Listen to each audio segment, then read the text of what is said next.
And we are here, guys.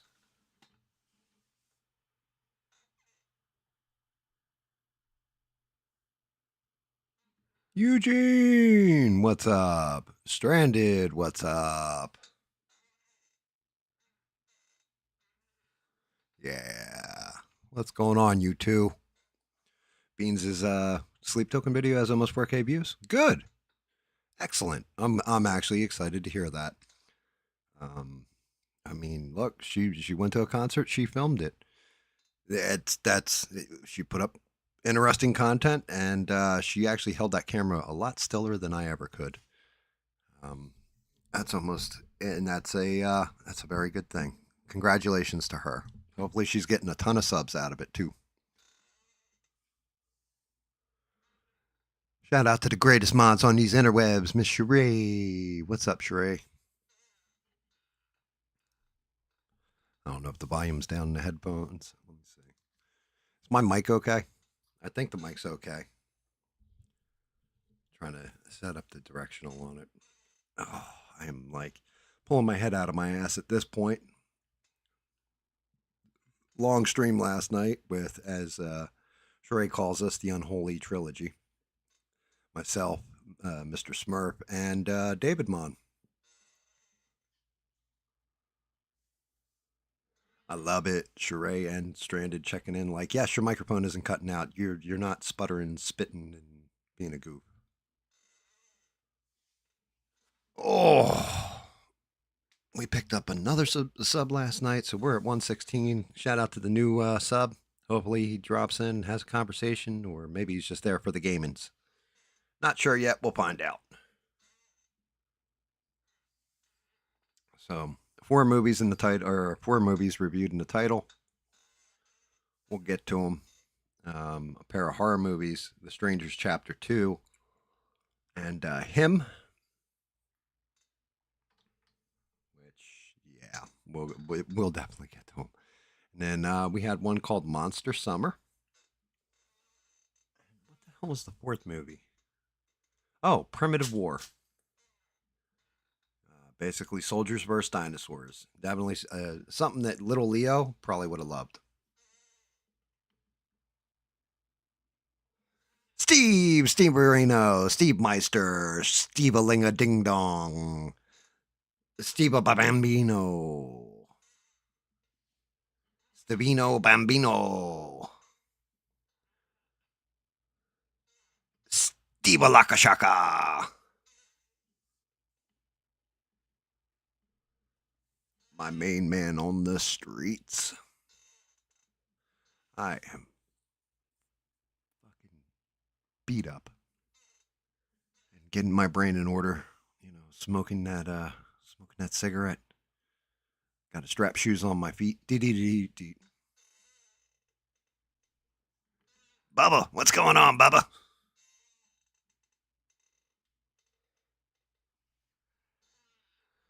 We got all kinds of crazy news going on. We've got the EA sale.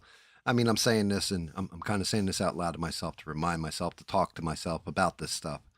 But also because then Sheree will hear it, or Stranded will hear it, or Steve, or one of you guys will hear it and then remind me. But yeah, we definitely have to talk about the EA sale. Um, One of my observations about Hollywood, and of course, it's October again, so it's horror time. It's scary time.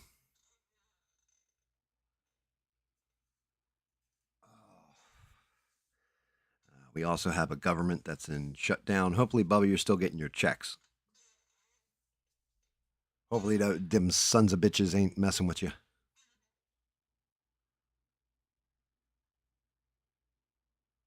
Wow, you canceled X. Really?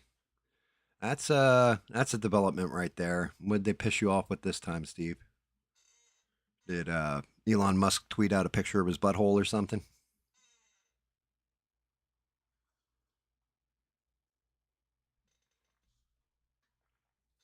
Oh. So tonight we'll be working on the skin, the most, oh god, part of Freddy Krueger and his hat. If I can get both of those done, we'll be done with Freddy. Freddy will be oh no, we won't be done with Freddy actually, because I still got to base paint the entire base and then actually paint the base. So that'll probably be another show. But the skin tone alone is going to be just trying to color match is going to be brutal. I got to make it look crispy. I got to make it look hurt. I got to make it look good.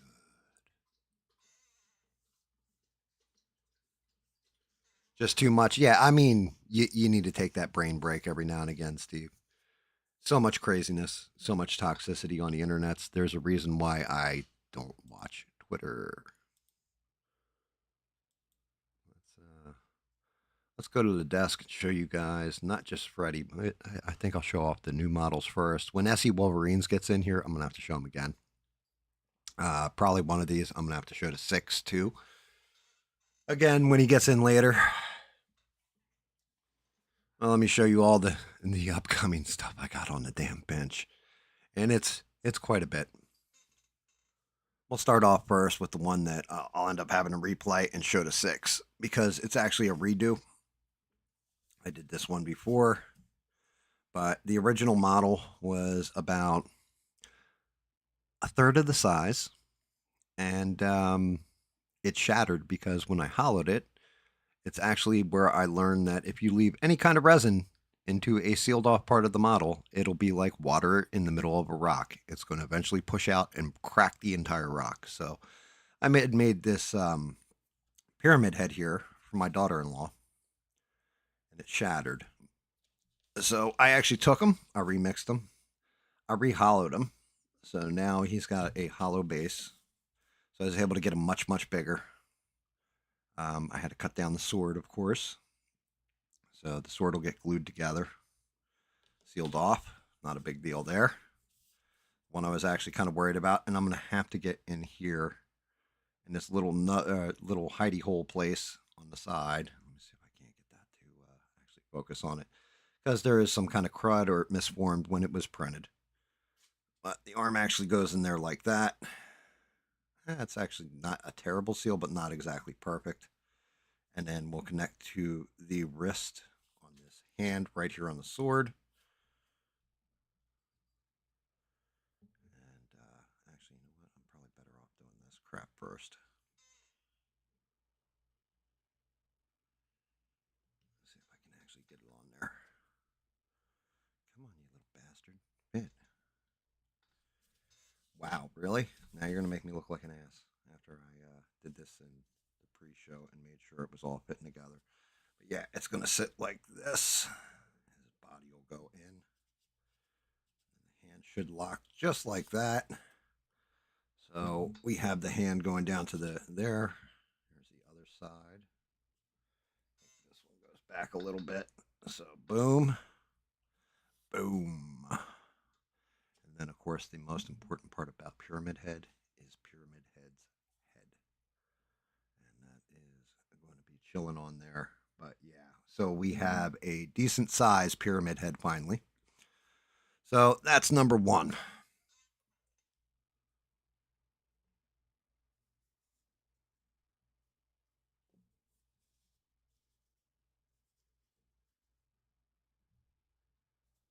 David Mon's Gambot went off. Did it actually work? David's like, as much crap as I give that kid, he is kind of a genius when it comes to all this technical stuff for not having a PC. He's actually doing everything through his phone, as far as I know. Model number two. I've got the rock base here for it. And these guys did a beautiful sculpt, as usual.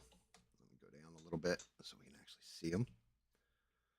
Get the camera right about, yeah, if I can get it to stay. Dun, dun, dun, dun, dun, dun, dun, dun, dun, dun, dun, dun. We have, I can get the, okay, you can lose focus on the fucking Freddy in the background there, bud. We have a beautiful sculpt of Captain America. This is Berserk. Well, actually, it's Wicked that did this one. Shout out to Wicked. He outdid himself with this, in my opinion, because the biggest part of Captain America is, of course, his shield. If you look on the inside, he's got the straps, everything else going to the arm, exactly like the shield is in the comics. And he almost feels like he's ready to scream Avengers Assemble.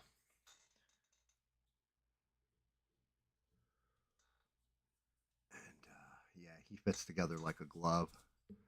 But fantastic design. That one's going to be. I've been looking for a Captain America model. Let's see if I can get it to stay, and hopefully that doesn't fall down and bounce. That one is going to be fantastic. Just the size of my hand behind it, you can see he's a bigger one. So shout out to Wicked. I think he outdid himself with this sculpt, this model. Hold the camera there. It's probably going to drop the arm as soon as I do this, but we will try to twist it. Oh, there goes the arm. But yep. So we have a Captain America. That's on deck. Let's get him taken apart. Oh.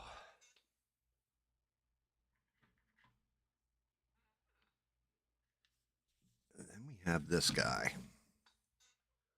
I think I showed you guys I had to remix the middle of him in his chest. And yeah, when I say that shit was not fun, that shit was not fun.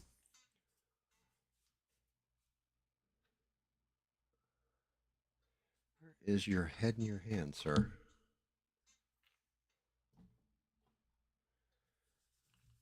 So the hand in particular is a pain in the ass on this one. Let me get in there so I make it zoom. The hand is missing two of the fingers, as you can see, which it should be.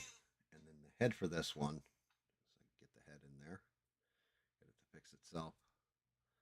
The head has this scorch mark right on the face, which is going to be a pain in the ass to paint. But the shape, Michael Myers from Halloween, and he goes together. The body, this part in the body has a little deformity deep down in, so I'm going to have to trim it down. As you can see, there is a line right here in the waist. I'm going to have to cut that so it gets nice and smooth. I had to remix all of this because this was all janky, would not print. But Michael Myers. Also, there is this that needs to go onto the base right here. That's going to get attached.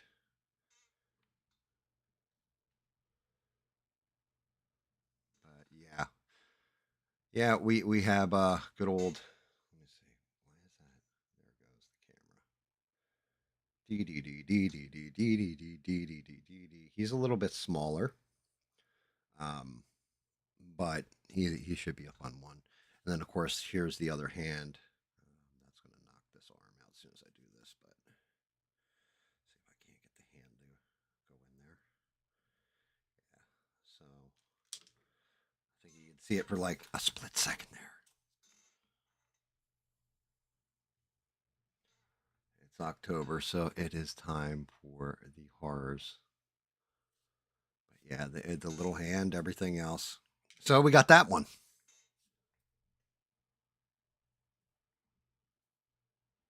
Hola, Midi. How is the originator of sexy? How are you? The shape. Yes, Michael Myers.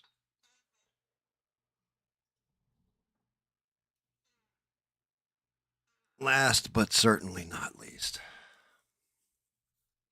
I had shown this off. I want to say last stream. I got to be careful with this. The only issue I have with these guys with their model sculpts, they make some beautiful sculpture. But when they have ripped clothing and stuff, I don't know if you guys can see how thin that resin actually is. So if you put pressure on it, it's going to snap.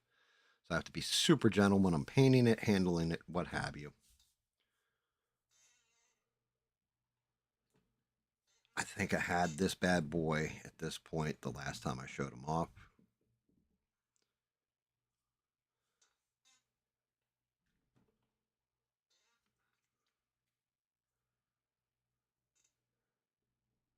Solomon Grundy, born on a Monday, wed on a Wednesday. He is a big, oh God, he is a big boy.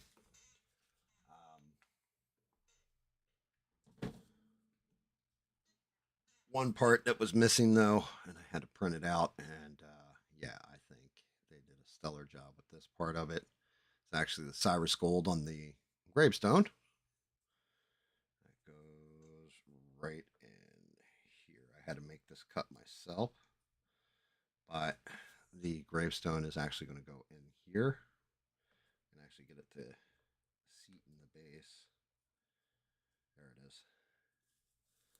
So it's going to seat in there like that behind his leg.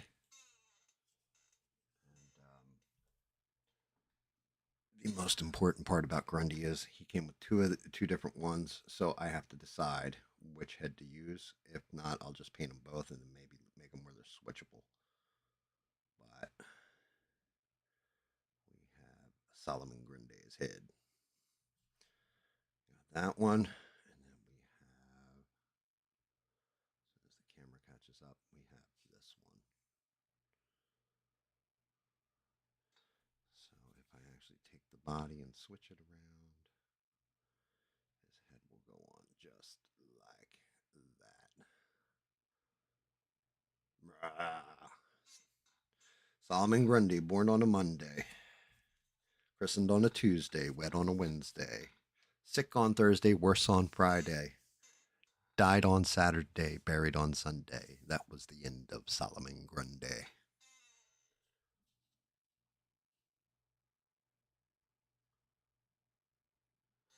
Smurf's in the chat. Where the hell's the Smurf? I don't see no Smurf. Okay. Is he in there? I think he's getting ready for work, that guy. He's got to go. He's got to make sure the Amazon deal is done for today. You know, shout out to the Smurf. Surviving and getting parasites in his arm, maybe a couple bugs in his penis. There's a reason it's a big blue dingus.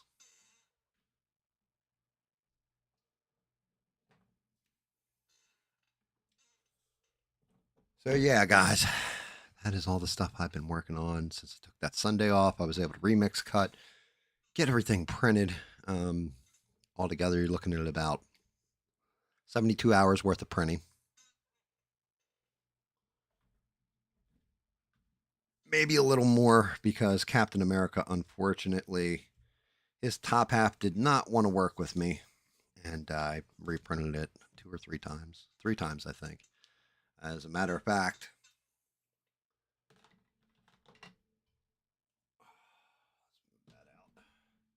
one of the issues with Cap, and like you guys aren't going to believe this, but it was something that really pissed me off.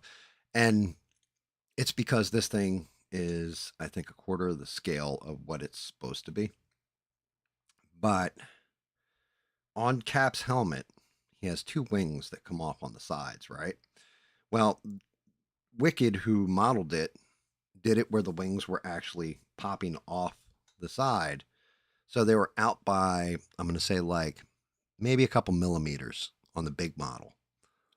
Problem with this is when you shrink it down, it's such a tiny piece that it was breaking off every time. So what I did was I went into Blender, and I don't know if you can see them. Let me see if I can get that thing to zoom. I fucking hate when this doesn't pick up. You can see the wings. I end up going into Blender and taking them, cutting them down, and then actually meshing them right into the helmet so they're flat against his head. And I was able to get a perfect print. So I have the wings I can print on now. But that was a pain in the ass. That was like a 4-hour project in and of itself. Getting everything to rotate, pop into place, perfect, everything. But hopefully, it's some exciting prints coming up. You guys will enjoy.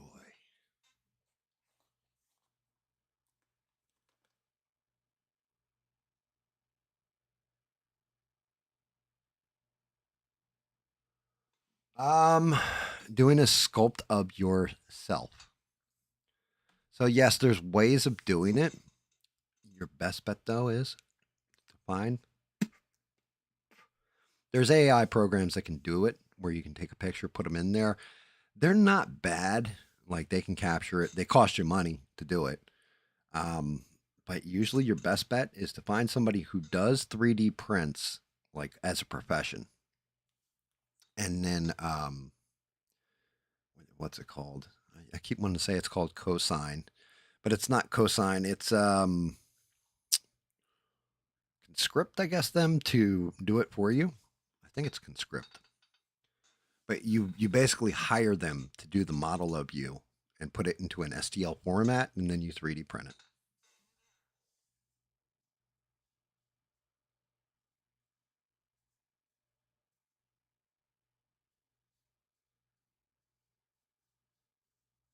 You went shop until you dropped. Oof. Yeah, I refuse to go out in public if I can help it.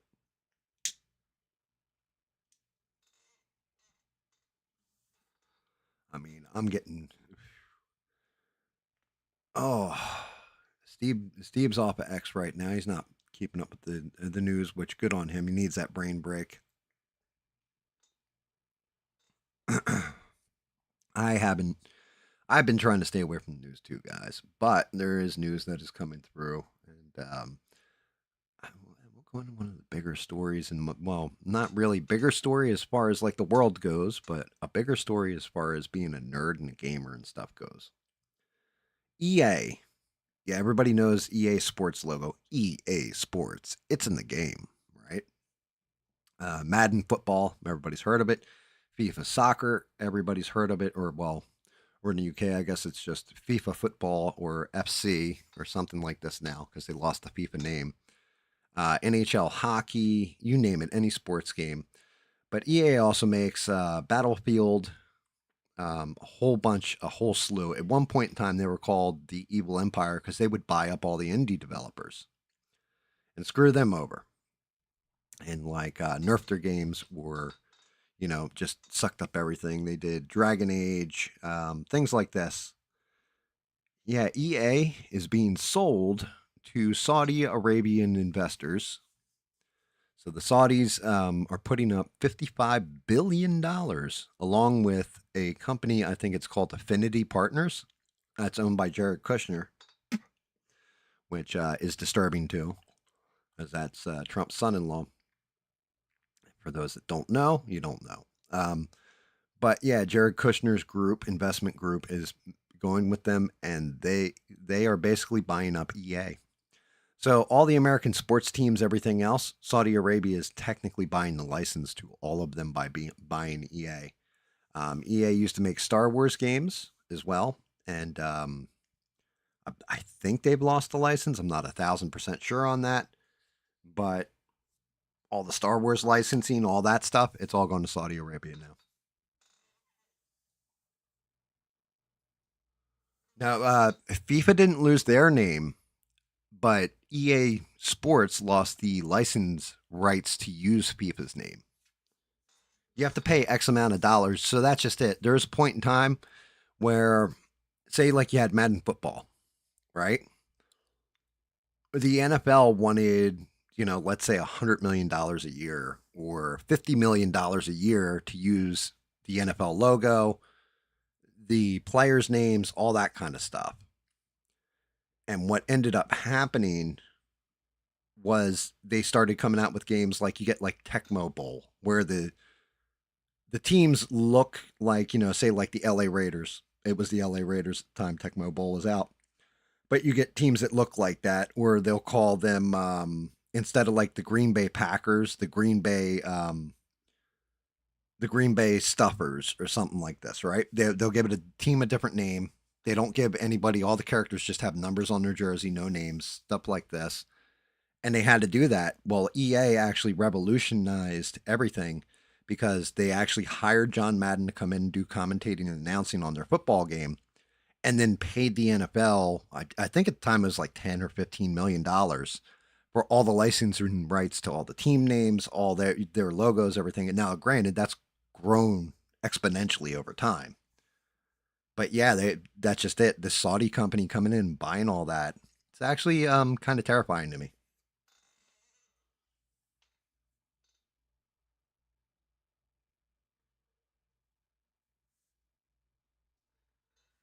Yep, screw them all. I agree with you.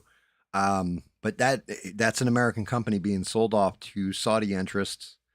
At the same point in time, you have WWE. Um, I think it was like 6 months, 6 to 8 months ago. The head of it had come out and said, like, basically the main spokesperson behind the scenes had come out and said, yeah, the big pay per views. So you have the Royal Rumble, SummerSlam, WrestleMania, and Survivor Series. Those are called the Big Four because they were the original pay per views. They will not ever be done in a foreign country. And yeah, they announced just a couple weeks ago that WWE WrestleMania 43 will be in Saudi Arabia.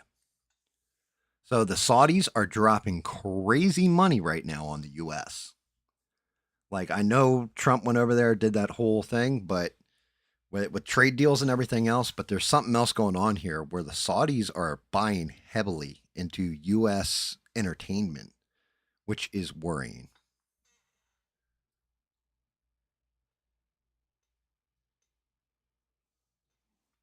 I mean, got to make that green somehow, Medi. Money doesn't give a shit about your religion. It doesn't give a shit about your politics. It is what it is. And people, like, oh, I can sell this company for 55 billion. The only thing is, I think EA owed has like debt too on the books of like 20 billion. I want to say that's owed to J.P. Morgan. So they're going to get 20 billion from whatever deal goes down.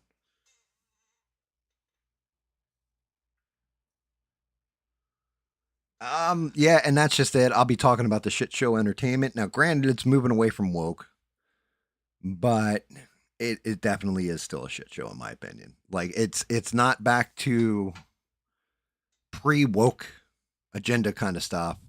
If anything, there's stuff that Hollywood's been doing that I've noticed a pattern here, and then I had to really think about it because I'm like, is that modern Hollywood or has that always been? And to be honest with you, it's always been. I'll get into it, and it pisses me off. But yeah, the other one is Microsoft may just have killed Xbox. Shot it with a damn silver bullet of greed.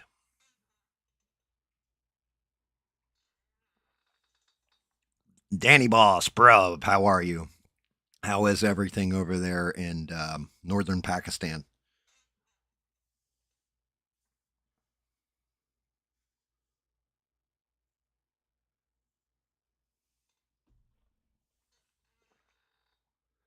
So, Microsoft's silver bullet of greed that probably just killed them. As you guys know, I download everything on Game Pass, right? It's $20 a month. It's that got hiked up. It used to be, I think, 15. It just went to 20. Well, they announced the other day it's going to 30. And that's so you can play the day one release games, all this other stuff. There's a tier that's at 15, and if I'm being honest, I'm probably going to drop down to that $15 tier because they don't put up enough good stuff to justify, in my opinion, a $30 price point on their service. They just don't. Um, the only thing that I've seen slated from Microsoft that's coming up is Call of Duty Black Ops 7, and I don't even play Black Ops like that. I usually just play the zombies maps. So outside of that, what do you guys got for me? They're adding Ubisoft Plus, I think, as well as EA Play. So you can play all the EA games when you have Game Pass Ultimate. They're going to add Ubisoft. So what? I'm going to play through like 23 fucking Assassin's Creeds and like 12 Far Cries. I don't give a shit. Give me something new, something different, and something good. Give me something I can sink my teeth into. Well, what's left of my teeth. Um, you know, like the last Halo was disappointing at best. Like it was fun to play through real quick, but I got through it in like 6 or 8 hours and I was done. I was like, yeah, and multiplayer is like, yeah, you guys haven't advanced. Same thing with that Gears of War remix. I started playing it and I was just like, um, yeah, yeah, this doesn't hit like it used to.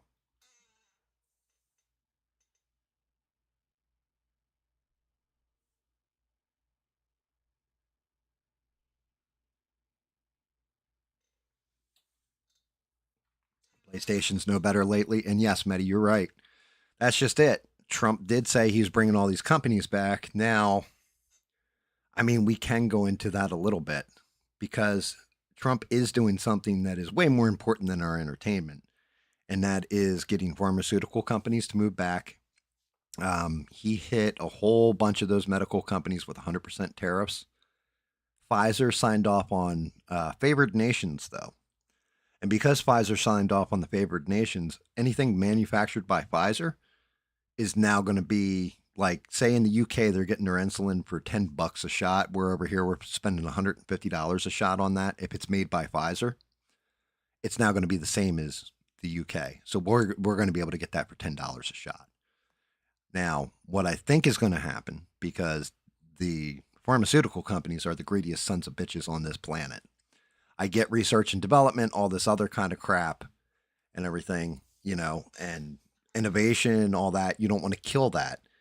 But what I think is going to end up happening is instead of the UK paying $10 a shot, they're going to start paying $50 a shot. And then they'll lower the Americans down to $50 a shot. And they're still making almost roundabout the same amount of money.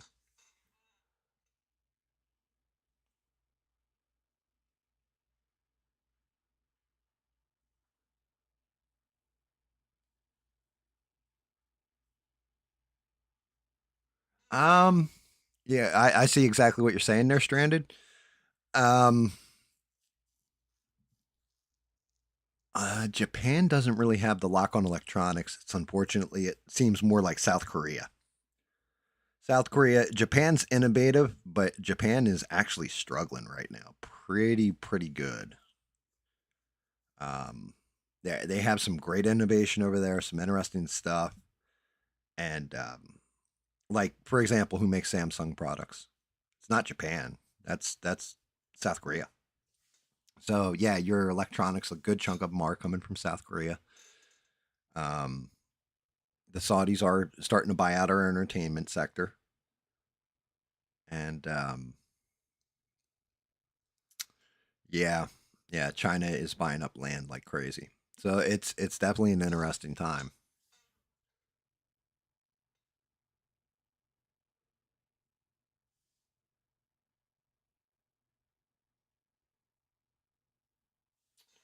So Trump's infrastructure taking time. I agree with that to an extent. You put stuff into place. It takes time for it to implement. I've said this all the way through aircraft carrier turning. You can't just like spin the sucker in a circle, like just burn donuts in a parking lot with it, right? It takes a while to turn that giant ass ship, and that's what's happening now. Is he's starting to turn the ship. The only issue is some stuff, some of the protections that are put in there are a pain in the ass, the regulation. But the reason why they were implemented to begin with was to make sure that we couldn't be sold out. When you start taking away all those regulations and not leaving in a fail safe, well, then people are going to take advantage of it. Like rich people with the tax loophole. If they can get squeezed, like a penny off of whatever they owe in taxes, they're going to do it through a legal loophole. And that's just it. At this point, the regulation system, like we have to be careful because America can get sold out. Do I hope everything's going to work out? I do. Do I think he has the best interest of the company at heart? I do. But also, if you look at it short sightedly, as in just a business sale, and don't think of the long term ramifications, that shit can bite you right in the ass.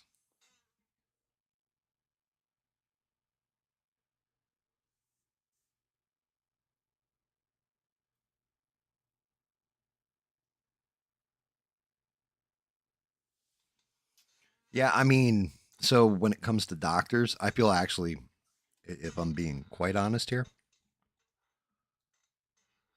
I feel kind of bad for doctors. Some doctors. So the whole thing is they go to school, they have to get, like, a general practitioner is one thing, specialists even longer in school. The amount of their school loans and everything else, it takes usually 10 to 12 years. And I think you guys can look this up on Google. I'm pretty sure it's 10 to 12 years before they even see basically a penny from coming out of school. The ones that I always see as ripoffs are dentists, right? Dentists are the ones that really put it in your butt. But doctors for all their schooling, because then they have to do residency, they have to do this, they have to do that. Then if they're going into specialization, they have to go through a whole bunch of other stuff. And the amount of money that they're actually getting isn't all that much. Like when it comes down to it, because of the damn student loans. Now, once those student loans are paid off, yeah, then they're rich as hell, right? Like they make a ton of money. But up until that point, it's like, you know what I mean? You go in and you're 20 years old, you go into college, we'll say, and you're actually going into your medical degree, what have you. You're talking about like 8 to 10 years of schooling if you're a specialist. So you're 30 years old at that point.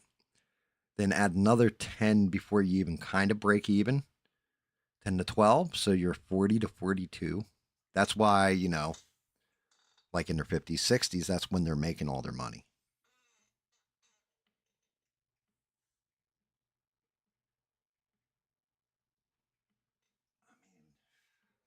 I don't know. I don't know what doctors you're going to. I've never had a doctor diagnose me at home.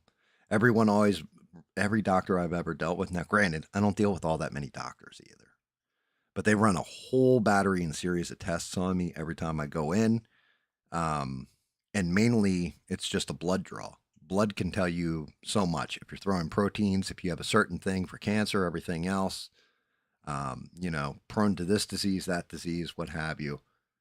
But yeah, man, I'll tell you what, knock wood, for the past 13 years, I think I've been to, and both trips were actually to a hospital. But one was because I passed a kidney stone and they had to do an MRI. You could see like the actual track that it tore through my kidney as it passed right to my bladder. The kidney stone, which, gee, oh my God, I was powering lemon juice like it's cool. If you don't know, lemon juice will actually help break down the stone, the acidity from the lemon juice. Um, that was part one, and then the second time was because one of the outdoor, actually was an indoor cat, had bit me in the arm. Like I had picked it up or whatever, and it went like just total feral. Didn't like it and tore my arm up, and the bite pretty much hit my bone. Like it bit so far down, it gave me cat scratch fever. Dan dan dan, cat scratch fever. Dan dan dan, and I had to go in and get a shot of antibiotic, everything else for it. Outside of those two incidents, I haven't like before that. I went to a doctor, had him do blood work just to make sure I don't have cancer, don't have any long term illness, and was told I'm in pretty damn good shape. So I've avoided the doctor at any chance I can.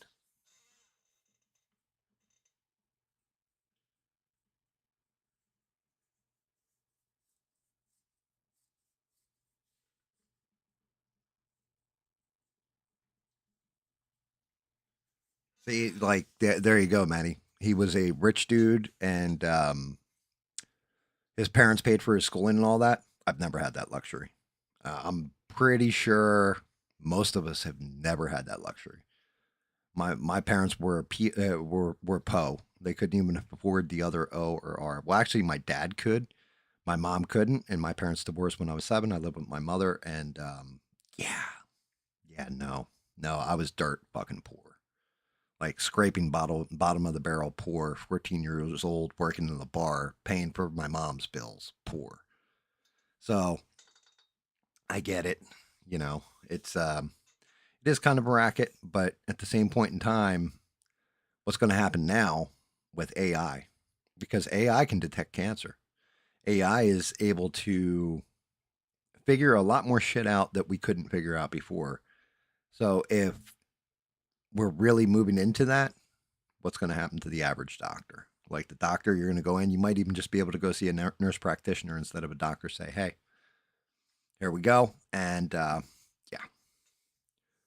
yeah, the AI diagnoses you or what have you, but the nurse practitioner or the doctor will do your initial diagnostic of looking you over, going, here's your blood work, everything else. We ran it through AI. Here's what you got.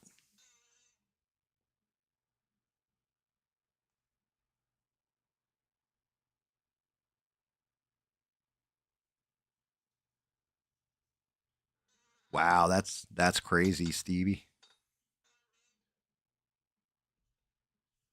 Universal basic income is not incoming. I hate to tell you this, but this is one of those terrifying things that if we're talking the truth here, I see happening. The divide between the rich and the poor is going to get even bigger with the advent of AI. And I don't think they're going to do the universal basic income. I think that is kind of a fallacy. That would be nice, but you still have to generate money from somewhere. Like our economy. So, okay, the AI is going to take a chunk out of that. What you're doing at that point is you're cutting labor costs when it goes to a bigger company. Um, but the average worker, where everybody's going to really make their money, is going to be, hey, I'm a carpenter. Hey, I'm a welder. Hey, I'm a plumber.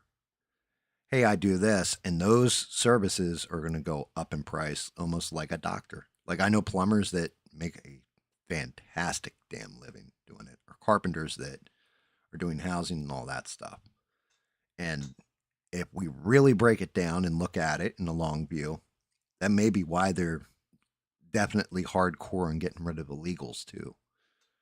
Because not only are they, they do generate for the economy, but the average American, you're going to get pushed more into a trade, I'm thinking in the future, than a tech field.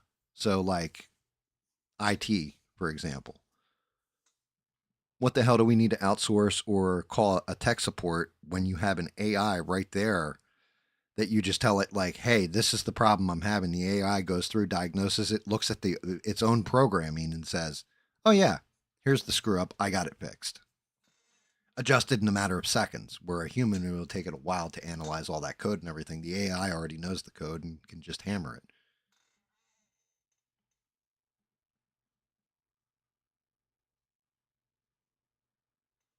As far as a purge go, I don't know about that one either.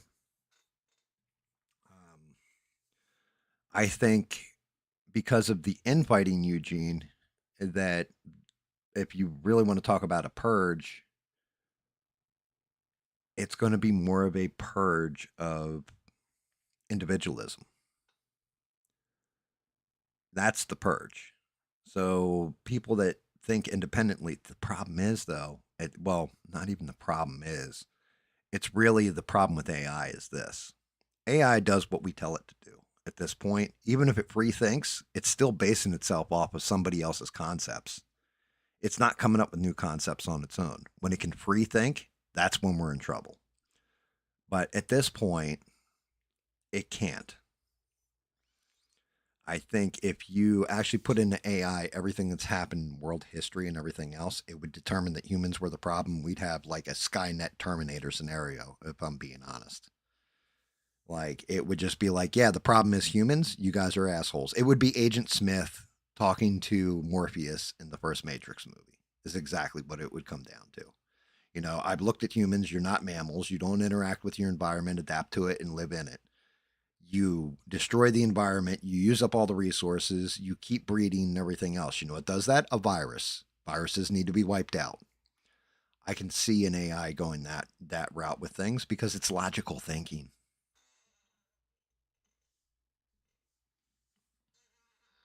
So, and as far as a purge goes, hey, we do that to ourselves anyway. As far as keeping population control, so that's what the wars are.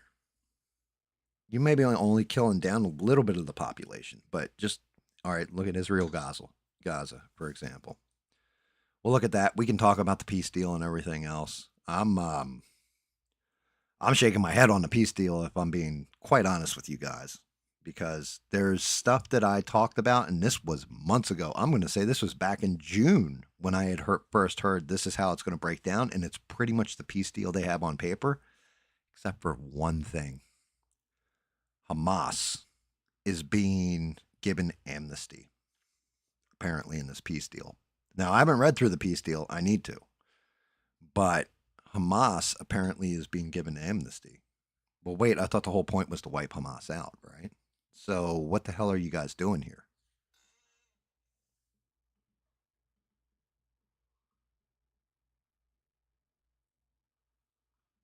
No, humans are the problem, Eugene.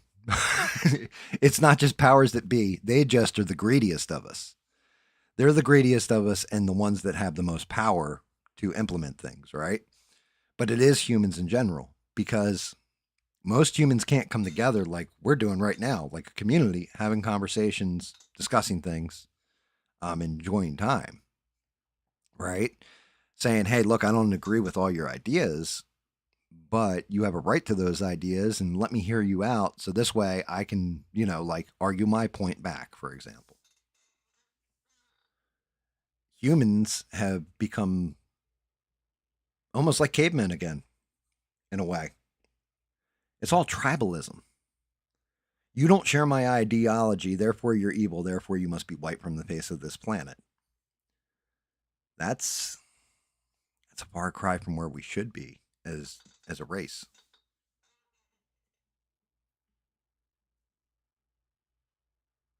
I agree, Maddie. I agree with that too about the West Bank. That's one of the worrying things. It's one of those things where, okay, well, you can't take the West Bank, for example, except for you can have the military zones. And I think that was one of those older peace deals was you can't. And then Netanyahu said, okay, but I get to determine what's a war zone and what isn't. And then started naming all the major places a war zone. So therefore he has control over them. It's like, well, you just chunked out a whole part of the West Bank for yourself. Like, we don't see what's going on. Are you kidding us? And I mean, it is unfortunate. Um, but humans can figure out a way. The human spirit, I think if you have good people that are intelligent, that are level headed, and can find common ground, that is how we move forward. I don't think we're doomed as a species. I think that we're just in a point where we need to figure that part of it out together. And until we do, we're screwed.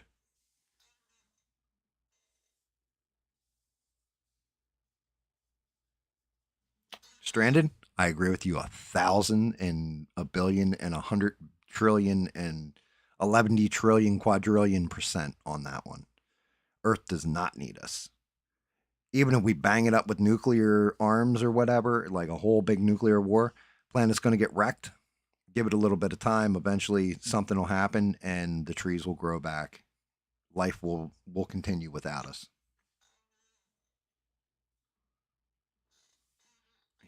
It would take something bigger than we've got as humanity to completely destroy this planet. And that would probably be like, oh, look, it's an asteroid the size of the moon hits us, for example, or something like that, and actually destroys the core of the planet. Then Earth's toast, right? But outside of that, I don't think we possess enough. We have enough to wipe ourselves out and off this planet. But yeah, Earth doesn't need us.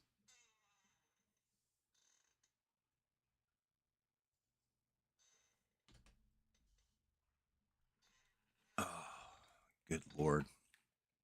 This is probably what Steve was talking about when he's like, trying to stay off X because it's all just too much. The government shutdown. So the Republicans' talking point is that there are fundings for illegals in that bill. Some Democrats have actually admitted that that is part of it. So that checks out to be true. What are the Dems saying about the Republicans? Why they're shutting down the government?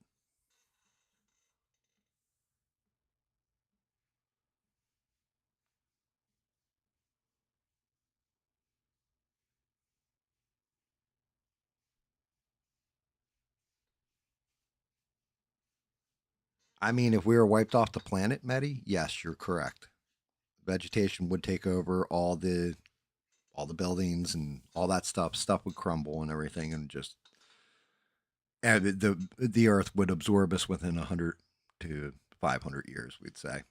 If there's a nuclear war, that's a little bit different because you're talking about radioactive isotopes that have a half life of at least, like, I think it's 1,500 years for uranium. And if that's the case, that's half life. So you're talking about 3K years before everything kind of rinses back to normal. And that's if it doesn't evaporate our oceans. Like there's all kinds of shit with that. But yeah, as far as like the top one wealthiest, there is no actual top 1%. It fluctuates all the time. Like that top 1% switches up ownership on pretty much a weekly, monthly, yearly basis of who is actually the richest in the world. If it always stayed the same, then it would be, like Elon Musk is always the richest man in the world. He's not always the richest man in the world. It'll be Bill Gates overtook him this week. Elon Musk took it back the next week. So it's one of those things where we have to look at it realistically. If you could make the money of Elon Musk, would you? I mean, legitimately. Let's say all of us had that capability, the foresight, the investment power, all that kind of stuff to basically become billionaires. Would you take that opportunity?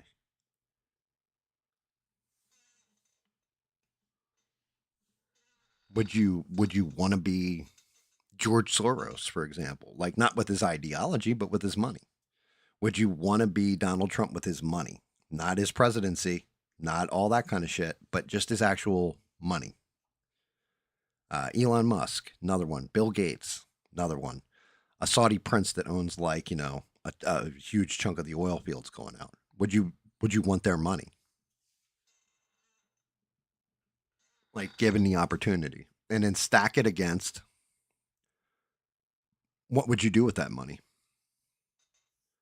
Would you be giving a good chunk of it away to charities? Would you pocket that money and live like a luxurious lifestyle on an island? Like, what would you do with that money? And be realistic about your thinking too. What would you do if you had that much money?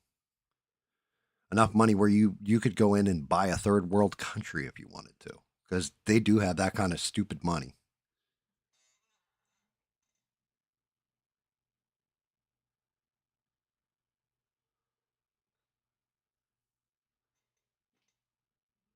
See, and there you go. I like Stranded's answer. I'd be low key and modest about it, right? Financial stability is great, but if you're not helping others, then what's the point of all the money? I like that point of view. That's a good perspective. And if Bubba said it, I wouldn't want that responsibility.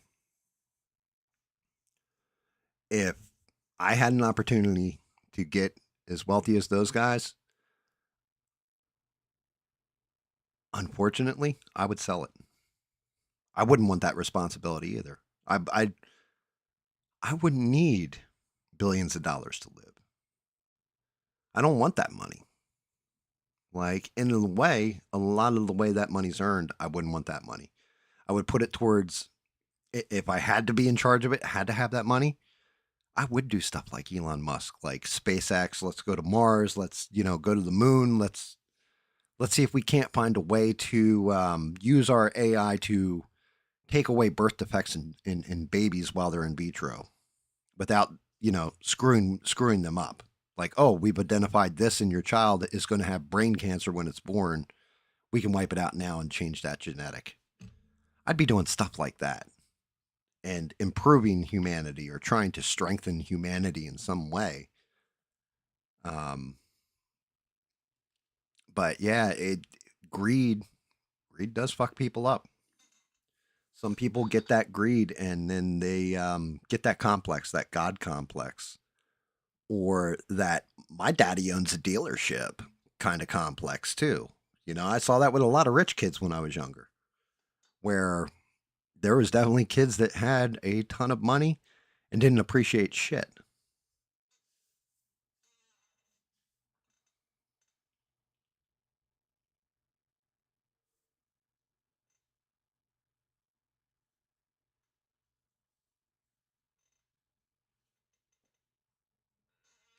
So I see what you're saying there, Eugene. But the only thing is, it's half true. Go look and go do yourself a favor, search generational wealth, and find out how many generations that wealth usually lasts on average in a family. It's not long. Kids that don't have to work for anything blow their parents' money like it's water. In a lot of cases, not in all cases, but in a lot of cases. And then their kids are even worse than them and end up blowing more of that money.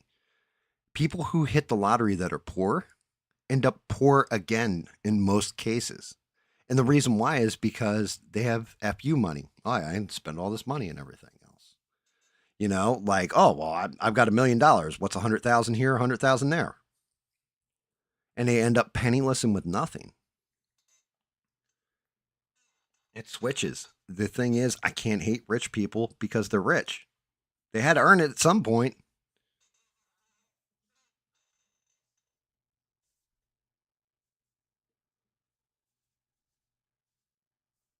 And yes, you know what? Medi is correct.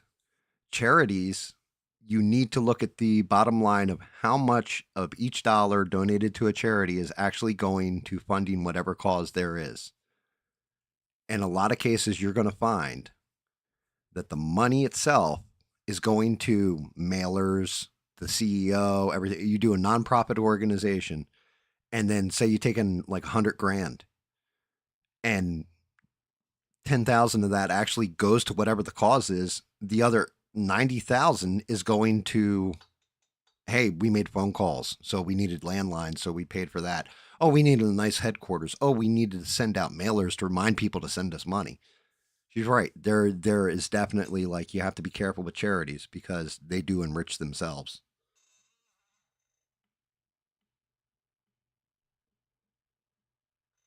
And yeah, sure, you're not wrong. Too too unsafe, right? Like, that's just it. I wouldn't want all that money. Like, I would want enough money where I can enjoy my life, do what I want. I have my quiet little land where I am, and just tell the world to go fuck itself, basically. And then just stream and talk to you guys and watch everything from the outside because I'm too old. Like, well, I can't say I'm too old to change the world, but there's nothing I can do to change the world because I don't desire that power.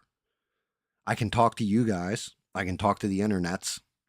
I can throw my voice out there and throw it into, I guess, the chasm of the internet and see if I get an echo back of, you know what, we need to move better as forward as better people, as one race, as humanity, and do good things in this world and bring good things to people. I can do that. I'm already kind of doing that. So it's like just having the financial security is important, but I don't want the responsibility of all that money either.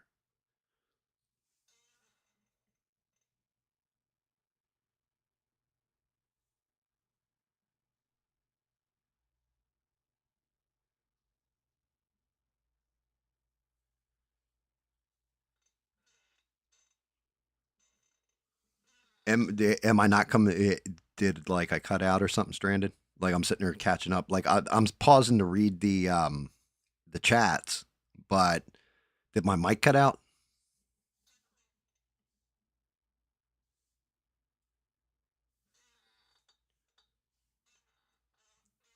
What's the average lifespan of the human that's running that company, Eugene?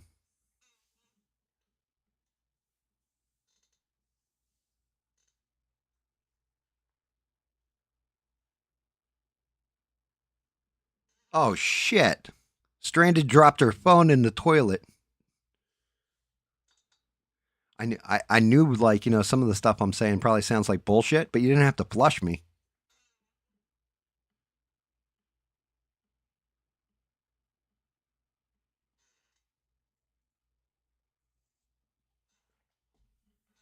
Stranded, well, not like she can hear my voice, but try the rice trick. You got to put it in dry rice. Don't put it in cooked rice. In dry rice and let it sit overnight and see if it'll absorb some of the moisture out of the phone.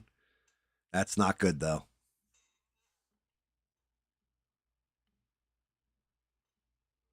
See, Steve's done the same damn thing.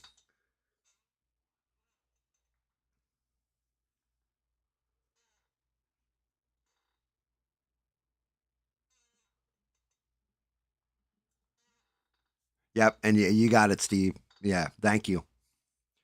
That's the man on the streets right there. He's just like, yep. And Gam said, make sure it's dry rice, not cooked. Because people, I know people that were like, I put it in rice and it didn't work. And I'm like, what's all this shit all over the phone? They're like, oh, well, when I cooked the rice, like, what? What did you do? Are you retarded? Well, obviously they are.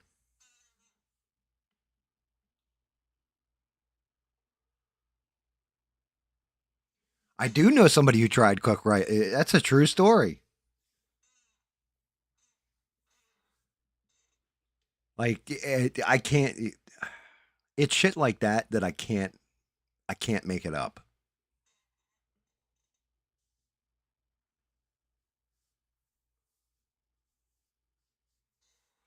Yeah, I mean, water resistant and waterproof are two different things entirely, and I wouldn't trust either of them. Damn it, stranded. Hold on, I'll just type this shit in.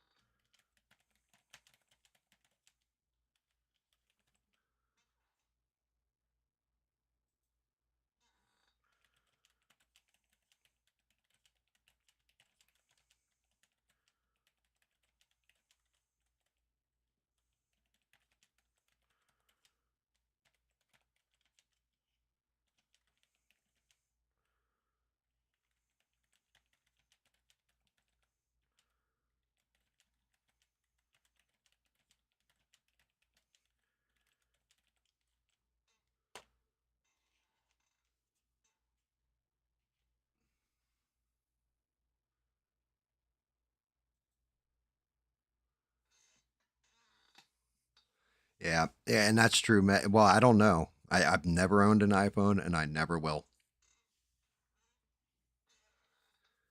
Like we had this conversation the other day with Beans. Shout out to Beans. She did a concert. She wanted to record the concert she was going to, and she did. And she did a great job with it. Fantastic video, everything else, audio. Shout out to her.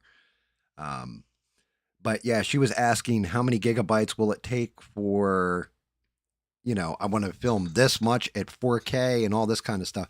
And it was like, okay, one, what kind of video compression are you using? What kind of video file? Everything else. And then I was like, my next question was, did Apple ever add in where you can put in external memory into the phone? Because if you can't put external memory into the phone, like if you could put external memory into the phone, an SSD stick cost you like, I think you can get like 256 gig of the ultra high definition one for like 30 or 40 bucks.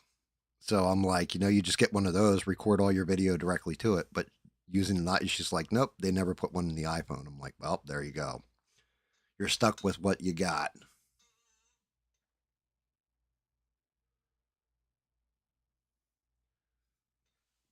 That's 1000%. Steve. I will shout Stranded out till the end of time. She is amazing people. Um, she's been here for every show. Um, Definitely, like, I appreciate her to no end, and I hope she can resolve her issue with her phone fast.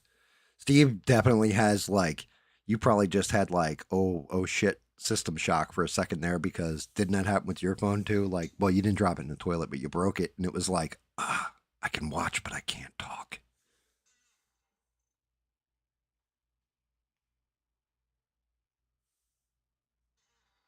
Whoa, is my stream like crapping?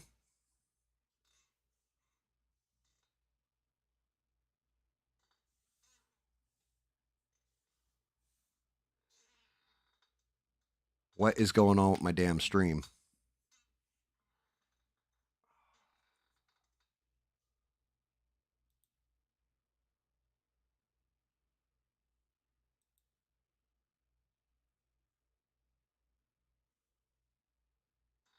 That that's weird. I'm hardwired.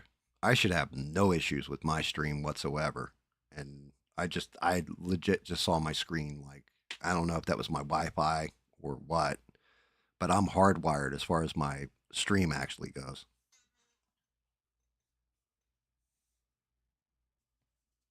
Stream is fine. Okay, then it's just my connection on this old ass tablet.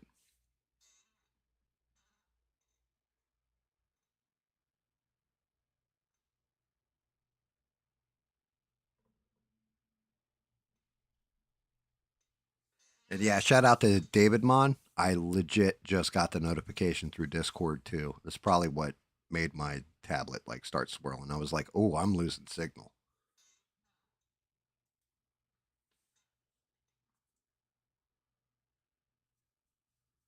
Yeah, yeah, that's for me. That's worrisome when the stream starts doing it.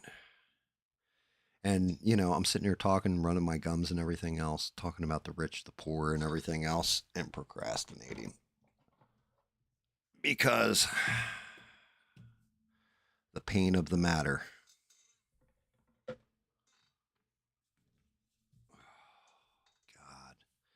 I'm just, uh, I'm trying to procrastinate so I don't have to paint this because the skin, it's the skin, guys, burned and crispy.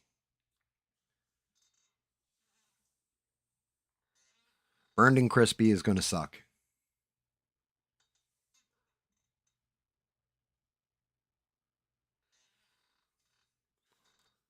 Oh,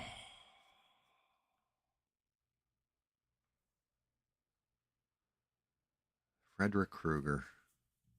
My, how I love thee, and what a pain in the ass you will be.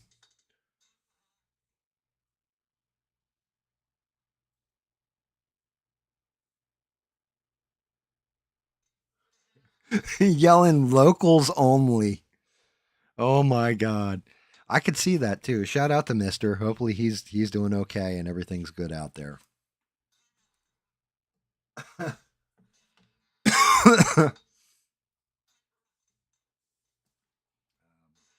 We always have a ton of shout outs. Shout out to my roving reporter Rebel. He's out there somewhere. Shout out to Beans. She's out there. She's probably driving her Uber, you know, running around and delivering food to DoorDash or whatever. Or maybe she's even getting back from the concert. Shout out to SE Wolverines. I'm sure he's breaking his ass somewhere.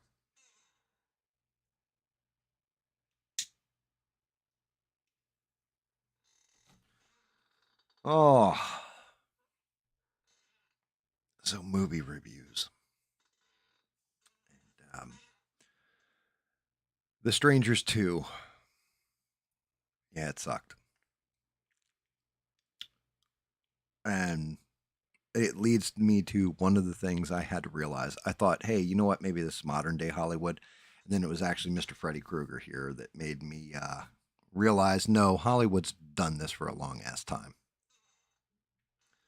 So, the beauty of the movie The Strangers, for those that, well, not even the beauty, the terrifying part of The Strangers is it's basically this family, these strangers wearing masks show up to the house, the original OG strangers.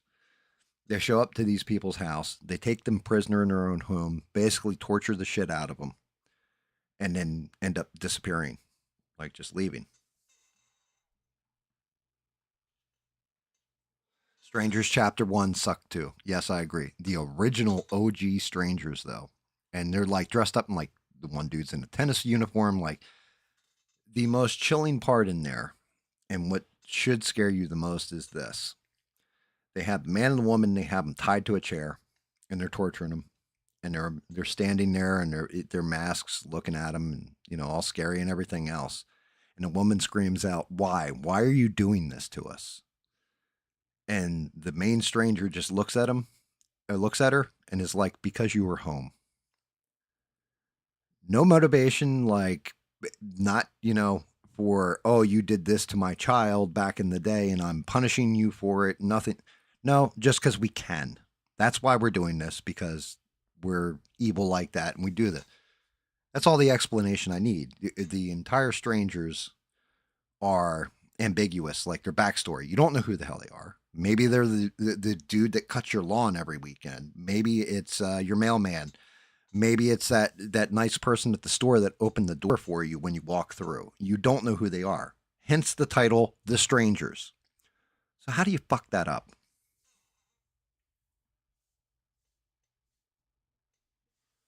The easiest way to screw up a horror movie like this, and they've done it all over the damn place the more I thought about it, is you end up making sequels to it. And then in those sequels, it's like, hey, you know what would be great?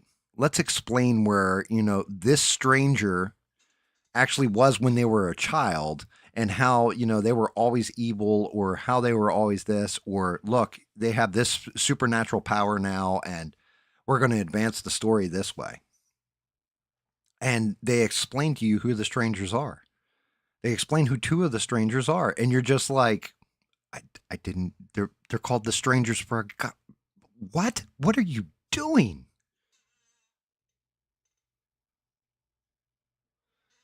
Medi, you're. I can see that. I can see why. I'm not a big fan of the torture porn genre, as they call it.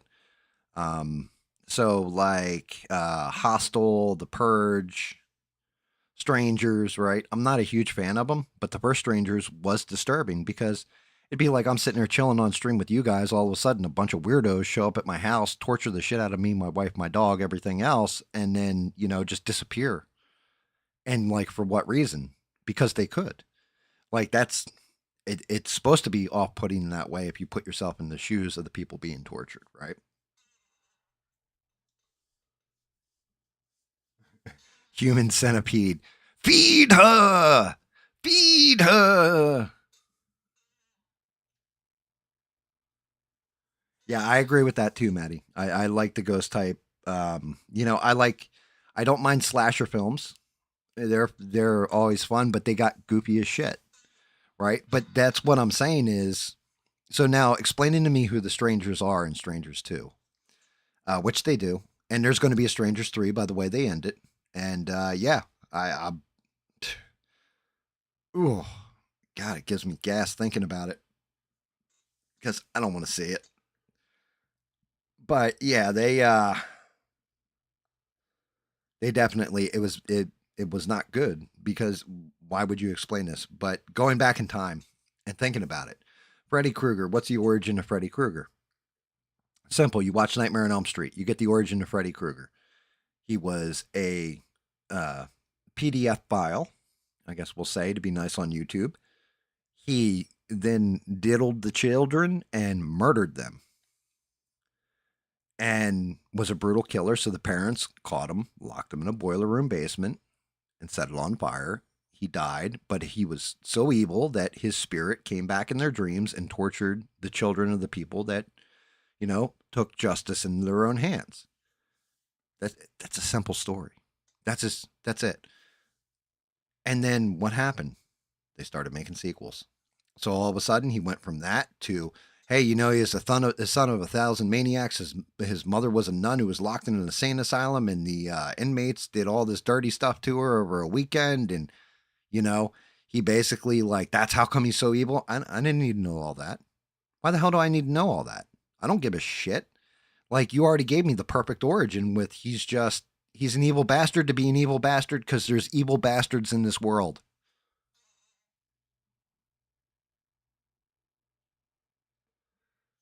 Steve, you nailed it. Yeah, Perfect Strangers. Balky is much more powerful than Stranger with Goof Mask on.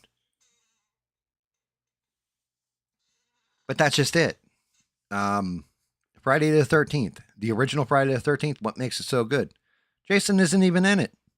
He's just a legend. He's just a story. Like he pops up at the end, but it's the girl like having like a tremendous nightmare with him popping out of the water. Right? But what was Jason? Jason was originally just his mother getting revenge for her child because the camp counselors were being neglectful and, having relations with each other while he was drowning. And her mind snapped and she's taking people out. And she gets punished. She gets taken out at the end or whatever. But then they spawn that off into an actual evil being that, but they just kept adding to it. Like, oh, we need to drown him in the lake. Oh, the only way to beat Jason is this. Oh, the only way to beat Jason is that. Michael Myers, famously, the original old school Halloween. He's the shape. He's just pure evil. Even when he was a child, there's darkness in his eyes and all that. And Loomis tried to figure out right. And then that was just it. He was just evil. He was just hunting people down, like going back, and he was just a murderous, evil spirit, an evil human being. Then you get into the sequel. Well, Halloween 2. And what was it? And John Carpenter didn't even want to make Halloween 2. They forced him to because it made so much money on the original. And what was it? That's correct. All of a sudden, Laurie Strode becomes Michael Myers' sister. And he's hunting down the sister. And that's the whole point. Well, then why did he kill everybody else? Why didn't he just go for Laurie Strode through the entirety of the first movie?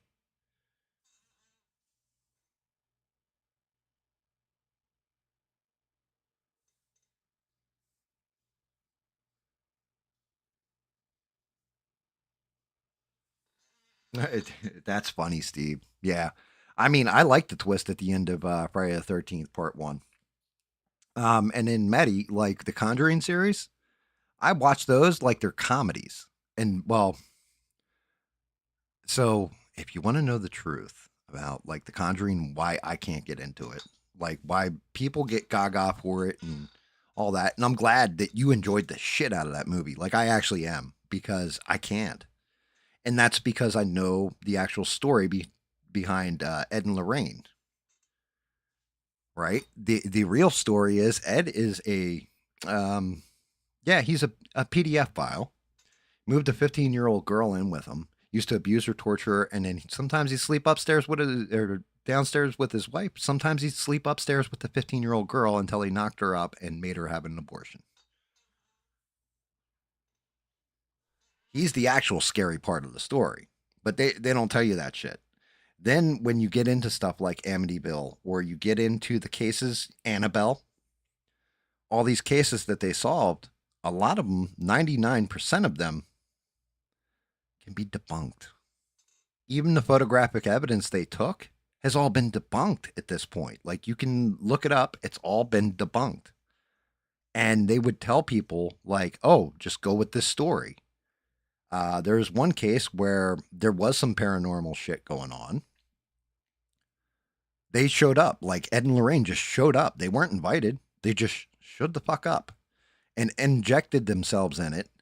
And the woman was actually having a schizophrenic break.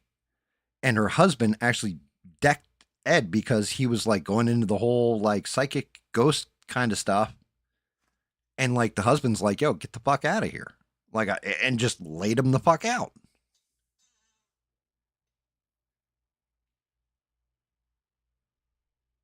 So yeah, if you're watching a movie as pure entertainment, that's awesome, Medi.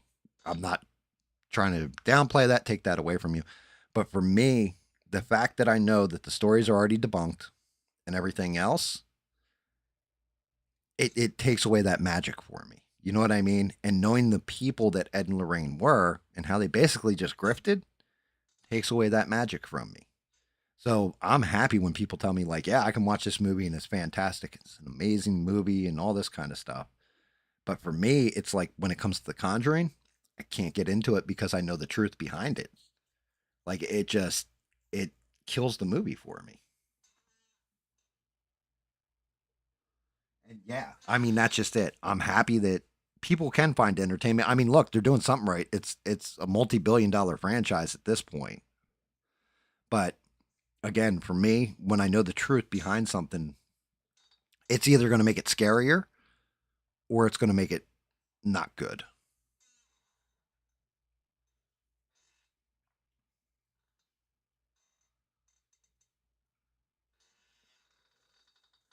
Like, and it's just one of those damn unfortunate things. Sometimes real life is scarier than any kind of fiction we can come up with. You know, which is weird because when I was a kid, and I mean legitimately like a kid, like 12 to like 20, right? I used to I used to read all into the different serial killers. Like I really did. And like their motivations and how their minds worked and everything else. Bubba actually, shout out to Bubba.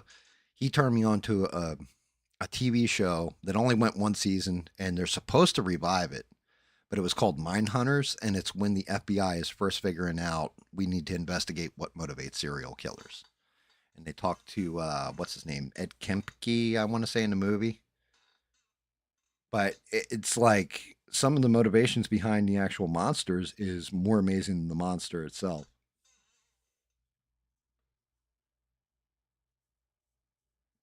I agree with that, Maddie. I'm not big on the Silent Hill.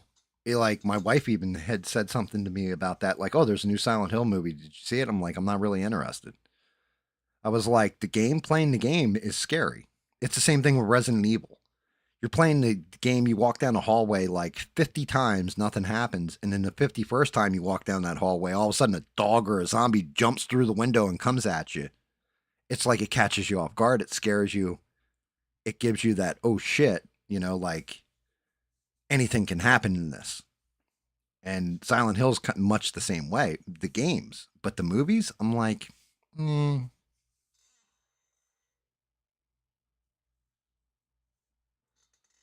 you know.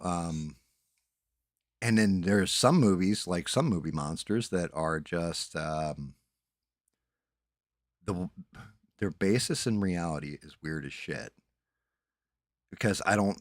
There's a leap between who the monster is on in the cinema and who they were in real life. For example, and my prime example for this is Ed Gein.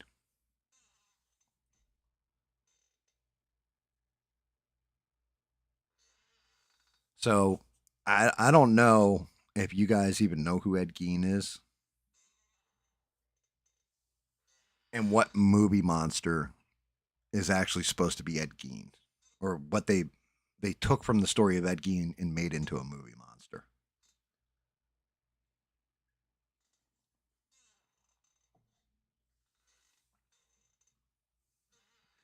I do. Who is it, Bubs?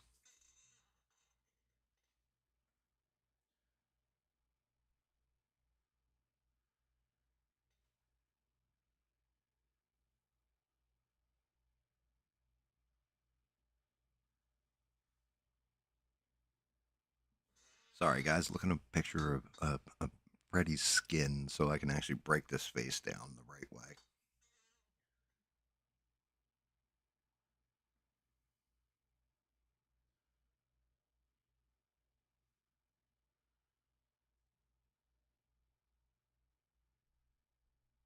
Oh boy, that's gonna be a bitch.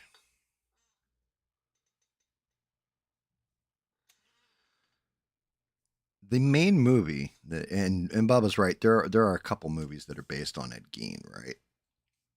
But the main movie horror icon monster that they based on Ed Gein is Leatherface from the Texas Chainsaw Massacre. Now, I want you to picture in your heads what Leatherface looks like. right? Big chainsaw wielding, wearing the apron made of skin. Well, actually, no. In the first one, it was just a butcher's apron. Has a tie, a dress suit on, and is wearing one of his victims, one of the female victims' face over his. Right? No, Silence of the Lambs was not based on that, Bub. Yeah, Hannibal wasn't based on him. Neither was Buffalo Bill from that movie. It puts the lotion on its skin, or it gets the hose again. That wasn't Ed Gein. It was Texas Chainsaw Massacre and Leatherface. It's inspired by real events, right? Skin wearing, yeah, but Ed Gein, he it wasn't about that. It wasn't completely about that. It was legitimately about a connection with his mother. Now, granted, you could say Leatherface, like in this day and age, might not have been a psychopath. He might have been just, a normal blue haired dude who went through transgender surgery because they could have fixed him in the here and now. Like maybe he just had super identity gender crisis and just needed a transition.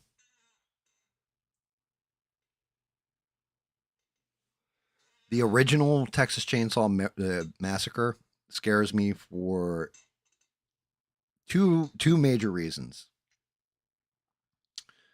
And yeah, they do gross you out. Like it does gross me out. But the old OG original Chainsaw Texas Chainsaw Massacre, one of the things that scares the shit out of me is there's no musical soundtrack behind it. So when a victim is about to be taken out, you don't get that like heightened music that's supposed to be tense and scary. No, that just tells me that they're about to become a victim, right? Instead, like guy will be outside the door, all of a sudden the door flies open, Leatherface grabs him, takes him down into the basement and hangs him on a meat hook, like just out of nowhere.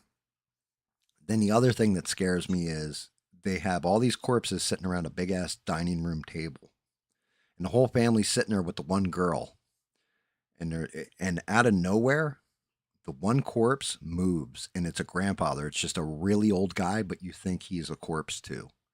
That scares the shit out of me every time I see it.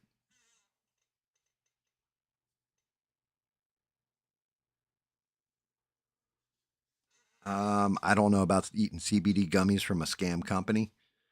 I would go with somebody reputable that's, has a whole shit ton of reviews.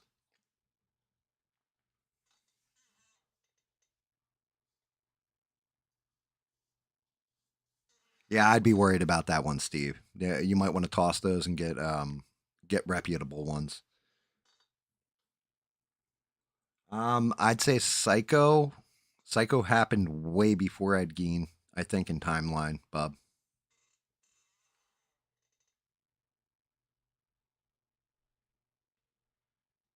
Yeah, Steve, if it were me, when it comes to stuff like that, unless I know the source, know where it's coming from, stuff like that, I wouldn't trust it.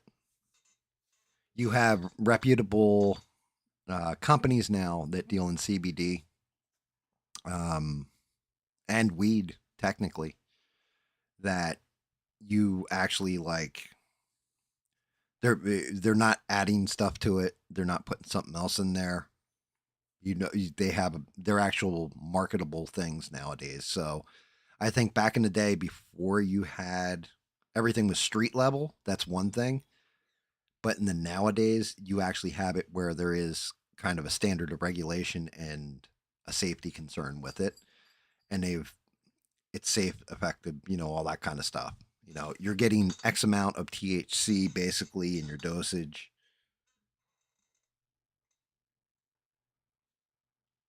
But I would be leery about any kind of shit like that.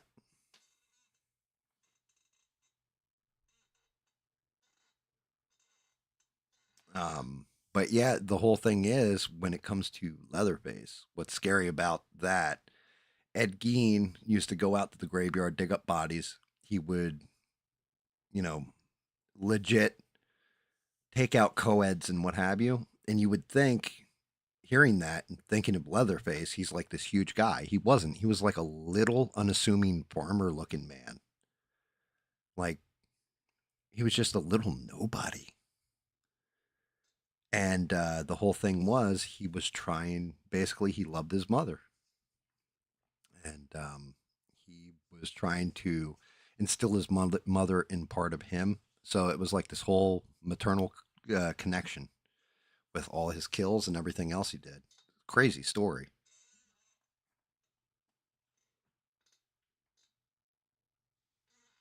Like, super crazy story. Um, but yeah, like, so when you think of Leatherface, it's a whole different thing. It's like a whole family of nuts and all this kind of stuff. That wasn't the real story. So it very loosely based outside of him wearing women's skin and dancing around like he was female. That's about it.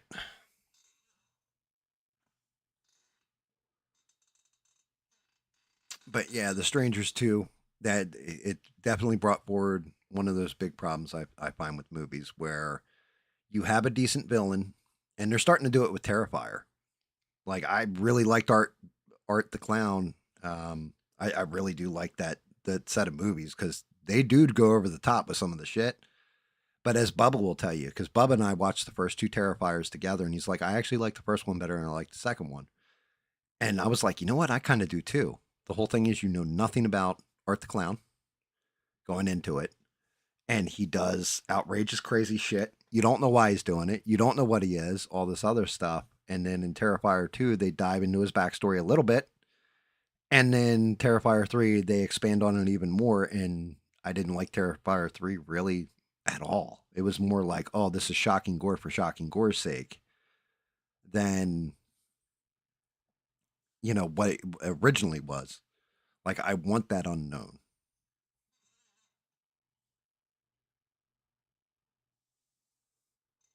Being killed in the 50s and Psycho was made in the 60s. Hey, maybe he did base part of it on that. Maybe you're right, Bubs. I had never heard that being like an inspiration, though.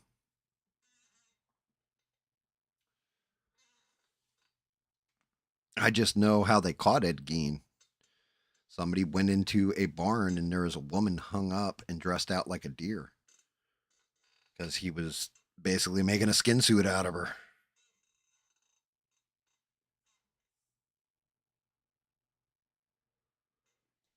But yeah, it's that unknown that should be the terrifying part. Um, Tension, with the music, I get it. It builds up in a movie. Um, but at the same point in time, sometimes that music just, oh well, scary part's coming. Oh well, this character's about to run into something that's going to freak you out,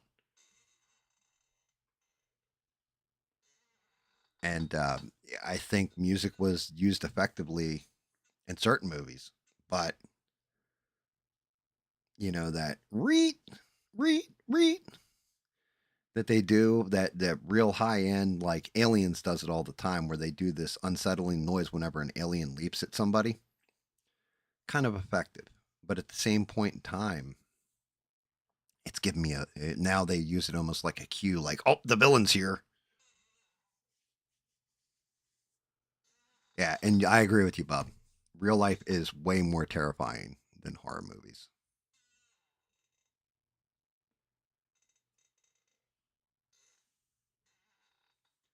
Real life and some of the stuff human beings do to one another is way more terrifying.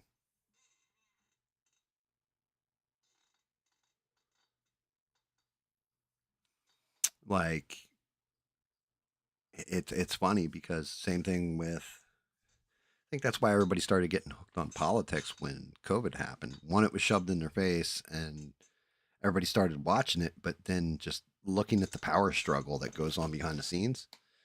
Like, look at some of the stuff. Um, Game of Thrones. Game of Thrones is a perfect example. Yeah, you have the warrior element of it and everything else, and that's really cool stuff.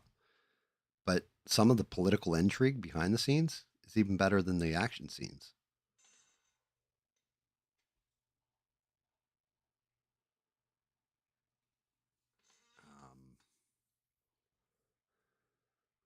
We should probably go through though eventually and do the best scary like rating out different horror movies and all that stuff. But I'm gonna have six and try and get SE on because they're both in the horror, like way into horror, and it'd be interesting to hear their takes, some of my takes on it, just to see what horror movies. Because you're right, some of those horror movies are just fucking like slapstick comedies.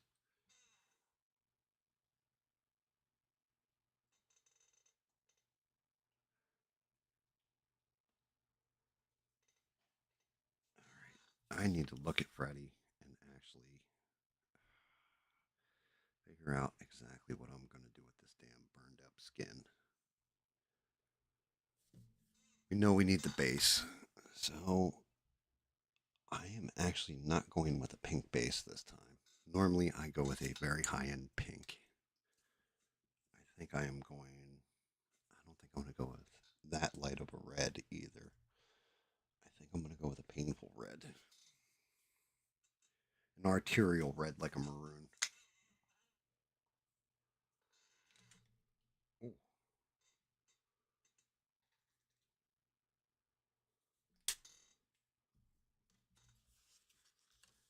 But yeah, so Strangers 2, skip it if you can.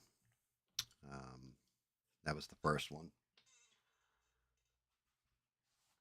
The second movie I watched, that I was like, oh God, because I don't know if they were trying to make an art film here, if they were trying to make a Nike commercial, what what the hell they were trying to make. The one part of it I can say was fantastic, and the standout from it, and it's such a shame that he was so good in this, and like it was such a garbage movie, was Marlon Wayans. But it's a movie called Him,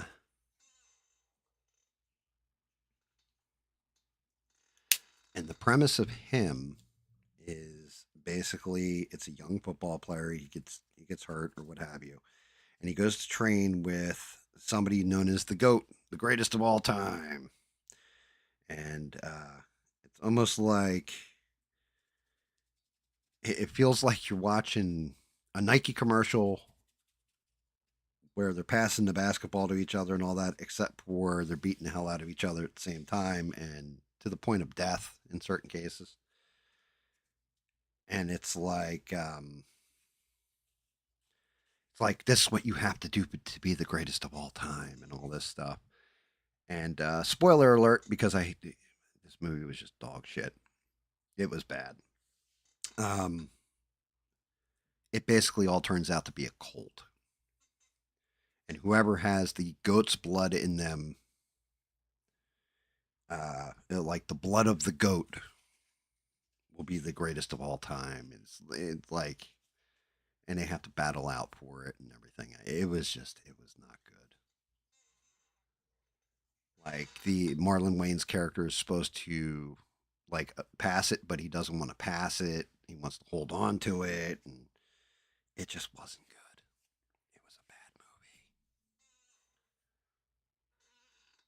movie. But Marlon Wayne's was his acting in it was actually really good. He was top notch in it.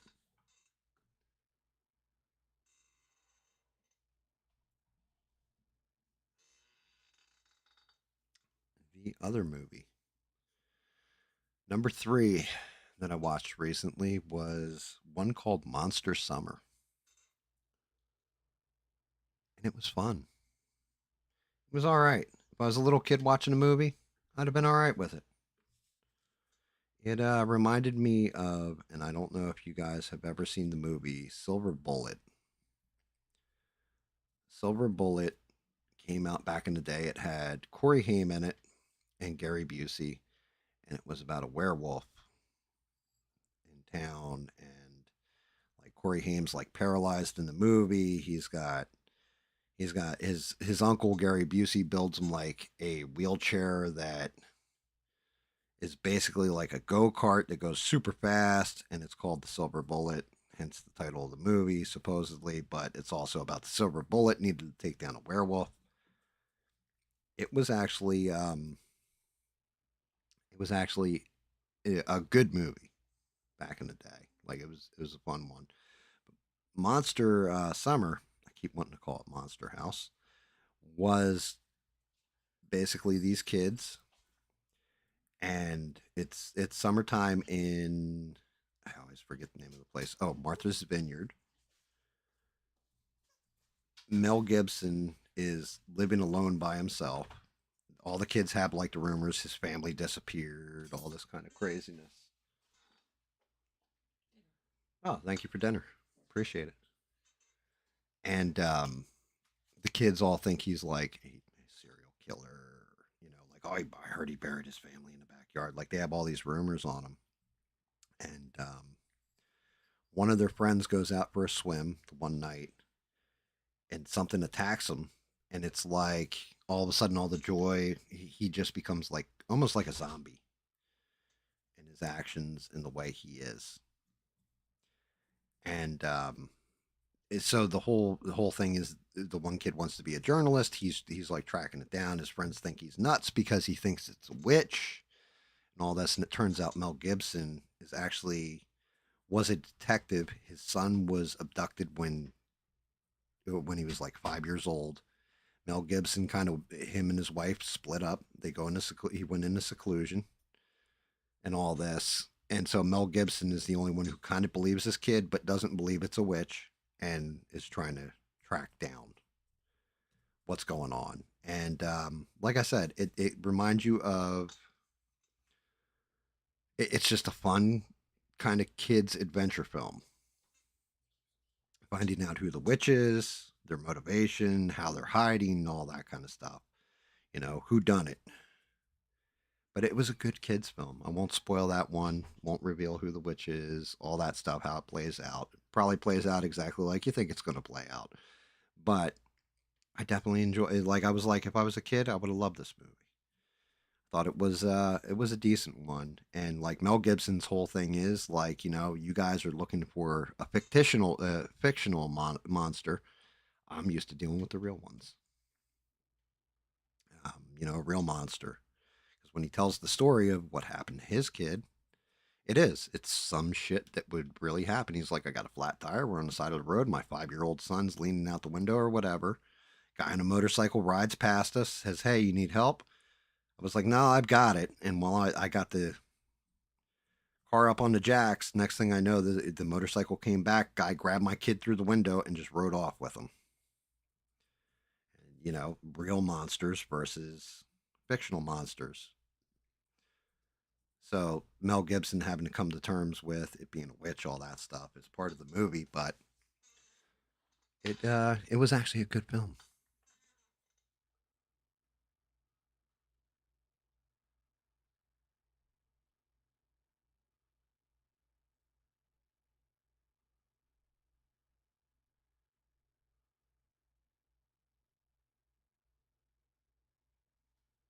Dirty rice water.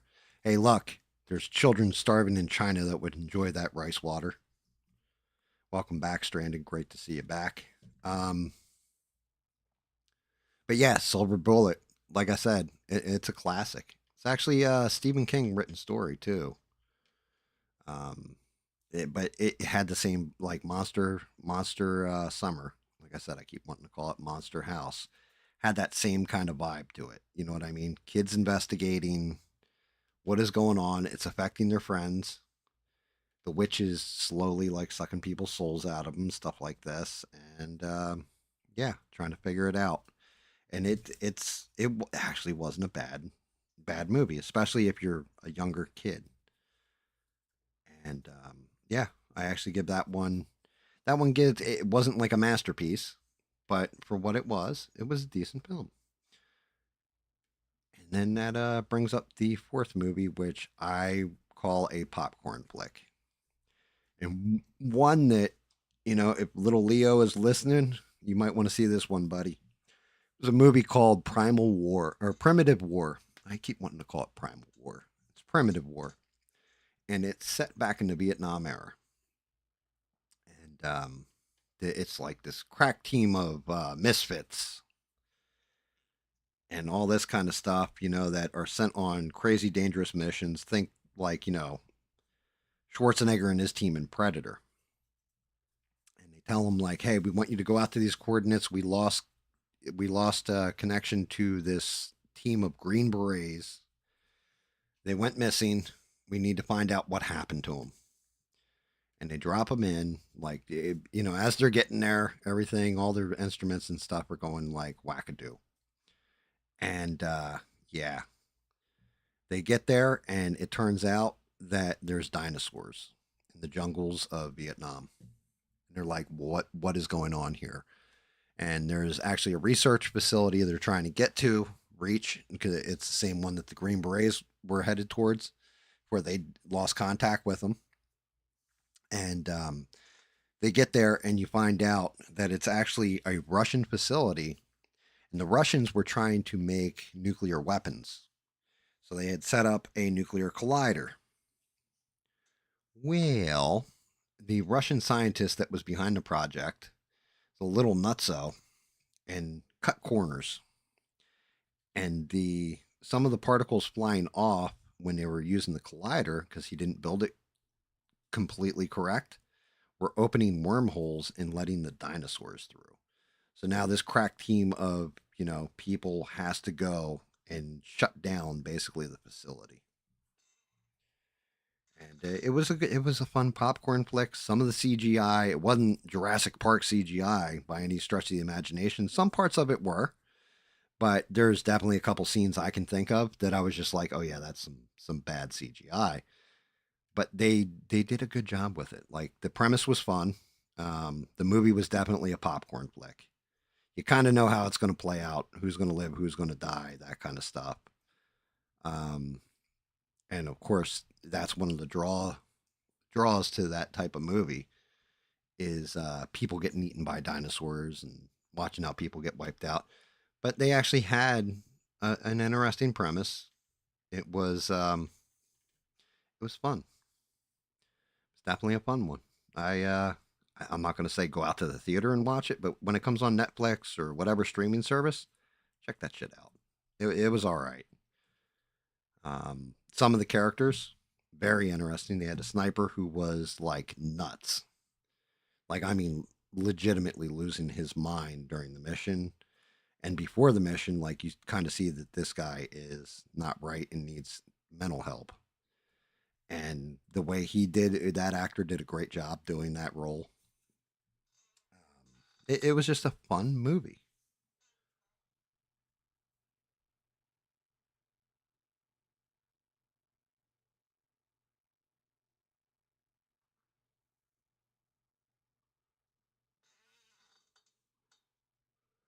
But yeah, I mean, that was all four of the films I saw. Like I said, him, The Strangers too. They get my floating turd rating as far as movies go. Um, him, I actually rank a little bit above Strangers too, only because Marlon Wayans is like, it's such a shame. I've seen him in, what was the other role he was in that I was just like, damn, that guy can actually act. Oh, I know what it was. It was Requiem for a Dream. He was great in that movie too, right? But Marlon Wayans, it's like I feel bad for him because he just can't catch a good movie where he can actually show off his acting chops. Like, Requiem for a Dream is the greatest movie that I don't ever want to see again. But him, yeah, I don't want to see it again because it was a shit movie. Like, it was not good.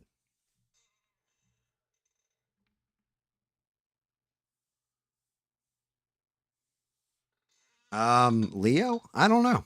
I mean, he floats in, he floats out. He'll drop in, say hi, and I mean, look, Leo's a young kid, and it is school time, so maybe he's back in school and can't listen. Remember, I used to give him static because he would be on here super late, and I'd be like, "Don't you have school in the morning?" And he would always be like, "Oh, it's summer break," so I can maybe his parents crack down on him, and good on his parents for that one because he really should, like, your education, especially when you're younger like that. We don't think it's that important, and anybody who's younger who watches me, I will always reinforce: get your education while you're young. Pay attention in school.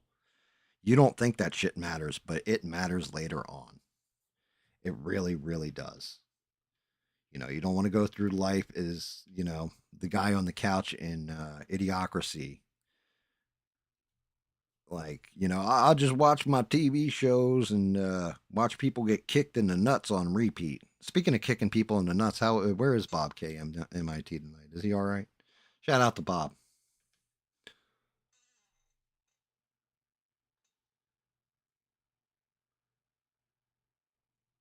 Dude, and that's just it. Yeah, like Leo would be jumping on his brother's Jeep, all kinds of crap. Like, Leo, you gotta stop, buddy. Like, eventually he's gonna go through the windshield. But shout out to little Leo. Yes, guys, it is October already again. Um, I will always go back to my ghost stories when we actually get real close to, really close to, actual Halloween. Um, that I hold out. That's the best time of year to tell those stories, and some of those stories are great. Some of them are scary. Some of them suck. I'm sure. But yeah, in the interim, just the kickoff for October.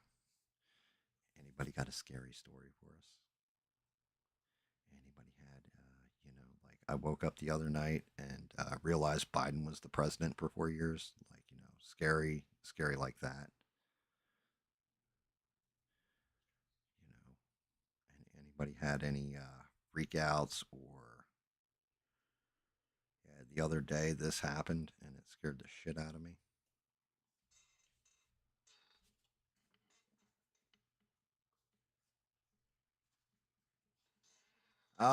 Bob was talking about he might do his own YouTube channel too, but he's got to wait 24. I forgot about this. I've had my YouTube channel for so long that when I decided to live stream, I was just able to go live stream. Apparently, there's all kinds of hoops that you have to jump through in order to achieve that kind of thing, in order to go live and all this bit.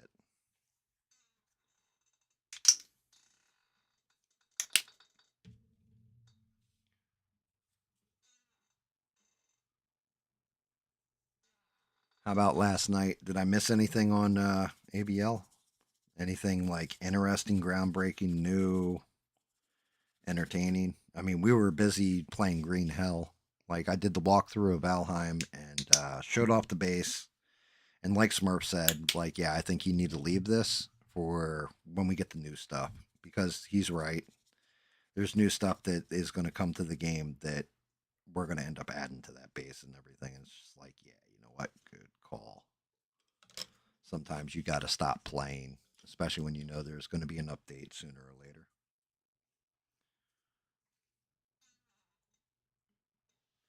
So we started off Green Hell. That was interesting. David bought the game just so he could come in and play with us, which is fantastic. Love having David along for the ride, breaking his balls the whole way through. And I mean, granted, he gives it right back, which is even better. In the meantime, Smurf just kind of sits in the background like, hey, you know what? I'm just going to chill, and you guys can be dickheads all you want on the microphone. I'm going to be a nice guy, okay?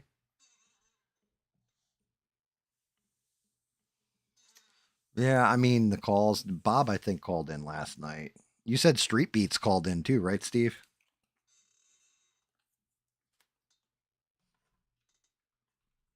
I think you were saying that to Sheree. Like, now you know who Street Beats is. Our man on the street, Street Beats, giving us the deets.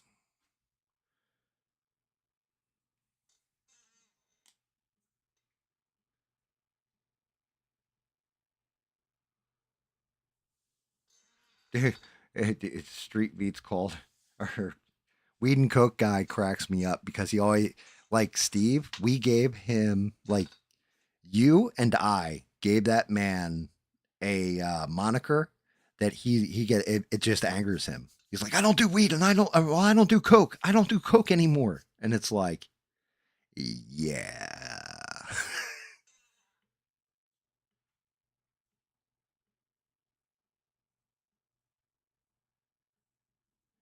Sam Beckett is screwed with the. He's leaping back into the past, is what you're saying there, Stranded, and he leaped and messed with the timeline. So I mean, we can talk about that if you guys want. We can talk about parallel timelines and some of the weird shit. Um, like you have Mandela effects. What's interesting is people are finding shit and proving that some of the Mandela effects we all talk about are actually correct.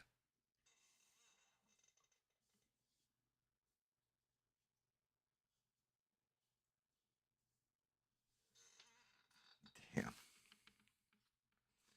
Yeah, Sheree doesn't lie. Sheree's too sweet of a person, and she's smart too, so she knows how to word things where you're kind of getting around it, right?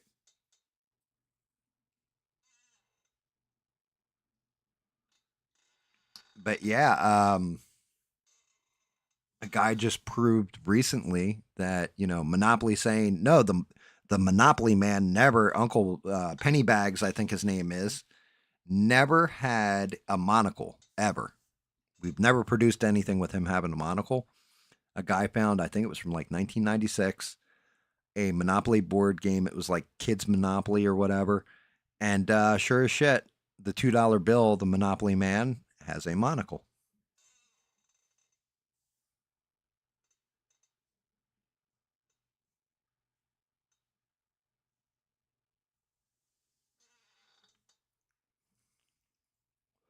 Then there was apparently this lady who remembered the cornucopia being in the Fruit of the Loom and wanted to prove she wasn't nuts and tore through all her clothing, all her friends' clothing, until she finally found a piece of apparel where the cornucopia on the label of the Fruit of the Loom thing had a cornucopia behind it.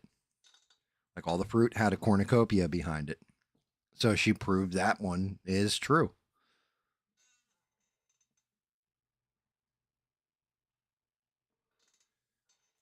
Yep, but Fruit of the Loom did in fact have a cornucopia. As a matter of fact, that's one of the ones that my wife and I we argue over all the time. Or well, not argue over, but we're like, yeah, they absolutely had a cornucopia because when we were kids, there was one where all they used to get actors and they would, one guy was the set of grapes, one guy was this, one guy was that, like the different pieces of fruit, and they were all lined up in front of a cornucopia in the commercial.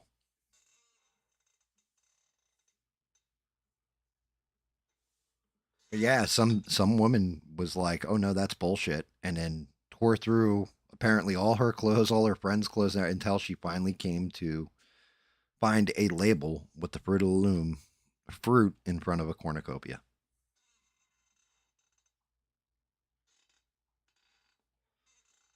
So I mean, does that prove that either they're lying to us or the Mandela effect? Some of them are real.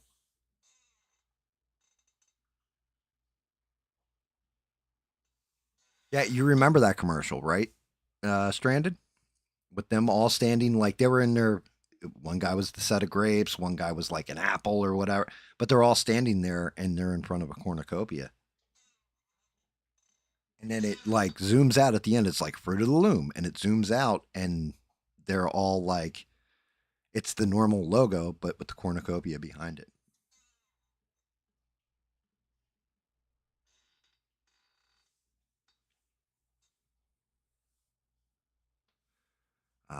Another one is Berenstain Bears or Berenstein Bears.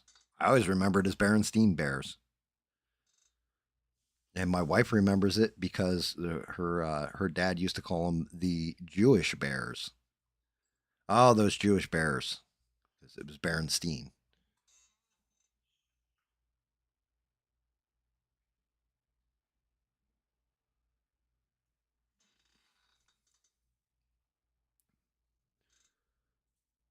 I need to step up a little bit on this hurt. Let's go to pain level 2 on paint. I almost went to pain level 3 and skipped this one. Oh, I didn't need that much paint though. That was way too much. Let's go to this. There's an explanation for all these things. Um, it's some of it is mass remembering, but some of them, no, no, like it's just is what it is. So like Luke, I am your father. No, I am your father. Right? I think it was just a that's just a misquote. No, Obi-Wan never told it because if you think of the dialogue that they're speaking in that scene, Luke, I am your father wouldn't fit in correctly, right? Um, it's the same way. There's no misremembrance of this. This was just a simple misquote too. Is beam me up, Scotty. He never said beam me up, Scotty, ever in the series. He'd always say, Mr. Scott, or beam us up. He never said beam me up, Scotty. But there used to be T-shirts that read "Beam me up, Scotty. There's no intelligent life down here." So stuff like that, or Scotty to the beam. He never said it, but it's the same thing. Like if you go back and actually watch that scene between Darth Vader and Luke Skywalker, there. Why would he say, "Luke, I am your father"? He wouldn't, because he's like, Obi-Wan never told you what happened to your father. And then Luke's like, he told me the truth. You betrayed and murdered him. He's like, no, I am him. I am your father.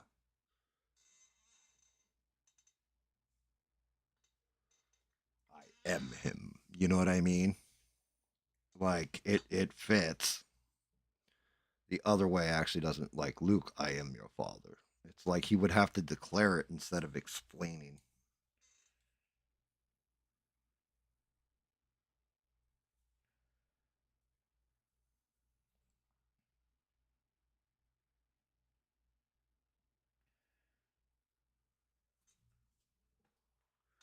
God, this is gonna be a pain in the ass.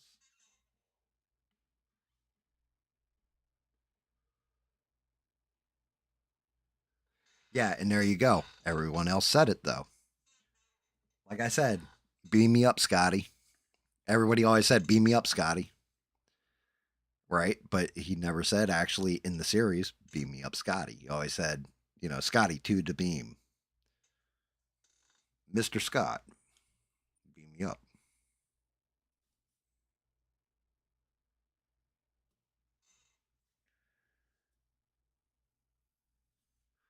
It's just little things like that that will make you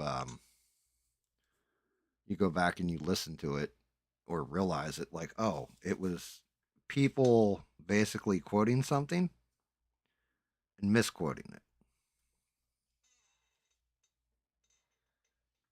Now, the one that always gets me is, the actual name for the Mandela effect, because I swear to God that Nelson Mandela died in jail.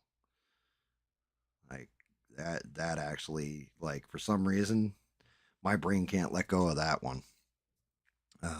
Sinbad with the movie, the comedic actor Sinbad when it was actually the Shaquille O'Neal movie. That one I can kind of see. However, there's people that worked at Blockbuster way before I did. They were like, I actually remember stocking that movie on the shelves and making space for it and stuff. I don't. I personally don't. I don't remember that one.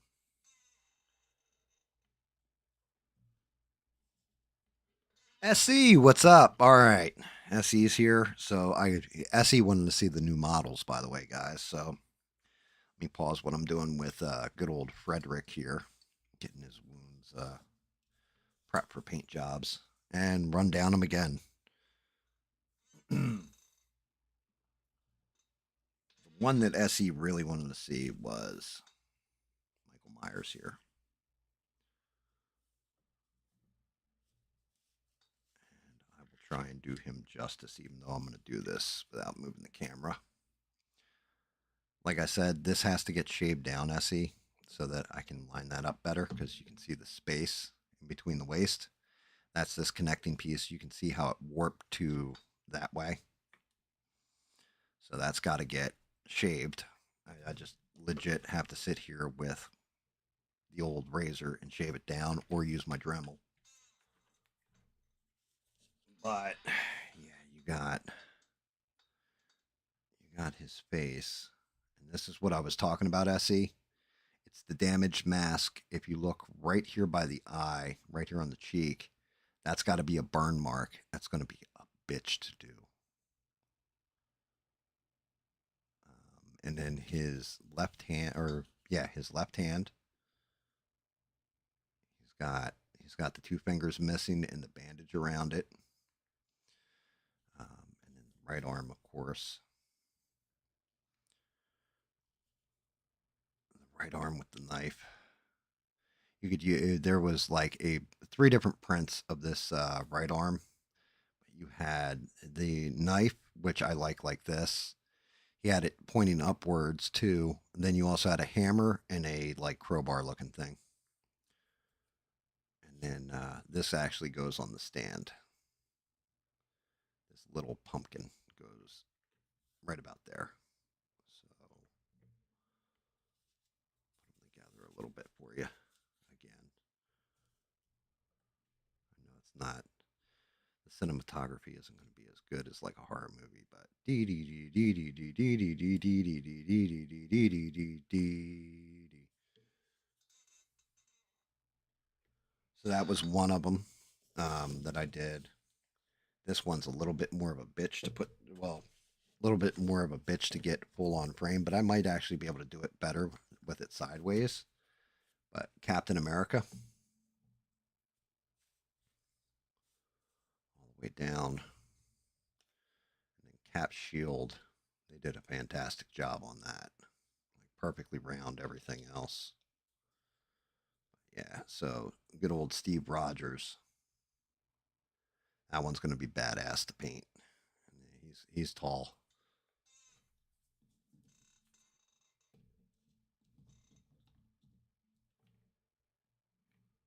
Yes. SE, everybody, just so you know, SE is pretty much setting up a schedule for his streams. It's going to be Tuesday at 11 p.m. Eastern Standard Time is going to be his normal stream time. Make sure you guys check him out on Tuesdays. I don't do Tuesdays. That's SE time right there.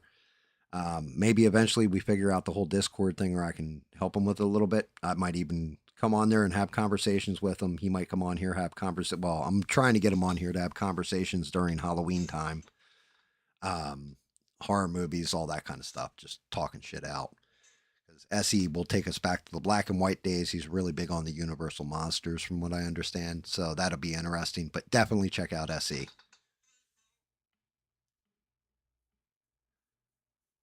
Beans, congratulations on your video. Speaking of which, everybody, like help out a fellow honky. One of the misfits, Beans's channel. She did a fantastic job of filming the concert she was at recently. Make sure you're checking out her stuff too.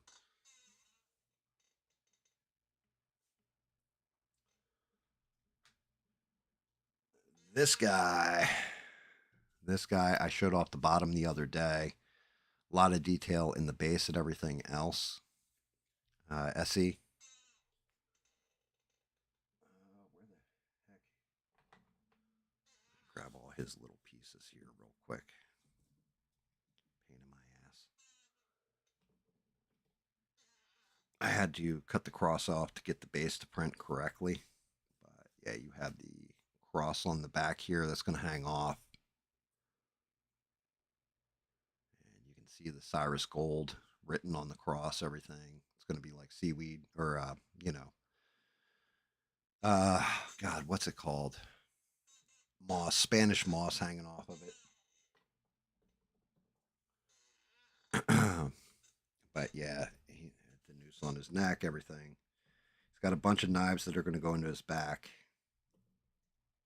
Oh, way too close to the camera, if I'm being honest. Let me tilt him down a little bit so you can actually get the feel for how ripped this dude is. Clothing all shredded and torn and all that. But Solomon Grundy, crush you. Boom. We got One arm there. Other arm's going to go up like that. So this is basically the top half of the model. Let's see if I can get the head on there. I have two different heads. I'm not sure which one. I might paint them both. You have this head. I can actually get the head in the shot. So you've got that one with his mouth open. And you have the other one where he's like, brrr. Like pissed off Grundy.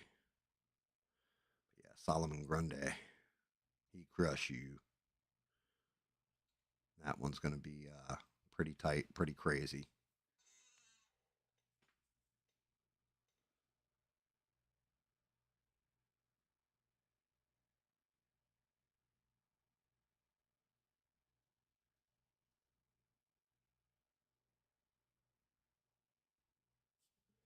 Yes, the Octopus and Goonies, they filmed it and it looked like shit. As a matter of fact, if you can't find the deleted scene for the octopus when it comes out of the water under the boat, watch the Cyndi Lauper video. They have the octopus in the water flying backwards. Like they played the frame backwards.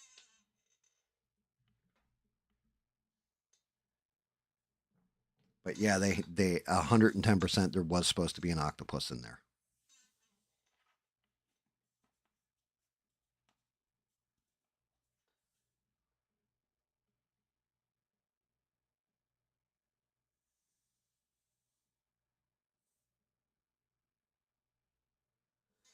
SE, so your watch hours hit 4,000. What you need to do is if you go, there's a tab, and I recommend doing this on your PC. But if you go to the tab that says earn, like you'll see there's a whole list. It'll be like content, analytics, all this other stuff. There's one tab that says earn. And when you go to earn, you click on that, it'll tell you if you qualify for monetization. But 4,000 hours is full monetization as far as you go. I don't know if that's lifetime over your channel or what, but it'll also show you there's two bars. One will show you for subscriptions. Then it'll say you need subscriptions. I think it's 500 and then 3,000 watch hours. I can't remember what it is. However many watch hours you need, or X amount of millions of views on your shorts, and you go there, and then that's where you actually activate your monetization. But if you have 4,000 watch hours in recent known history, then brother, you can be fully monetized.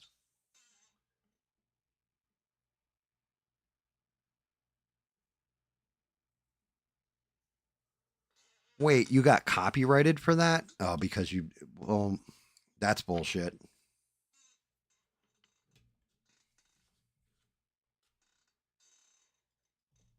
Shape out of the way. Yeah, I've got one more pyramid head. I'll break him out for when 6 gets in here. One more model. Yes, the earn. There's one that says earn, and you can click on it, and it'll tell you need 500 subscribers, X amount of hours watched for the first tier of monetization, and that'll give you your super chats and your memberships. And then the second tier is like, I want to say like 4,000 hours watched and 1,000 subs. And that's the one that puts the AdSense before, after, and all that. And you can actually set it for how often you want an ad to go off, and that's where you make your money. That's the big money. Like the super chats and all that are helpful, but if I'm being quite honest, and I normally am, then I I'll be probably refunding anybody who tries to super chat me or anything like that. I won't be doing memberships, but I will 1000% take their AdSense revenue because that's the money directly coming from YouTube.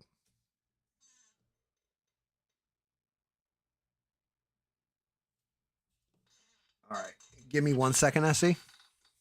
Guys, your probably going to lose my sidebar because I am going to actually walk SE through this because it is super important to him in particular. Let me see. Boom, boom, boom. If you go into YouTube Studio,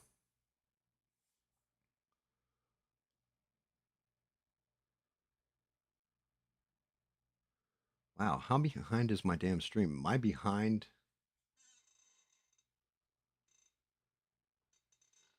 I painted that shit like a whole like couple minutes ago. What is up with that? What's up with that? Um, shit. Let me look. Okay, hold on a second. I gotta shut down my camera real quick so you can see. Oh man, you bastards! They're not gonna let me do it. You go into YouTube Studio. I'll walk you through it.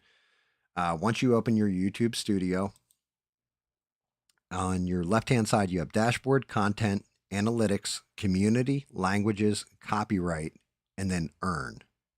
If you click on the Earn button, it comes up and says Earn on YouTube, start your earning journey, right? And then if you scroll down, it'll say eligibility, right? It'll tell you how many subscribers you have. Currently, I have 116 against 500 that I need. It tells you you have to have at least 3 videos uploaded in the last 90 days, which of course I've nailed in just a week. And then it asks you for valid public watch hours. I have 6,173 watch hours at this point, and I need 3,000. And then for the next tier, it is 1,000 subscribers and 4,000 watch hours, and that gives you your AdSense.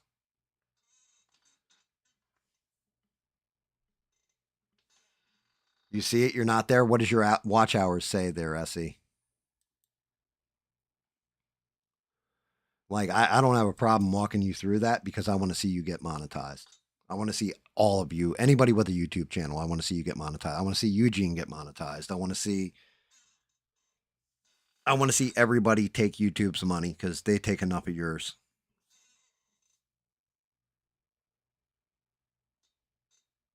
Yes, Stranded. They immediately take a cut of the super chats. They cut the membership. So if it's $5 a month per membership, as a creator, I think you get like $3. YouTube gets $2 for each membership, and then I want to say you get like, I think it's 50-50 on super chats or something like that. But YouTube takes a chunk off the top, and then you have to pay because you become a 1099 employee at that point. So an independent contractor under YouTube terms, and you've got to pay the government 1/3 of whatever you earn. In some states, as Mr. properly pointed out, it's 40% that you've actually got to pay out in those super chats. And if you don't, well, that gets compounded. The IRS will have a field day just raping you with an audit or what have you.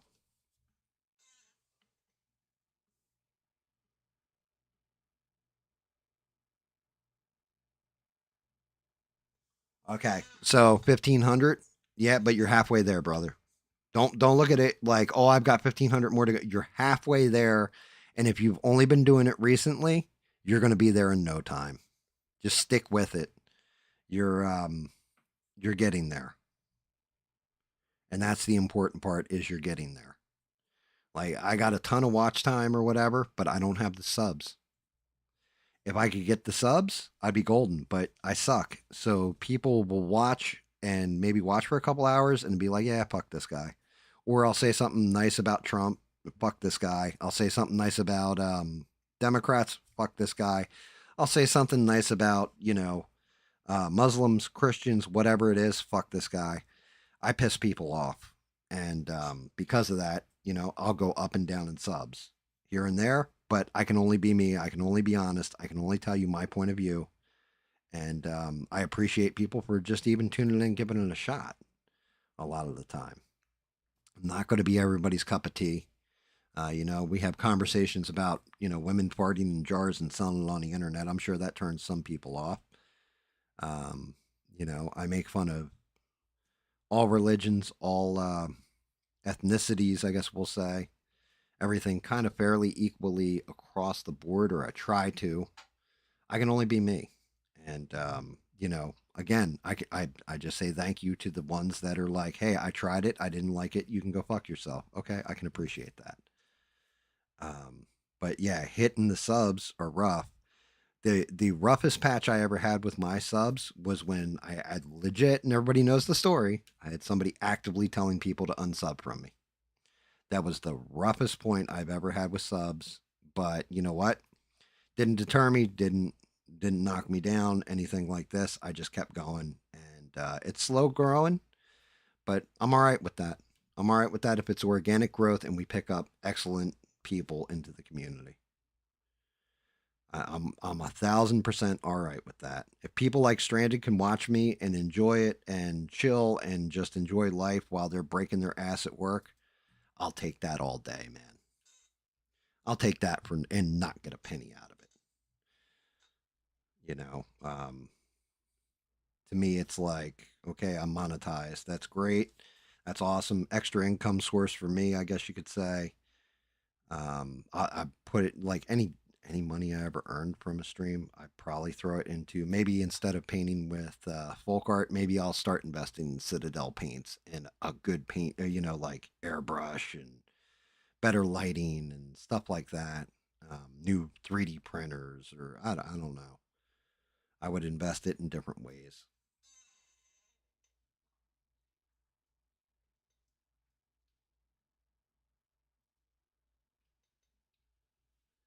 I mean, that's just it. I do try to keep things kind of moving in a positive direction too, which, if I wanted to make click or rage bait, fine. But at that point, what am I making money off of? Other people's misery? That's fuck that. That's part of the problem with the world, in my opinion, is that if you did actually have it doesn't make money to be altruistic in a lot of cases. It doesn't make money to have a good message and spread positivity. You know what happens when you do shit like that? They shoot you in the throat. That's what happens with shit like that. You try to have a good conversation with somebody who disagrees with you, and they'll shoot you in the throat to silence you.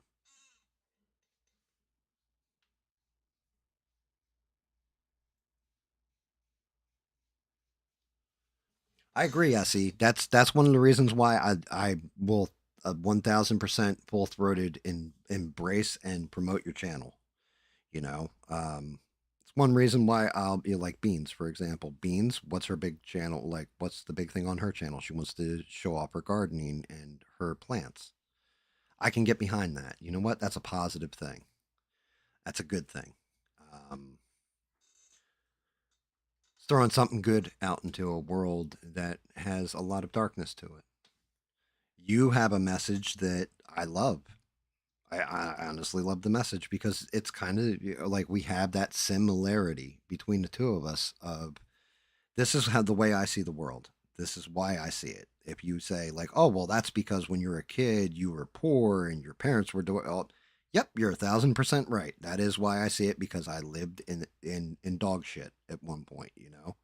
Like absolute just dog shit, fucked up story, and made it out of it. If I can do it, why can't you? If things are always dark and all that, is it too late? Am I an old man now? I am. I was thinking about this the other day. It's one of those things that truly bothers me is that, I've been married for 13 years now, right? God bless my wife for putting up with my bullshit for that long. But I look back and it's like 13 years ago. Okay. Well, 13 years from now, I'm 50 years old, is 63. Man, that is like I'm already past a point where now it's just I'm old and it's going to go quick. Whether it's health, whether it's whatever, things are going to go a lot faster. I look at my dog and I'm like, if he lives to be, let's hope he lives to be 17, 18, 19, 20 years old, with no major health complications, all that stuff. He's the last dog I'll ever own, more than likely, unless I adopt an old dog that's like my cat Frack.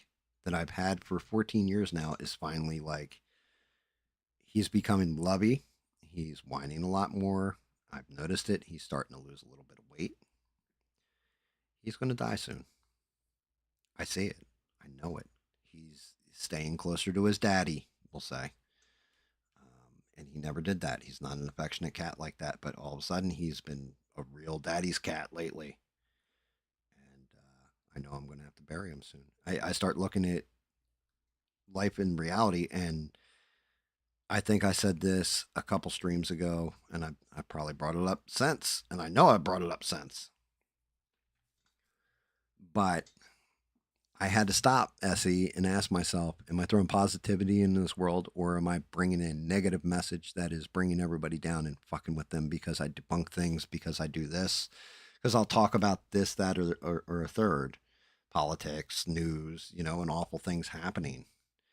And I have to stop. You have to stop and ask yourself, am I throwing good in this world? Am I throwing evil in this world? Am I doing it so that I get more subs? Am I doing it so I get more views, likes, and shit on a video? Or am I telling you what the truth is? And the fact of the matter is, that's where I was able to square with it with myself. I'm always telling you guys what I feel. Even if what I feel is not what you feel, and I say sorry, I don't feel that way. I see it this way.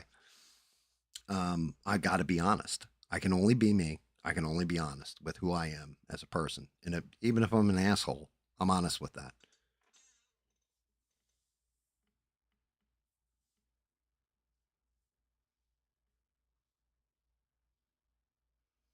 SE, that's just it. And I respect that because I know what it's like. Like I said, I'm at 116 subscribers, right? I've been doing it for a year. I'm appreciative for every last one of them. And that's why I'm sure it comes across as like sour grapes or like I'm jealous of somebody because they got a million subs and all this kind of shit and everything else. And they're honestly not even working for it anymore if we're really being real about things. It's not sour grapes and all that. It's more, it pisses me off that you don't appreciate the audience you have. And at that point, your audience should abandon you, in my opinion. Because the day I'm not appreciative of you guys being here, taking time out of your day to listen to me, then you guys should fucking unsub from me and tell me to go fuck myself. That's just how I am. That's how I feel. You know, because I don't think that tagline at the end, "Don't take shit from anybody." That isn't just some bullshit I'm saying. I'm being honest with you guys. Like, don't take shit from anybody. Expect more out of people. Expect them to not bend over and just like kiss your ass, but expect them to respect you as the viewer, as an audience member, as one of the misfits, however you want to put it. Expect them, they should respect you, especially if it's somebody like me who's an asshole on the internet, who's just talking shit on a microphone, painting stuff, you know, like you guys tune in religiously. There's a reason why I have those watch hours. It's not like somebody tuning in for 5 minutes and giving me oh well, I gave them a view.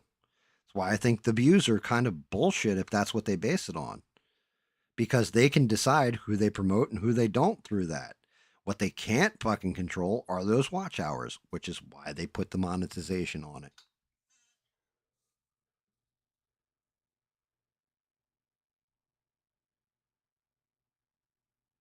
And SE, yeah, you're 1,000% right on that one.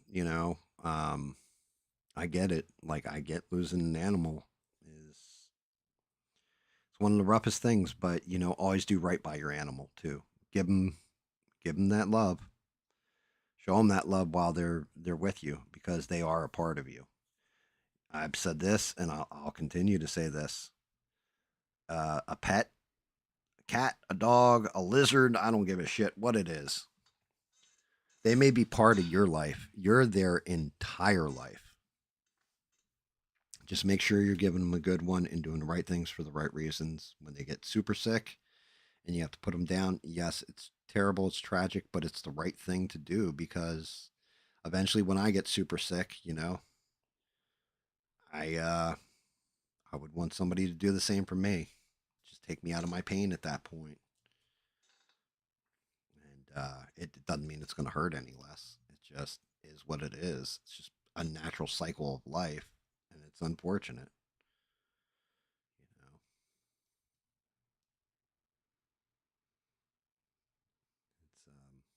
it's rough.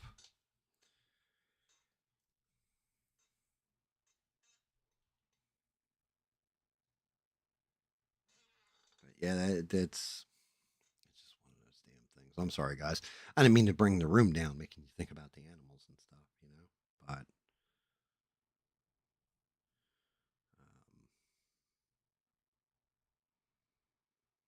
yeah, I can only be me, and I can only be honest. And if I turn into something else, trust me, there's guys like it's one of the things I love about certain people like Bubba or Smurf. Hell, even David. David being a young kid or whatever, he's been in my life for years and years now. Where if I started acting a certain way, David is going to call me on the side in real life and be like, "Yo, dickhead, we need to have a talk." And they're literally going to lay out to me like, "Yeah, you're becoming this," and snap me back to reality. I mean, you have the ultimate control though in my life is my wife. My wife will smack me within an inch of my life with just her words because she has that power over me because I love her more than anything. Well, not more than anything. I love my children more than anything, but she's right there with them. She's in that bundle.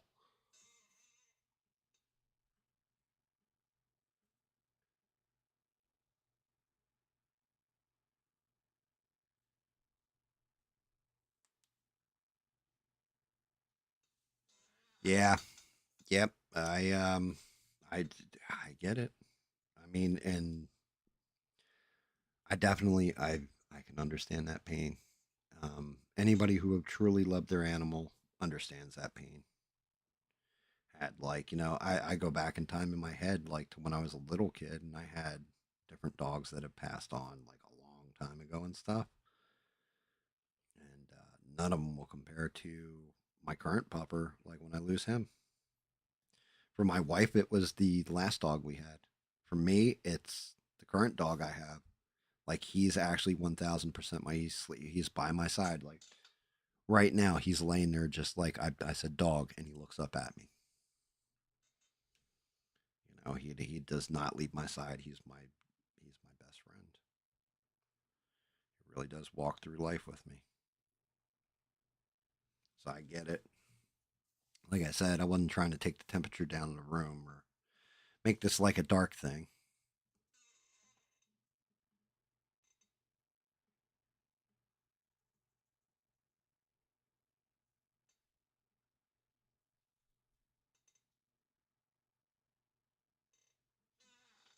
See, and that's what I'm talking about right there. What Stranded just said to me. Thank you, Stranded. I also have Sheree too, greatest mods on these interwebs that would hit me in the background. Sheree's become very dear to me, especially when it comes to this shit because she and I have had conversations where she knows who I am as a person at my heart and everything else, and she knows I'm throwing it out there on the stream. Sheree would call bullshit on me midstream, and she can do it.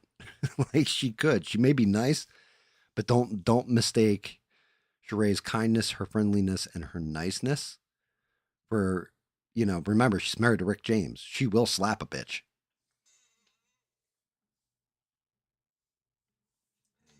Losing somebody like you, Stranded, that would be another one. That would be one that would be like, damn. You guys have stuck with me even on the shittiest of shows and stuff like that, and I appreciate it. Like I don't forget. I'm loyal like that, maybe to a fault. And then yeah, Steve will be like, "Yo, I ain't reporting shit for you. You're a dumb motherfucker." But yeah, I also don't want you guys like mistaking and thinking like when I get pissed off about stuff like you treat a subscriber that had a membership to you for like the past 5 years and you treat them like they just got that membership yesterday and you've never seen that name in your chat before and yet they're there for every show and all that kind of stuff. Man, that shit it pisses me off. It tells me that you actually don't give a fuck about the people who are watching you. That's one of those things. SE on SE streams, I anybody who jumps in that chat says hello to them, SE will literally tell you like, oh yeah, check out their channel, stuff like this. But he'll also go into, yeah, I started watching this, this person's channel and like this is what they do and every like I mean he's breaking it down and you can tell he's watched their content. Like he actually is sub to him. He's paying attention to the conversations.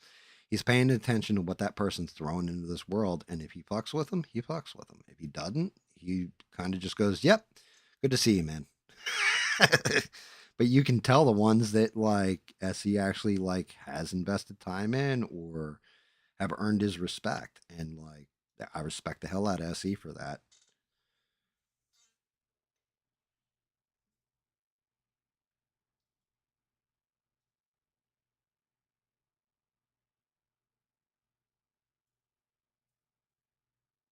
No, I understand. Like, yeah, there's people I shout out, and you know, there are people that come in mainly for the gaming. Some people come in for this end of things, for the discussions. Some people come in for the painting. Some people come in to see what model I'm working on. Like, I mean, for example, shout out to Romeo and Fax Machine. They both came in during Helldivers, and Fax Machine actually does contribute on the Discord and stuff like that. I see him here and there, but shout out to him. Wasn't like he canceled his sub because I haven't been playing Helldivers lately. He's still out there floating. Shout out to him. Shout out to Romeo. Like they've been in games with us. Like good dudes, both of them. But I still appreciate them. They don't have to be here the all the time.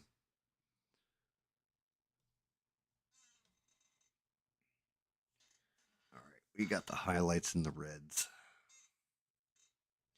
I think I've got almost every wound on this head, which is a lot of them. There's one right here, actually.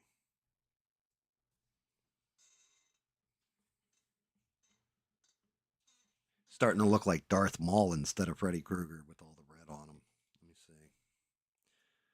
Granted, I gotta paint that hat too. Let's see where we're at. See if I got, yeah. So now when we go and start layering in the brown, those reds are gonna pop a little more. I'm gonna use pink to highlight them. I just need to get the painful burns. Like, I don't know if you guys can see the depth in like that hole on his nose. You got those really red marks on his cheeks. I need to keep toning them up just gently until, and like I said, that's the problem with doing skin like this where it's burned. It's like make them look more and more painful.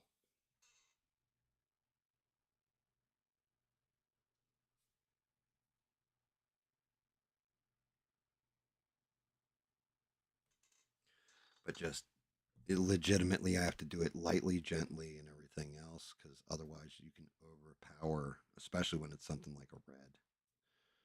You don't want to overpower your red going in there. It's real easy to just blow out like a little spot and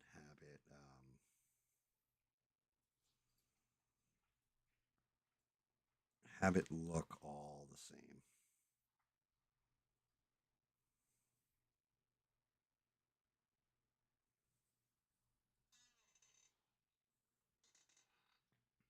Like this little open wound on this cheek right here, for example.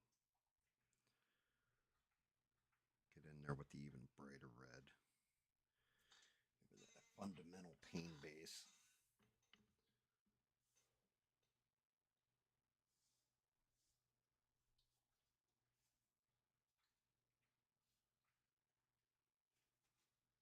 So that might honestly, Essie, that's one of those things you set an aesthetic with your streams where it's always you outside, nature, or the fire in the background, whatever. It's a welcoming environment.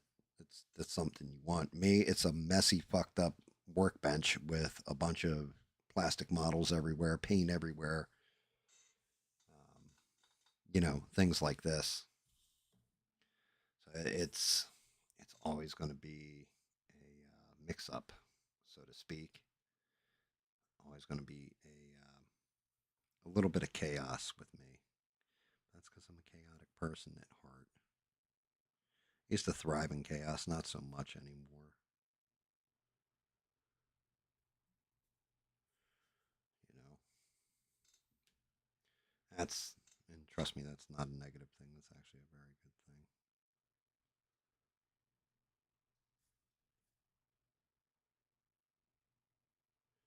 Because some chaos is fun, but when you live, breathe, and it's all you deal in, that shit can get not just exhausting, but dangerous.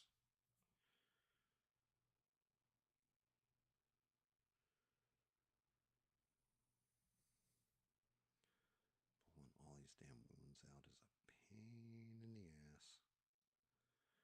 And it's only a pain in the ass because the sculptor did such a good job with them. So he's got so many variety, and it matches the actual actor's mask and makeup. Makes it difficult.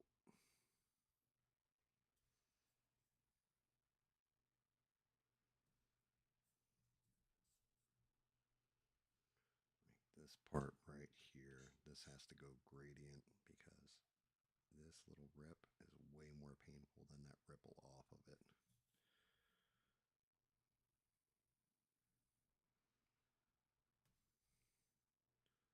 Which I don't even know if you guys can see them all while I'm painting them. Do this with it, I think. So you can see what I mean about gradient off of it, where it goes to darker. You can see the highlights and the reds. And when the light tan slash brown layering for the crispy skin comes up.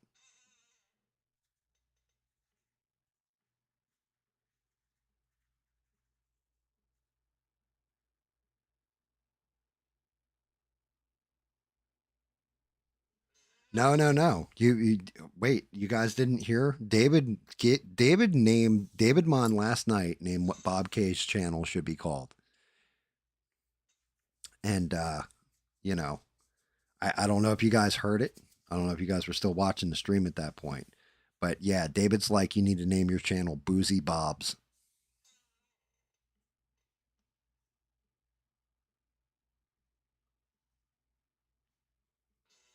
David Mon last night was like, yeah, you got to call it Boozy Bob's, and I think that would be fun. That's a fun title. You could call it Boozy Bob's Adventure Time, Boozy Bob's, story time, Boozy Bob's stories, Boozy Bob's adventures or misadventures, the misadventures of Boozy Bob.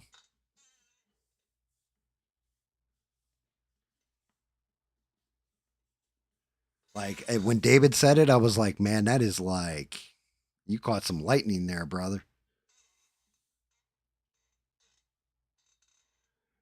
Boozy Bob by the Bay. Yeah. Or Boozy Bob on the Bay. Boozy Bob by the Bay. I mean, he might not want to start that channel, and call it Boozy Bob on the Bay after, the whole shooting with the restaurant in North Carolina.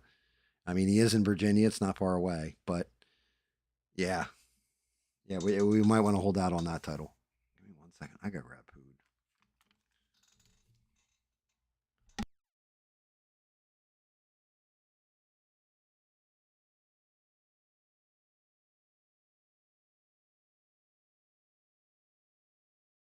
Sorry, guys. I the wife left me a plate of food, and I have not touched it. And if I don't eat it, she'll kill me for one, and two, it smells so goddamn good while I'm painting. It's screwing me up.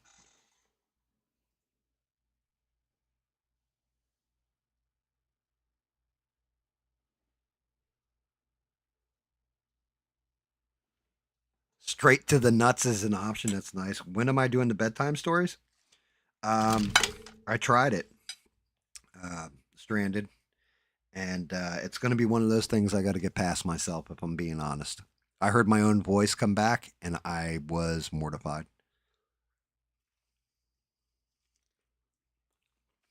I got to learn to get over myself when it comes to my own voice.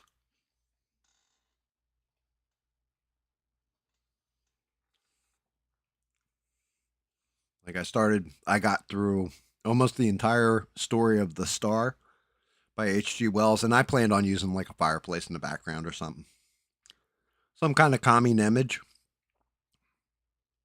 That and doing a completely black screen so when somebody like you stranded is at work, you can just put it on in the background and listen and not have to worry about visual interaction.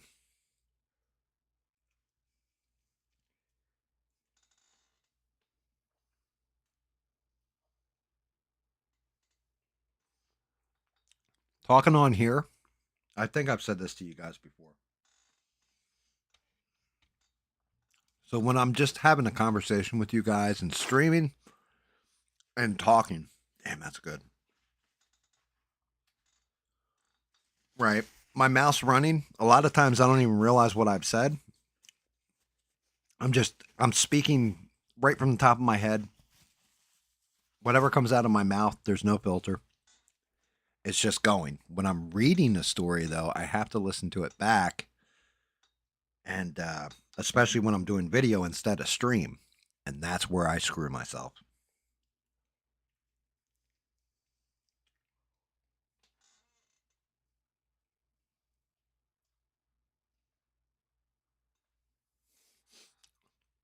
You don't sound like Steve Urkel or Screech, so you're good to go.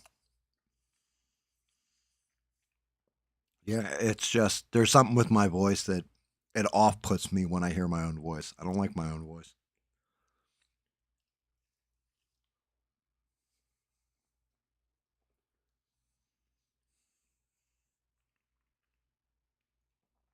I really never have.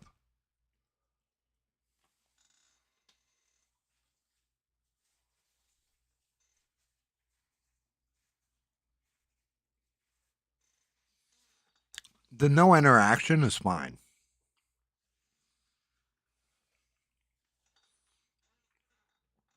because I'm reading somebody else's words, right?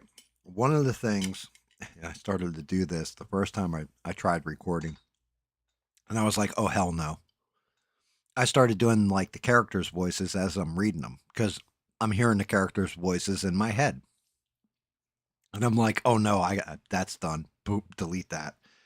Then I did one where it was just me talking, but I was getting animated when it got to exciting parts. And I was like, nope, delete that. It's got to be like even keel across the board, just like I'm telling you, like I'm telling a matter of fact story to somebody.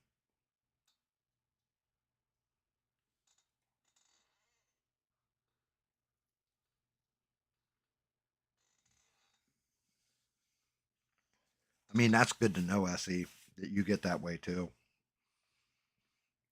because it does. It messes with you.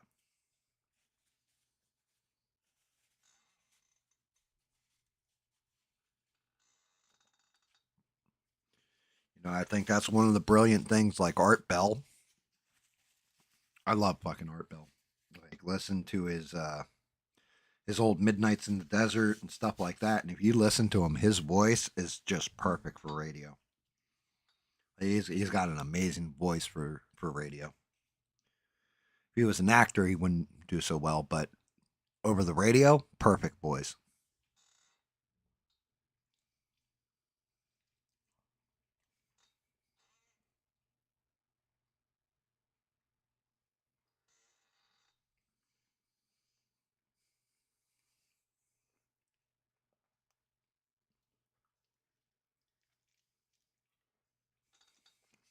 But yeah, one of the motivating factors and one of the things that keep me where I haven't given up on it yet is knowing there's people like Stranded out there. Shout out to you, Stranded,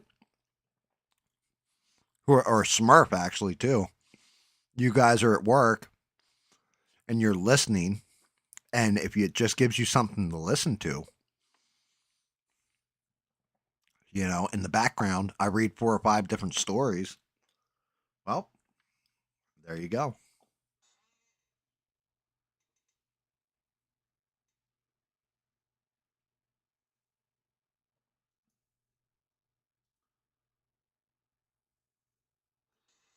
Really, Steve. I didn't watch that one yet.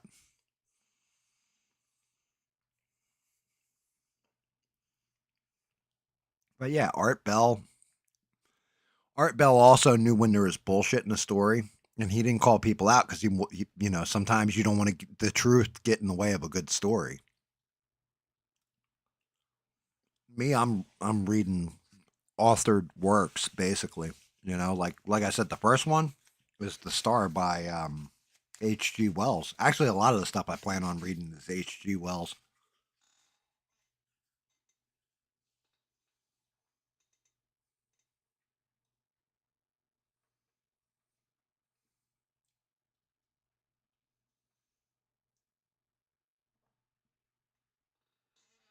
SE, you need to listen to. You can look it up. Just look up Art Bell on Periscope, and they have all his. It's MITD Midnight in the Desert, but they have like they recorded them. There's no commercials.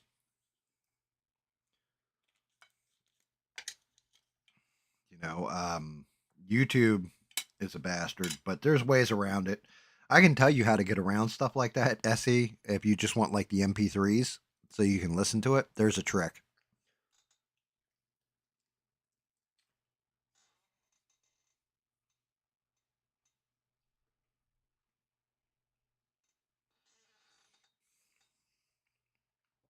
Yeah, I have no problem with people with PCs. There's things that you can look into because if I'm watching something, like an Art Bell, right?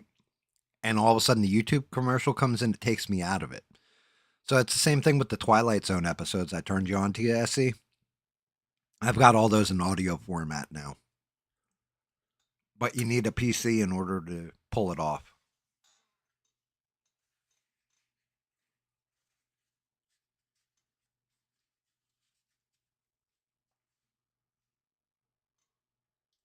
Don't remember him.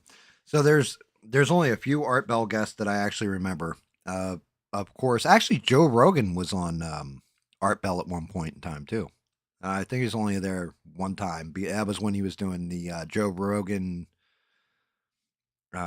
whatever, when he was like debunking everything.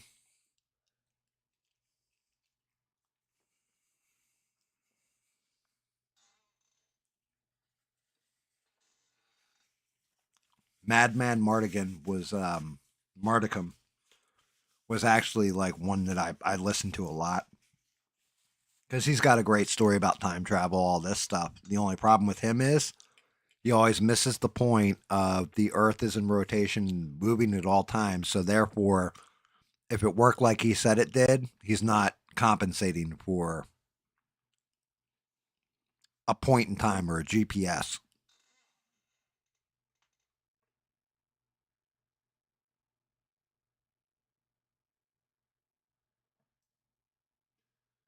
Guy who works. Are you talking about Jeremy Corbell and George Knapp? Because you have the two of those guys. They're all over UFOs. As a matter of fact, Jeremy Corbell's big breakout was partnering up with Bob Lazar.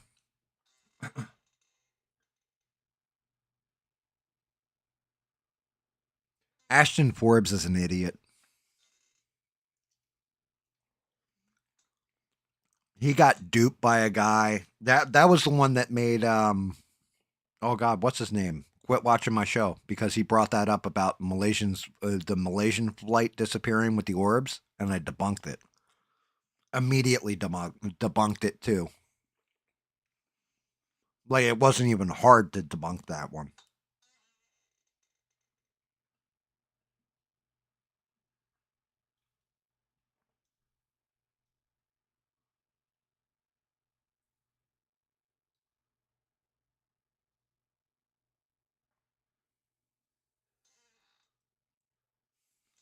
Ashton Forbes, like so. This one of those things, guys. Joe Rogan says this too, and I can respect the shit out of him for it. I want to believe every story is true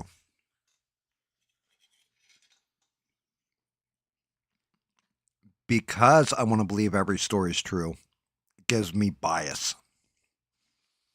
It makes me look harder at it from a logical lens to make sure that I'm not just endorsing something because I believe, like, oh, I need confirmation bias to tell me I'm right about something. I want to see why I'm wrong about it. And if I can't prove it wrong, that's that. That's where I get my confirmation bias from.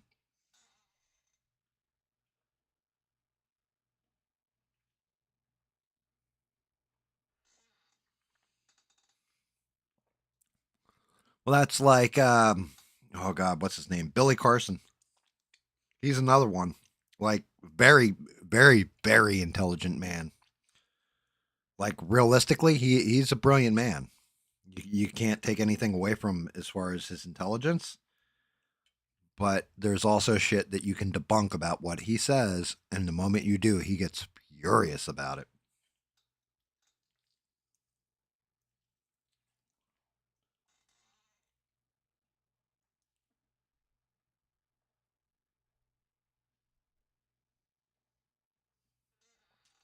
That's just it. You have to question. Don't ever take anything on blind faith. I don't ever tell you guys just take me on blind faith.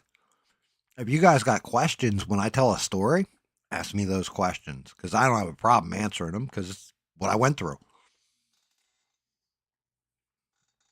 Um, who was it? Was it Abraham Lincoln? I can't remember who the hell said it, but an honest man can have a poor memory, something to that extent.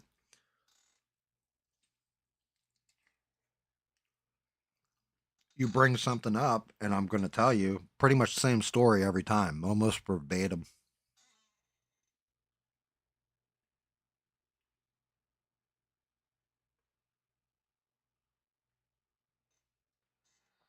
I mean, there's certain people that aren't grifting, but it can also you also can't remove just because somebody's not lying about something doesn't mean it somebody didn't fake it to make them think that they saw something too. Like you also have to always remove that from an equation. I mean, we have we have a government that pulled shit like MK Ultra, right? Operation Midnight Climax. What was the guy's name? Doty, Richard Doty, worked legit in the UFO community and worked for our government and was just feeding misinformation the entire time. Big question is why would you have to feed misinformation if shit wasn't there wasn't something to it, you know? But he did that.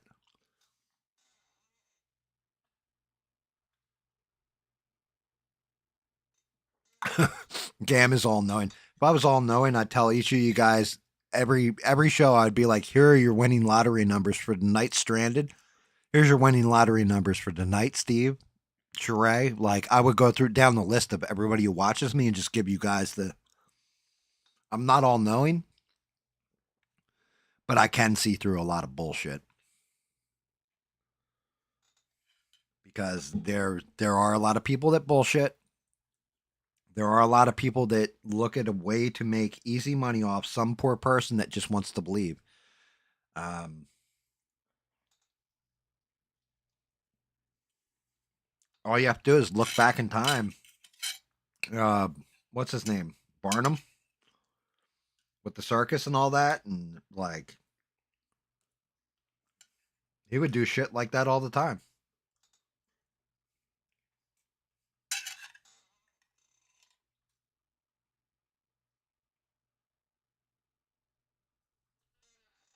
So bots and AI swaying our outlook on life, I could believe that.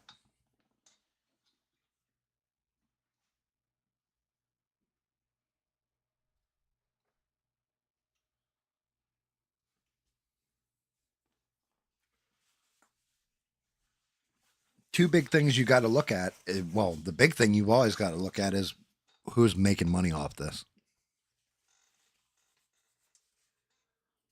Guy who develops a bot is going to make money. Why? Because he had to develop the bot and program it to do what the other person wanted. Other person's making money in one respect or another because he's selling the influence or using it to influence people to do what he wants. Always look for the profit margin. Always look where that money's flowing, and you usually can find the guy who's holding the puppet strings.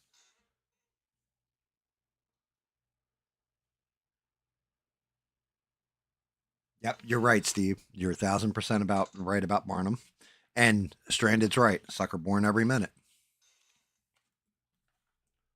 You know, it's like back in the day, they used to have like you're talking times of vaudeville and stuff like this, but you'd have the flea circus, right? And it would be like watch the fleas on the amazing trapeze and watch the tightrope and stuff, and like the stuff would move, and it was just really magnets and like mechanical devices in it to make like like like a seesaw go like this, and it looked like there were and kids would be like, "Oh my God, look at the fleas! I can see them! I can see them!" There was no fleas; it was just magnets or a mechanical device to trick the eye, and then you wanted to believe what you wanted to believe. Get a a penny to a nickel of view, and that guy walked away with like $100 back then was like making 10,000 nowadays. So you had stuff like this all through time. There's all kinds of cons. Psychics, famously, my favorite story is always Harry Houdini. His mother died. He told his mom, I want to believe in an afterlife. She said, okay, well, when I die, we have a passcode. You go to these psychics. If any one of them repeats that passcode, you'll know they're real and legit. And not one of them that Harry Houdini went to, all the most famous, he went to, and not one of them ever got that passcode.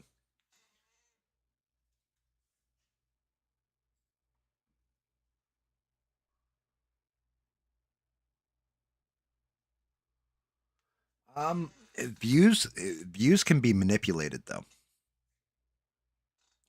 If Steve, for example, like you logged out, right, and well, not logged fully out, but just tuned off my channel, went to watch something for a minute, and then came back to my channel. Like, so you disconnected my stream and reconnected to it. That's going to count as two views. You can manipulate views. What you can't manipulate is the watch time hours.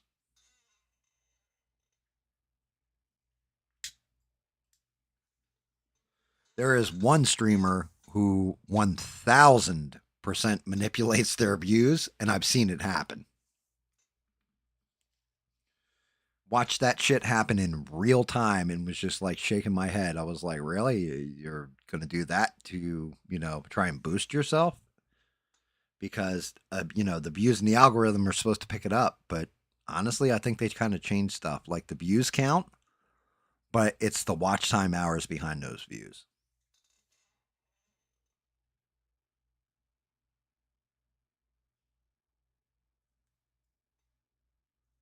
Yes. And you're right, Steve. You capture the imagination, the mind of others, you can manipulate them. I don't want to manipulate anybody. I want you guys to be free thinking, that kind of thing, like everybody has their own point of view on this, that, or a third, religion, race issues, or whatever, politics. I want everybody to have that because then everybody bringing a unique point of view to a discussion about something.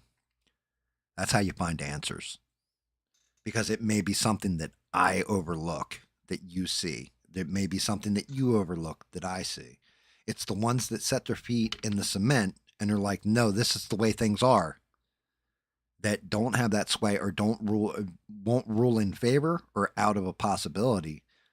Those are the ones that everybody should be afraid of because those are the true believer, the idealist or the ideologue, I guess you would call it.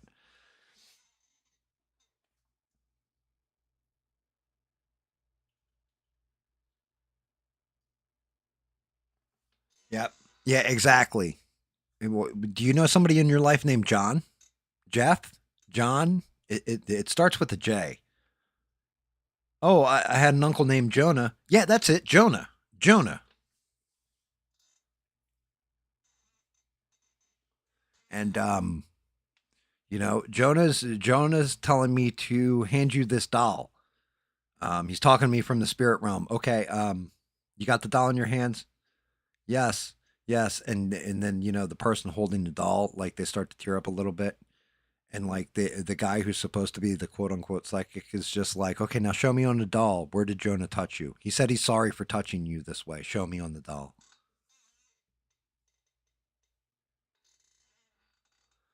And then, like it just proceeds from there. But yeah, that's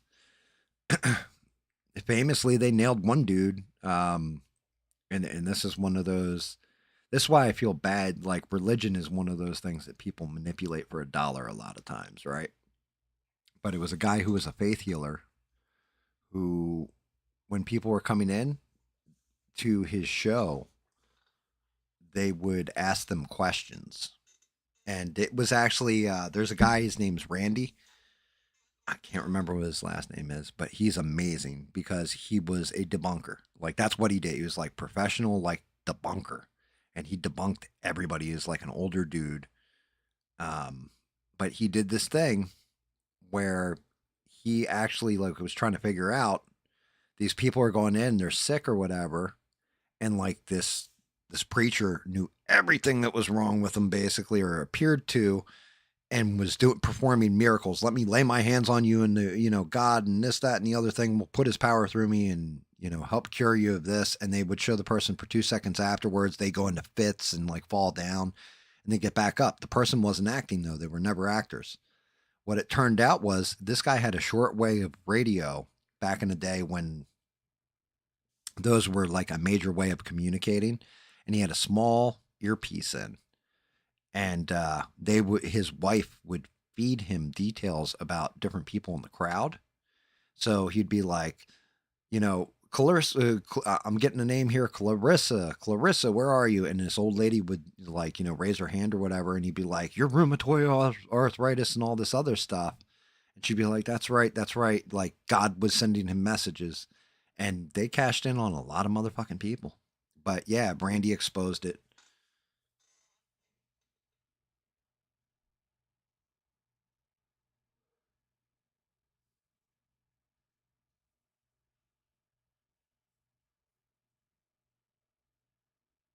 Jumping Jimmy Christmas.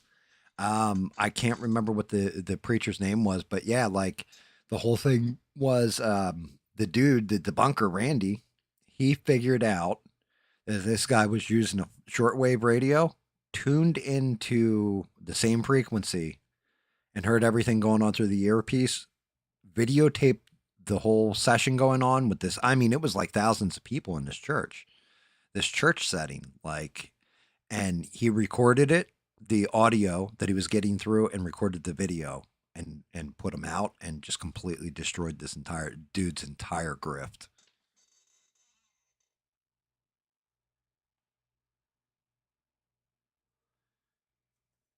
Well, that's just it, Steve.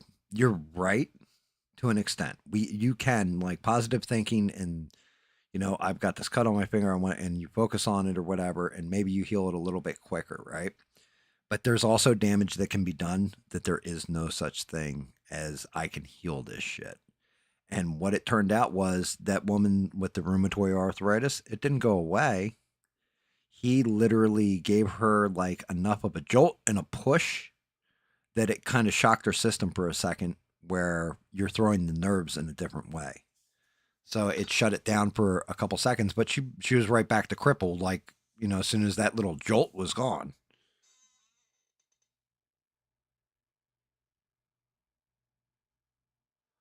I can't remember. I can't remember. I know exactly what you're talking about too. I know what you're talking about. Um, but yeah, like one of my favorites with this dude Randy, where he's debunking people. It's great. There was this guy, and he said he had a Chinese master that taught him martial arts. It was either Chinese or Japanese master, and he'd come out with the old Chinese gi on. And he had like the an Asian style black haircut, and he had a mustache. And this is back in like I want to say like the 70s. It looks like the 70s. Bob Barker actually hosted this shit, and like he showed off his amazing power that without even touching the page of a phone book, he could turn these pages, right? And that dude, Randy, came in and said, what are you using to do this? He said, oh, I'm using my chi or my key or what have you. this ancient Chinese energy to change, turn these pages on the telephone book on the table without ever touching them. And so Randy said, okay, I will give you $10,000. All you have to do is make one of those pages move. And he said, but here's the precursor to it.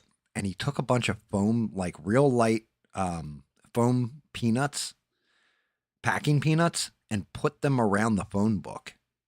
He goes, now, here's what I think is happening. I think you are blowing with your mouth very gently and making the page turn with the wind from your mouth from a certain angle. If you are, then these packing peanuts will be caught in that wind and blow off the table. And like this dude was just like, okay. And he gets down in the stance and everything else. And he's like, I can't change the page. I can't change the page. Like all of a sudden he couldn't do it. And he was like, yeah, it's something with the lighting in here. And Bob Barker's kind of like, yeah, you just did that shit like 5 minutes ago under the same lighting, under everything else. He's like, oh, well, it's the packing peanuts. They are blocking my chi. And like they had 3 judges or whatever on the side. And the 3 judges were like, no, it's a fair test.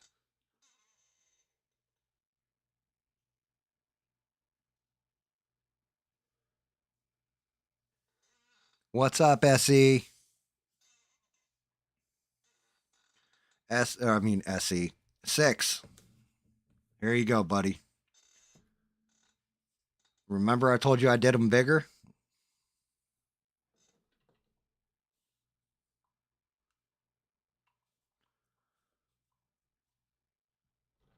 Look how big this bad boy is.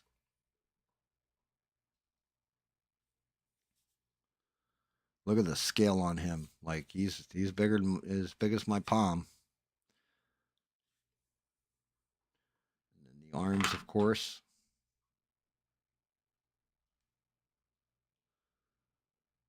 I like cut him down myself this time. And of course the other arm.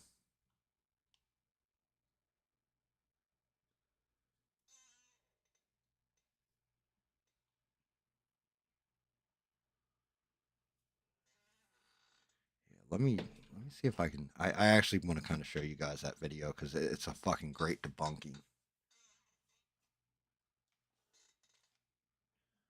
YouTube's been kind to me with the copyright nails. I don't know what's going on with that, but let's see. Let's see if I can find it.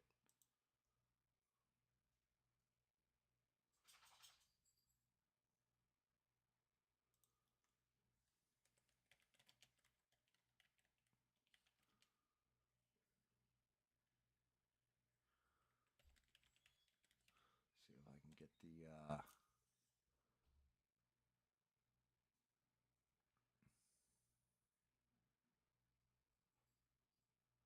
James Randy.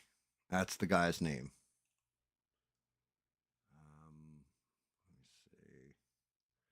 I gotta hit mute real quick. If it ain't already muted, it is. Nice. Let me just get to this one section of this video.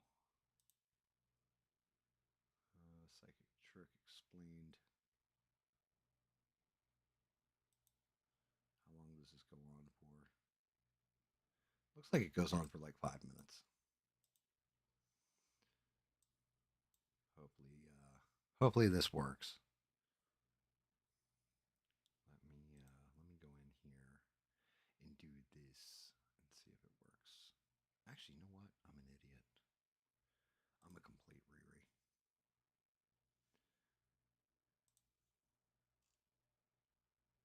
Window capture. Here we go. Now I can actually move this into frame. Like it's funny too because it's on the Price is Right set. Now that I'm looking at this, let's get you guys back to that. Oh, nope, don't want that. We want that. And there you go. Let me know if you can hear this, guys. Hopefully the volume's okay on it. James turned the page of a telephone directory without touching it. And you claim to have done that with psychic power. Yes. Now, You're prepared to demonstrate your psychic powers again. You've warmed up. You're ready to go, are you, James? Very well. Oh, James, you are prepared to pay him $10,000 if he can turn the page of the telephone directory with certain controls. That's Is that right. You have the $10,000, do you, Randy? I do indeed. Now what I have here is particles of a white plastic, which when given a good puff, good heavy puff of air, will, I think, rather conclusively show whether or not Gotta love it. is the method accomplished. Now, it will not, perhaps, in some way differentiate between genuine psychic power and actual blowing, but it certainly should be very interesting indeed to see what now occurs. James? Ready? There we go. Go get him, Tiger. Sorry about the hum in the background. It's just old video, and whoever recorded it had a hum in it.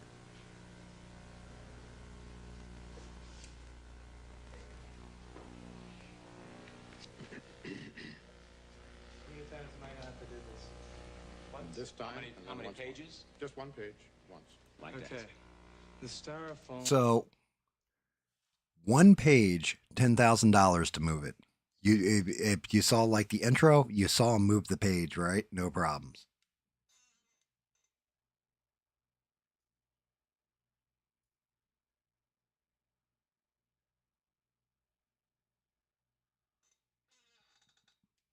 Here we go. Let's continue because it's almost done. And the lights form electricity which pulls the page. Look. Bob Barker ain't buying it, guys. It pulls the page down. See, like he's trying to debug it. That shit ain't freeing working. the pages. All right, and what would you like to ask us to ask Randy to allow you to do or for me to To do? either take something else, either lighter or something that is going to keep, that isn't going to form like static electricity. You mean put something else, some other material around Something here? that is not foam. Foam causes static electricity, and the lights is what heats it up. All right, Randy, is there anything else that you can put around? Now, here's my question. Do you guys believe that bullshit? The foam forms static electricity, and that's what's holding this page down. On the telephone directory. I've heard the question, but the question is not valid because it's making an assumption which is not true. The foam does not in any way create static electricity, and Mr. Heydrich, in demonstrating that the pages were clinging together, didn't demonstrate it to my satisfaction. I think we could perhaps ask the judges for their opinion on that. I am not a scientist, so I'm not qualified to declare on it. Judges? Whatever static electricity exists in the styrofoam would not really affect the movement of the page or the clinging of the pages together, in my opinion. I would add that if this is in fact psychic functioning, I don't really see why that would make a difference. Very well. Would you allow me to turn perhaps half a dozen pages and then put them back?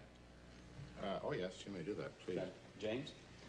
I'll just lift up 1, 2. Be helpful to you? The static is going to still be here because of the foam.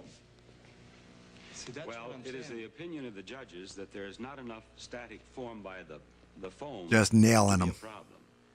So, under the conditions agreed upon, it would seem that now you should at least try with psychic power to turn the page of the telephone directory, James. Okay. Here we go. Is he going to do it, guys?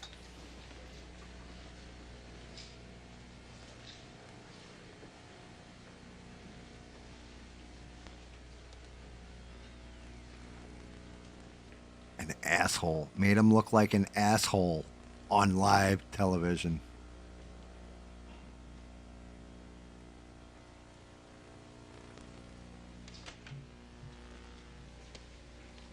It's not going to turn for you? No, it isn't. Well, have you reached the point then when at which we can declare the demonstration terminated? This isn't a magician's trick. I can't just come up, bang, bang, and it's over. I have to come up with something small and then big, to build up my own self. So this Well, is, it isn't a trick. It has to be done. This is just it's power. It's mental power. The conditions It's all agreed mental upon power, guys. have been fulfilled. Bob, the comment very briefly is that I have gone through many hundreds of these tests with many hundreds of people who claim to have psychic powers. And quite frankly, it's more or less the same story every time. When a simple, direct... Imagine being able to build an Really? app with your name Really, on it YouTube? just by thinking about it. Meet Base 44. Very uncomplicated protocol is used, and the control is applied. The psychic forces don't seem to be present, if indeed they are ever present at all. Live, you've agreed to attack. So there you go. Yeah, this dude, James Randi. If you guys get a chance, I highly recommend looking him up. He is hysterical. Okay, cool. Yeah, that works. I can actually shut that back down. And I should be able to do this. And we should be right back to where we was. It's actually showing you analytics.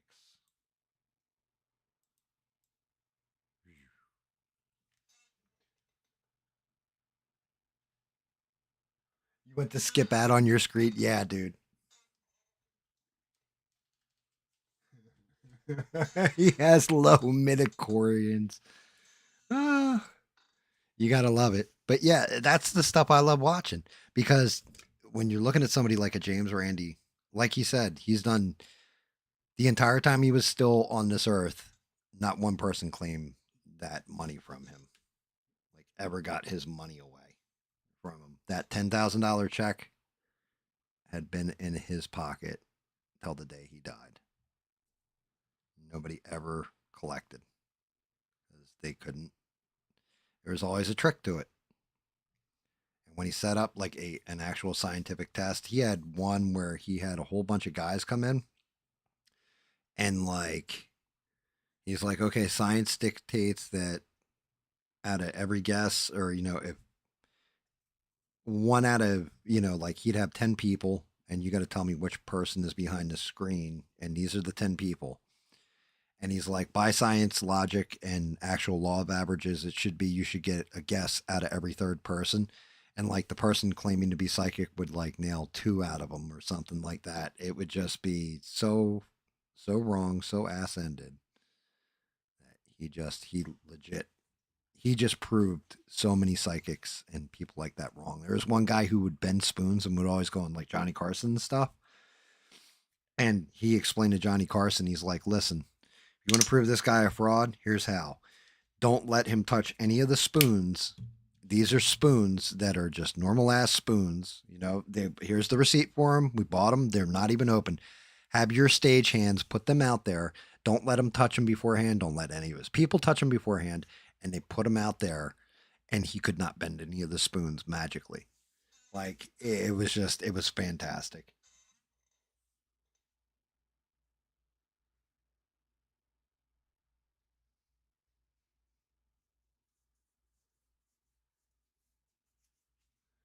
So yeah, you had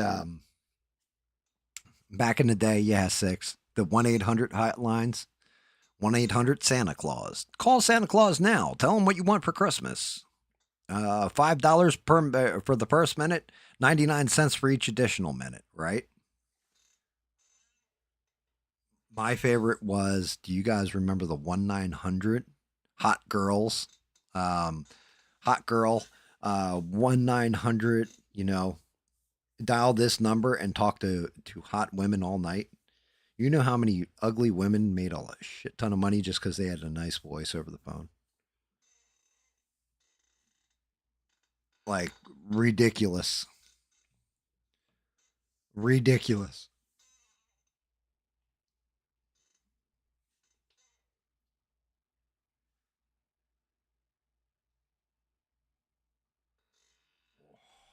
Dude, this is going to be rough. All right. I need to nail his skin tones. We will go to a darker linen color, I think, to start. Just much of the base that I use for most of my skin toning.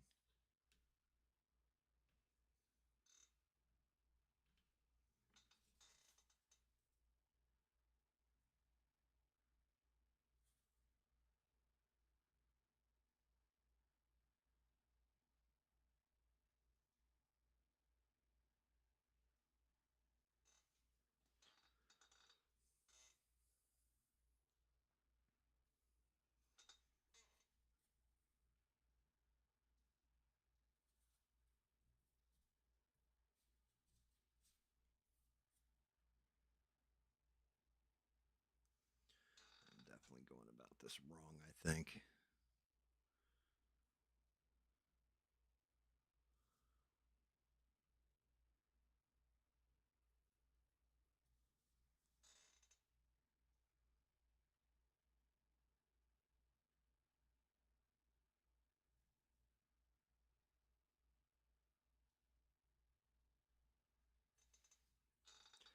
I'm not going to be able to.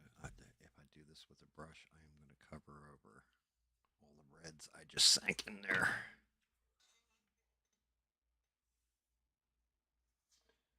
I haven't watched much of the new Beavis and Butthead, Steve. Um, I don't know. Are they any good? How do they do it without the MTV influence?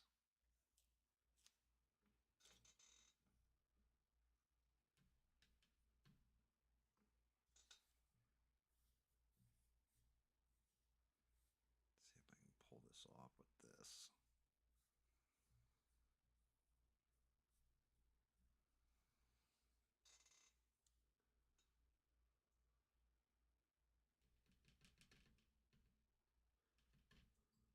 Such a pain.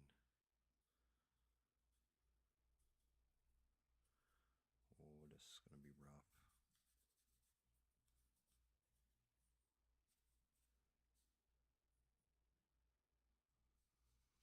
Mm.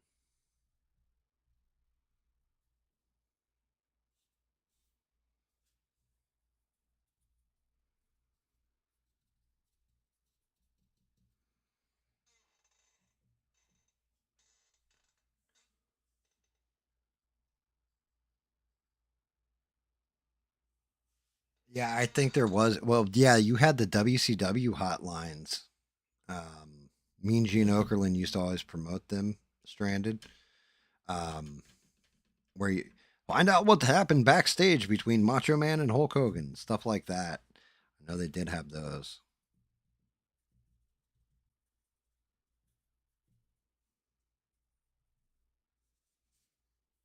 My God,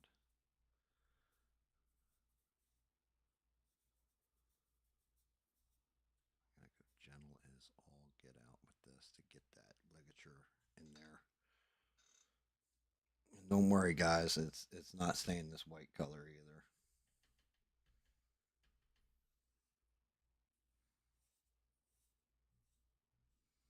Gentle, gentle, gentle, gentle.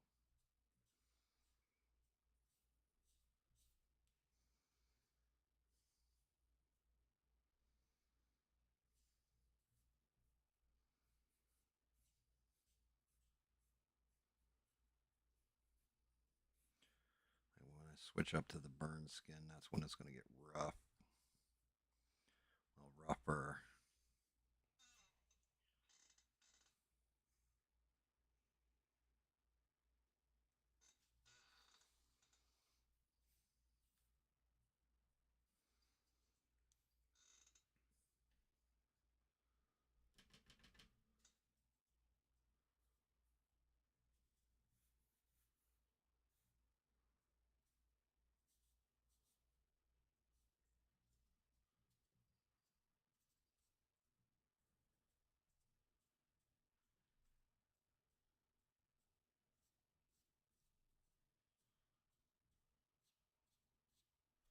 Yeah, I was afraid of that. I just had a minor blowout there. I have to go back in and fill that in with red real quick.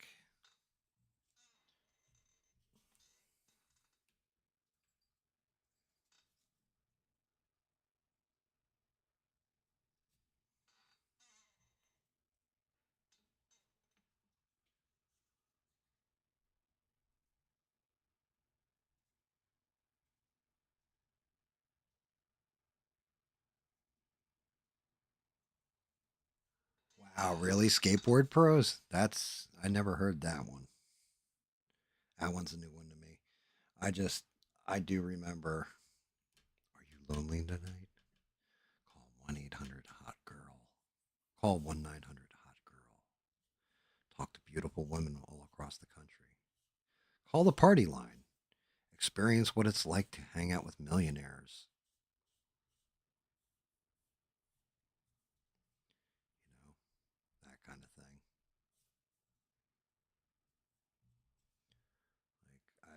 remember shit like that.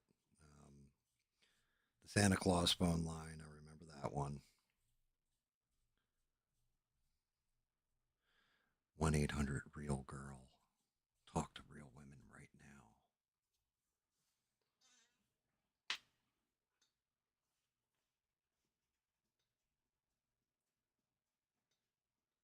Locals only, mister. Locals only.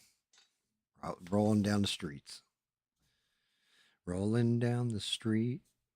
Drinking creatine. Yelling about locals only. Laid back. Mister with his mind on the city and the city on his mind. Rolling down the street.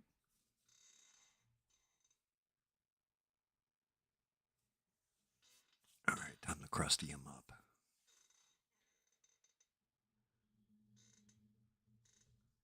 That's linen.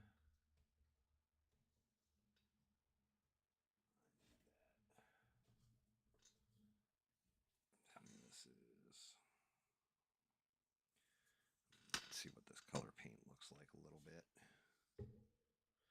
Got to see if it's the right tone up. No, I don't want to go into that tone. It's a little too mediocre for me.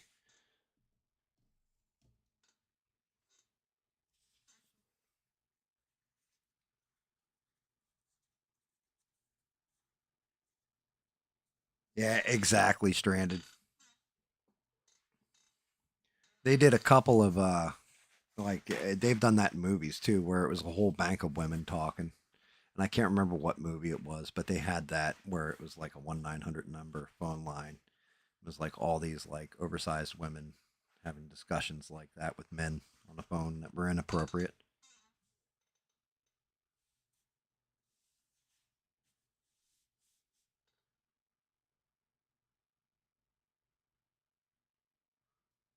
411. Yeah, that's I remember those. It's going back a ways.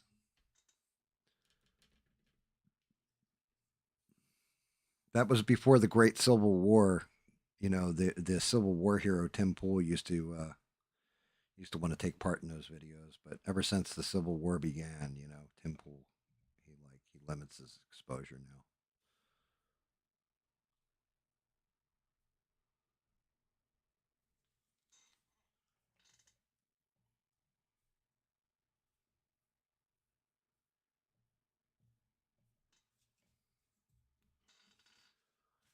'Cause look at your marks on the hands. I need.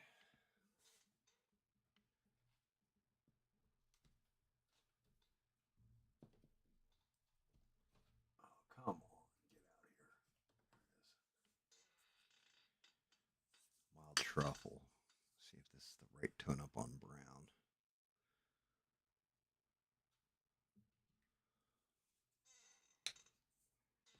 That's a little bit better. Still not dark enough, in my opinion.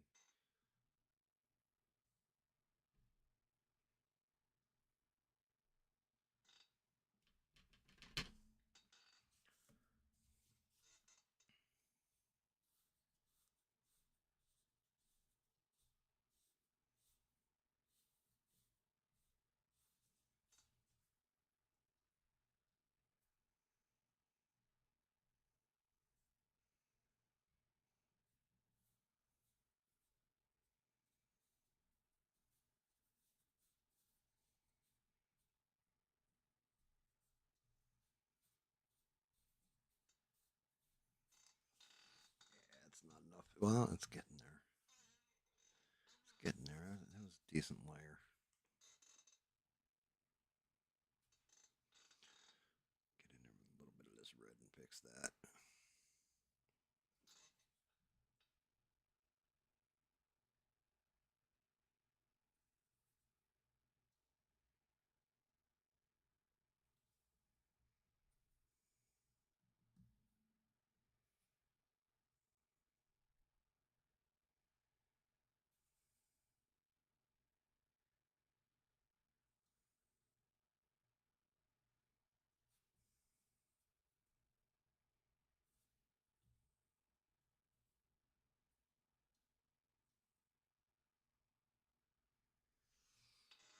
Just that slight cut on his head.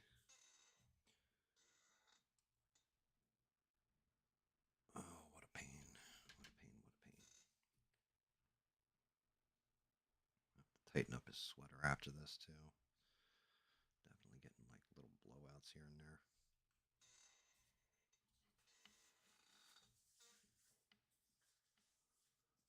Have a good night, Stranded. Glad you got your phone working again. That's at least a good step in the right direction. Country, no. I need darker browns.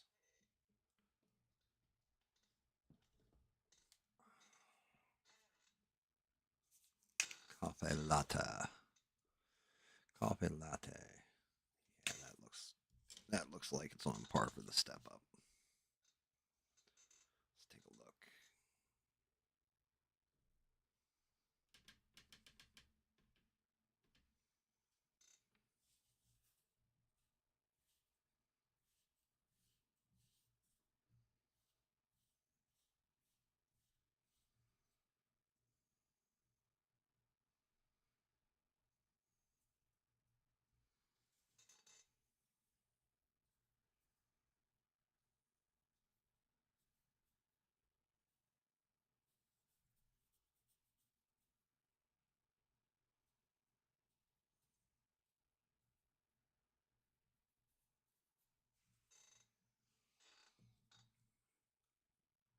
Getting there.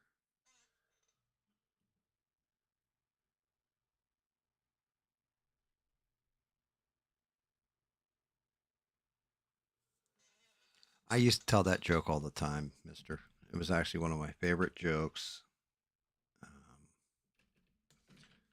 I could tell the people in the bowling alley in particular. What is a redneck's favorite sport? Why, it's pool. Why? Because it's one big white ball knocking around a bunch of color balls, and they put the black one in last. Why is bowling a black man's favorite sport? Because it's one big black ball knocking down 10 white pins with red necks.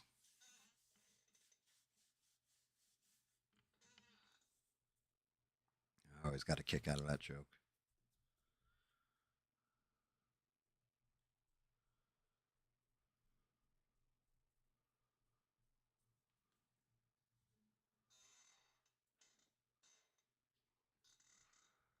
I think this is more skin tone than it is red.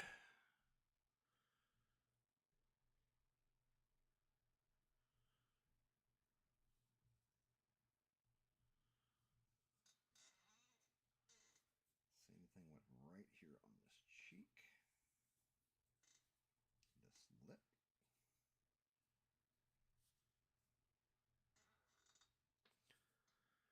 That blowout on the cheek, though, has to stay red.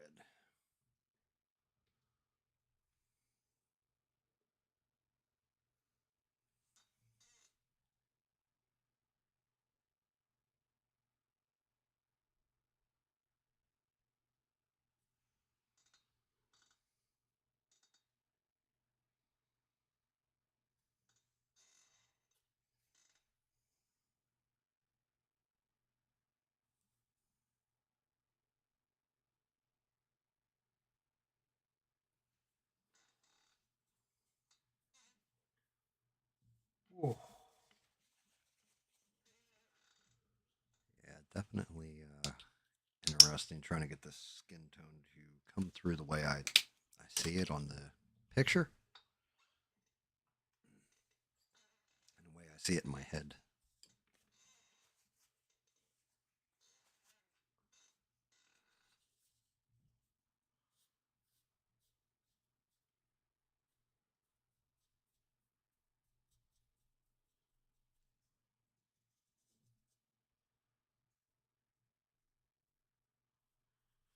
Let's see something. Let's see how we're looking so far.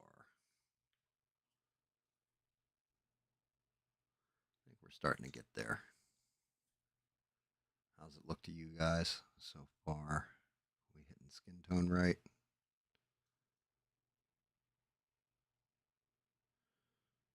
I mean, right now it kind of looks a little bit like Les Claypool, but I'm working on it.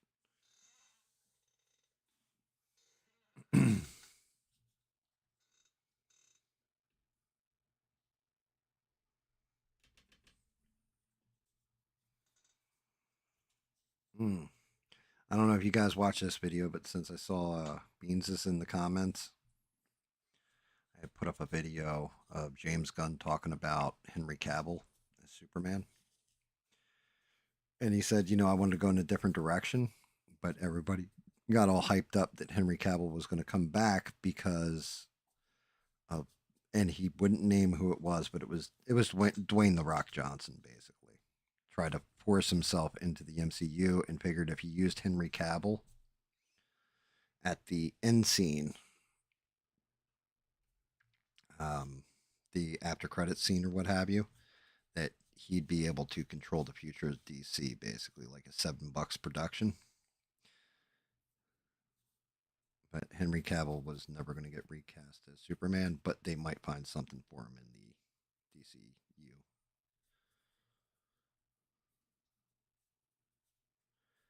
That spot keeps getting filled in. I'm going to have to go over that again and again and again.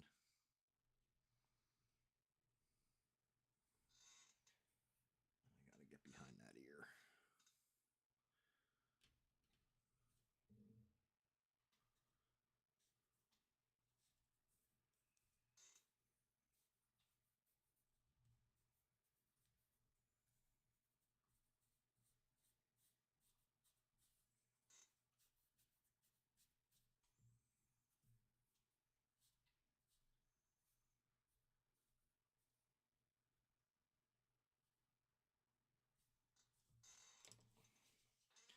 It's the roughest part is working on his nose and under his mouth because I don't want to wash it completely out.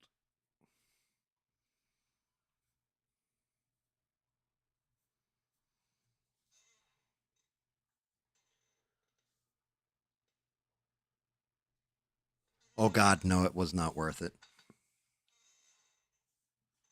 No, no, The Rock was The Rock in it, and it was some parts of it were the actual character. If you've ever seen the comics or Black Adam, but some of it completely went against it.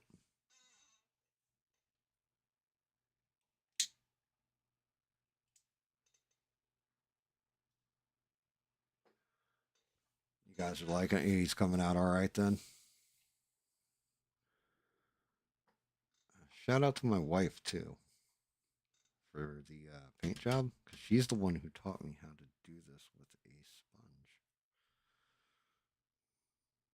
like how to get it where I'm not going in so heavy handed that I'm over painting the thing. Because if I try doing it with a brush, I'm going to overpaint it. Where I can get the build up and the skin breaks and shit, and then going in with a brush and cleaning up what I need to after the fact. Like behind these ears, I can't get there with a sponge. It's just not going to let me track it, so I can get in there. Just go nice and light.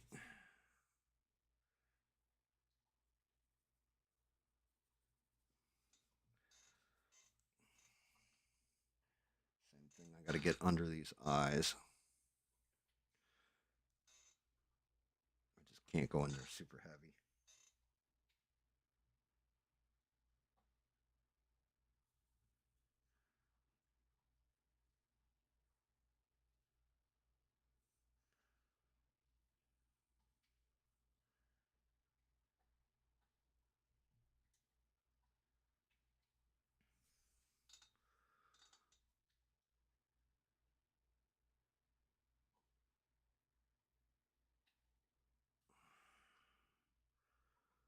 Gotta get that. There's like this one little spot in there that I have to get to. It's gonna be a pain because I don't want to wash out the underlying paint, especially going into those eyes.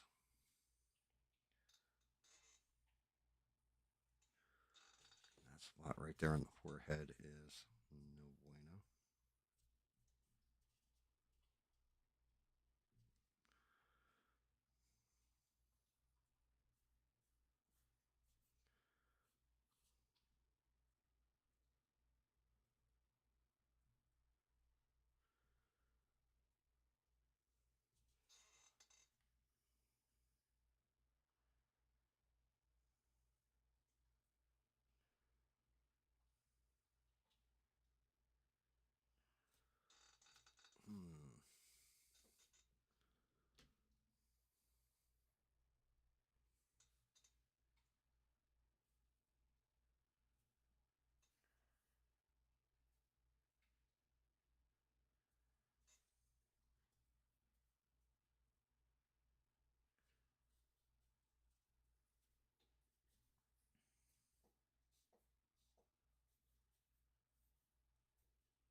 You know how you know when a movie monster is not going to be scary anymore? The Fat Boys make a rap song about him called "A Nightmare on My Street." That's when you know you've kind of jumped the shark with a scary character.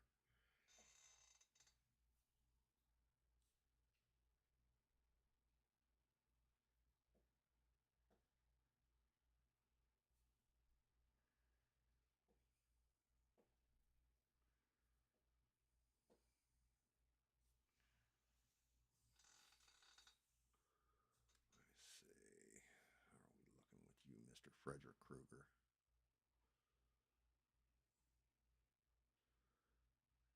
Does it look painful enough? Got a touch up in the back, it looks like. Does he look like a cheese pizza? Did I do it right?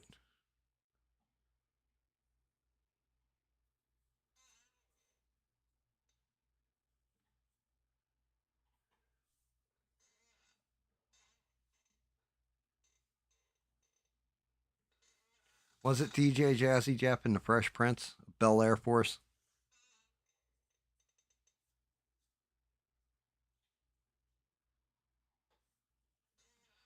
You're digging it, six?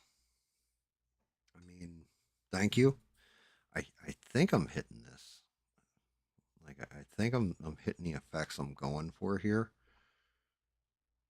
It's just I got to do the hand next. Talk to the hand.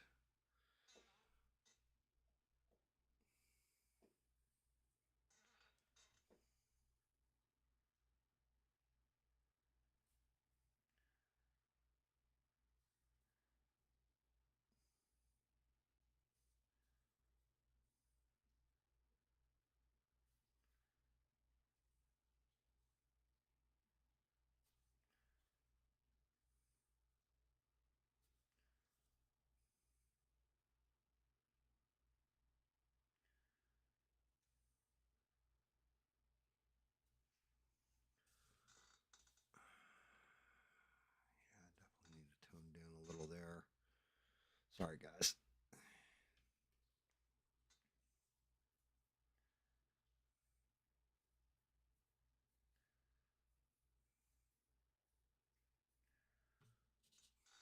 Same thing here. Got these little tiny spots. Should probably zoom the video in, I guess.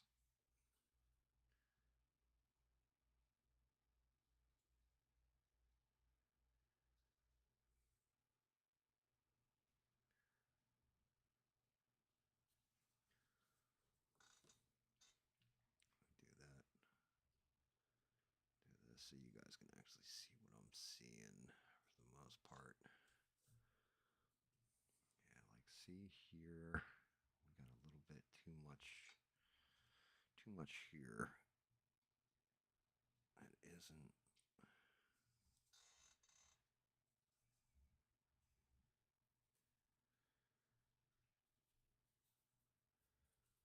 Careful.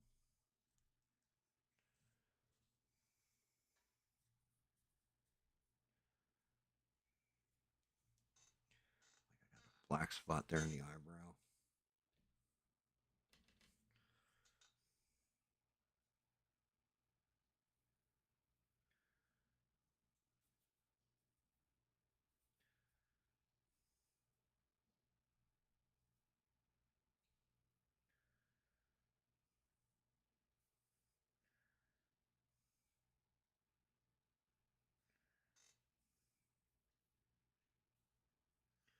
That nose is gonna kill me.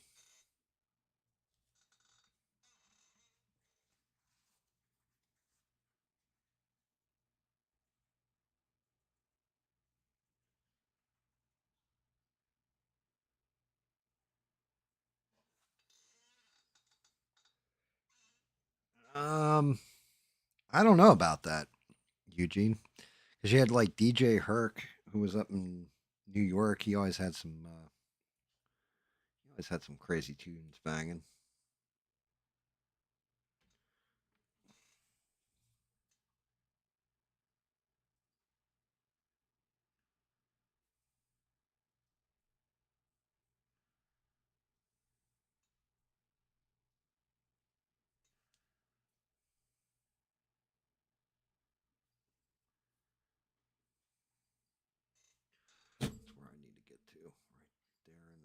goes.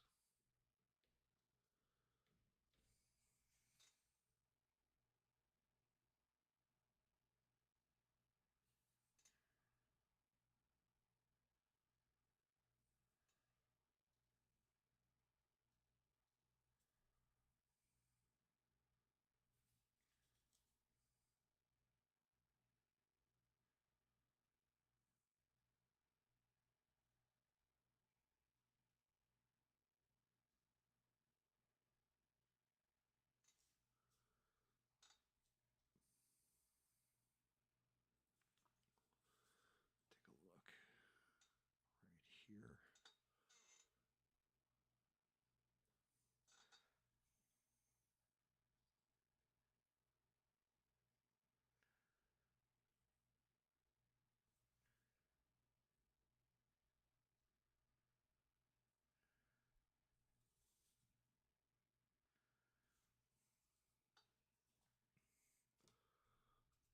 Let's see. Got his hat on backwards.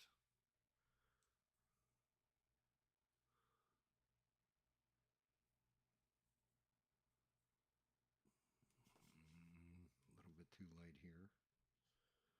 Let's go to the darker.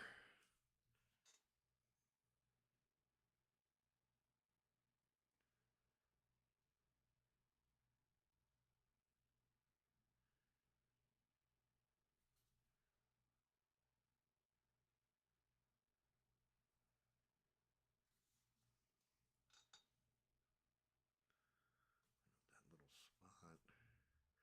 I'm going to nail that burn mark under his chin too.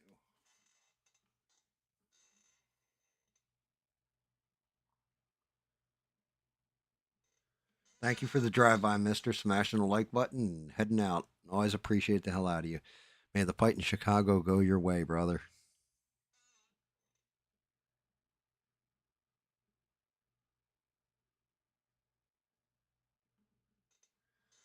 Yeah, gangster rap was 1,000% a West Coast production. New York had a lot of fun hip hop slash rap that was coming out of it.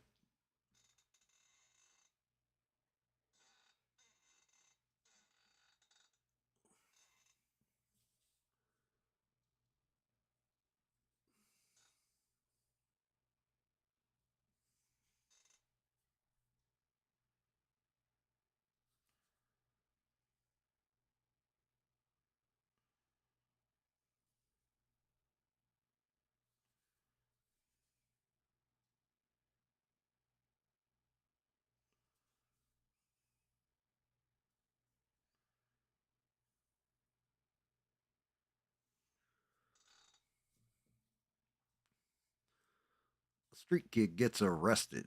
He's gonna do some time. He got out 5 years from now just to commit more crime. Businessman is caught. 24 kilos. He's out on bail and out of jail, and that's the way it goes. Rock game.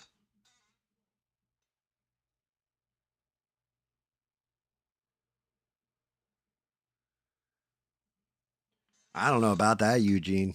I mean, growing up in Jersey, New York just above me, Philly off to the left of me, it definitely was catching on the radio. But yeah, um, if I to be quite honest, the group that came out that blew my mind when it came to rap, that really got all of us like turned everybody's head and went, "Oh shit, that is fantastic," was NWA.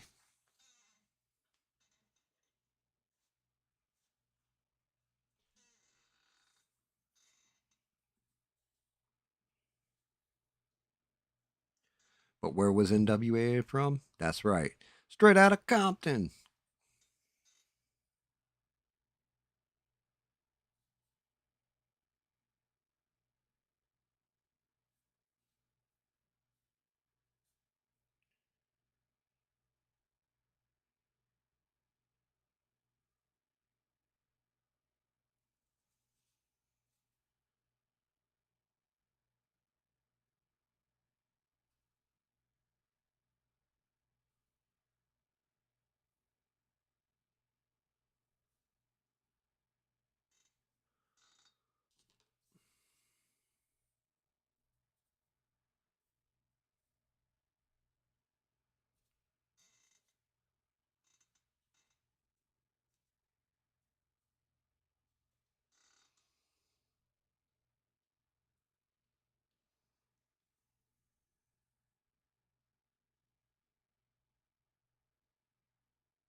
And now they got the rap where they're, you know, basically confessing people who get shot down on the street, right?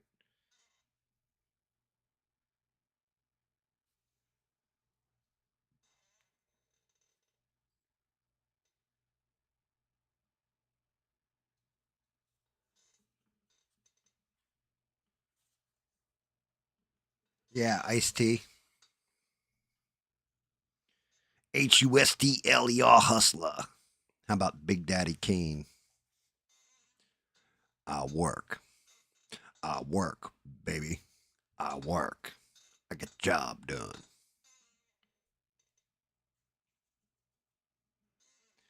Swear, 8 to 80, dumb, cripple, and crazy.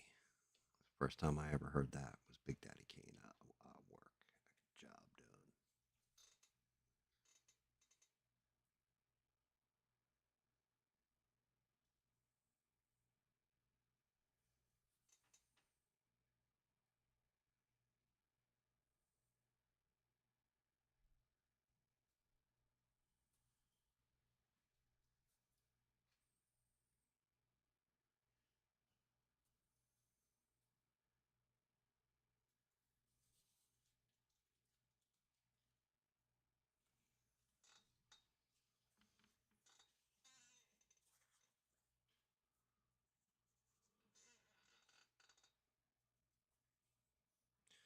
And don't ever forget about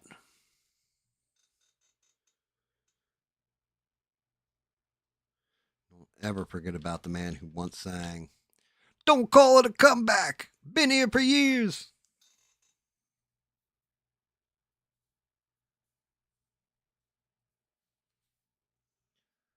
Good old ladies love Cool James.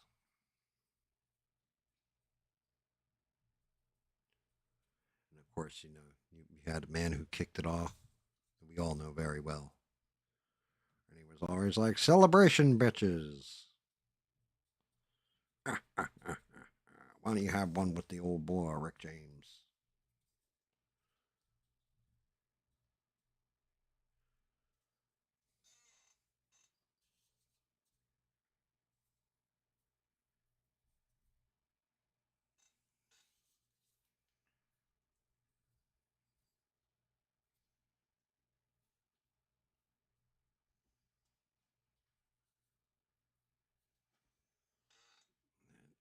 In their earlobe is a little too light.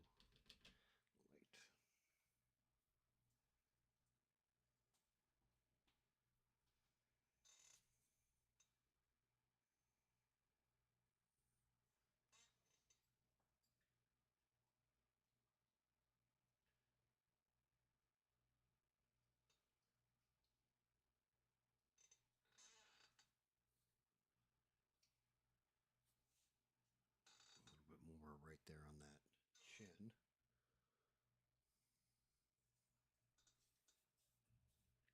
Just double check him with the hat.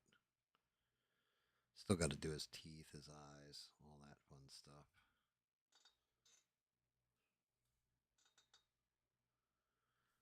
I feel like I need to go a little red in here, though.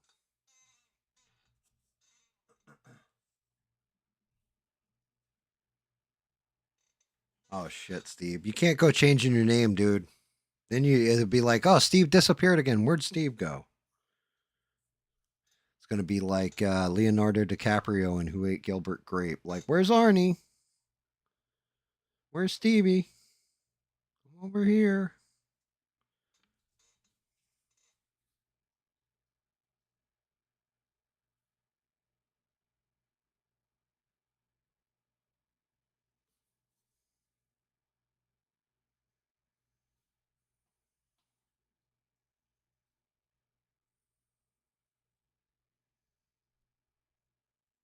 Come on, I just need a little red there and right there to make it look sore.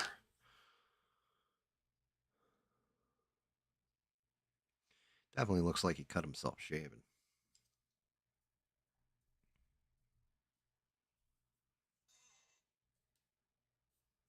What are you guys thinking? How's the skin work looking? I think I captured Mr. Krueger's wounds all right there on his face.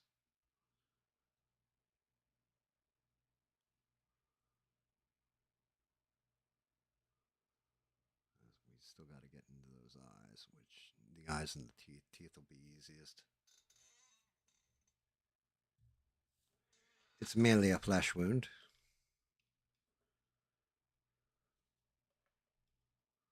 Let's see how he looks in this sweater with the hat. Come on, Mr. Hat, get in there. What the hell is this hat doing? Why don't you want to go on his head? There it goes. Yeah, I think that kind of works, guys. I mean, once the eyes are done and all that, I think the face. Got to do his teeth, his eyes. Definitely got to paint the hat. How about thee?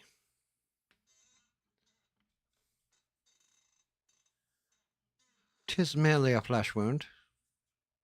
"I told him we already had a grail."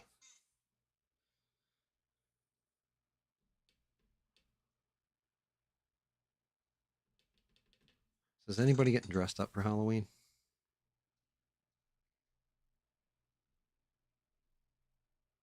I didn't even ask anybody that yet. Has anybody come up with some costume ideas? Anybody want to go as?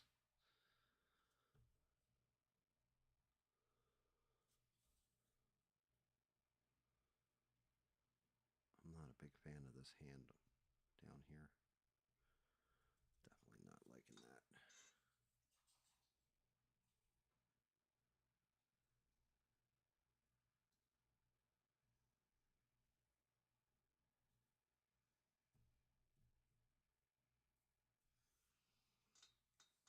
Especially up towards this one finger. It's way too flattened into the model. I wish they had done this where it was actually out from his body.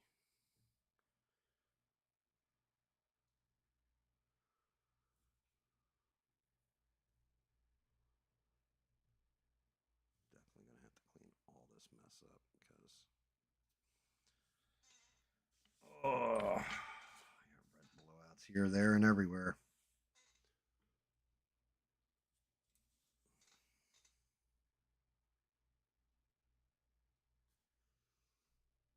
Come on.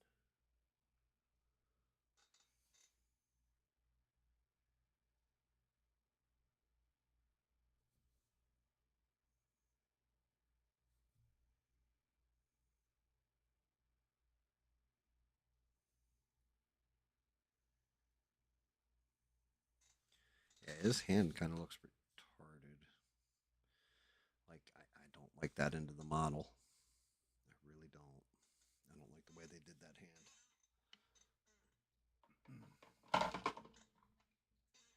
The good part is I don't have to get super high def in there, I don't think, because the other hand comes over it like this.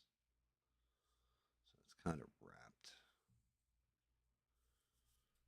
under.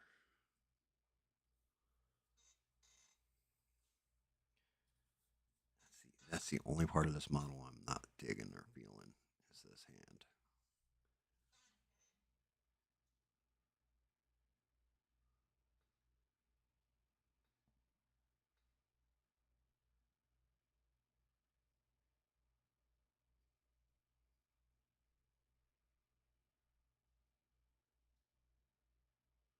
That's pretty badass, 6.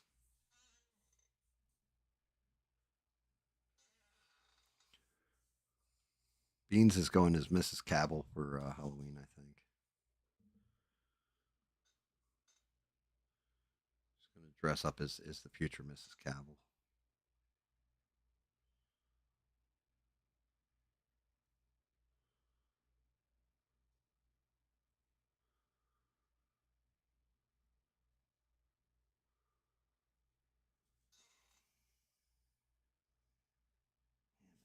Damn hand is pissing me off. I hate the way that looks.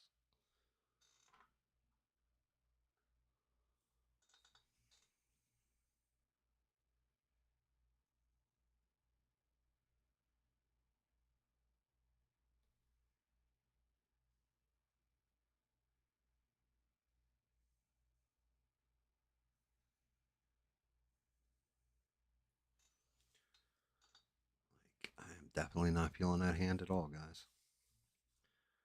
I'm also going to need Green to clean up his sweater, too, apparently.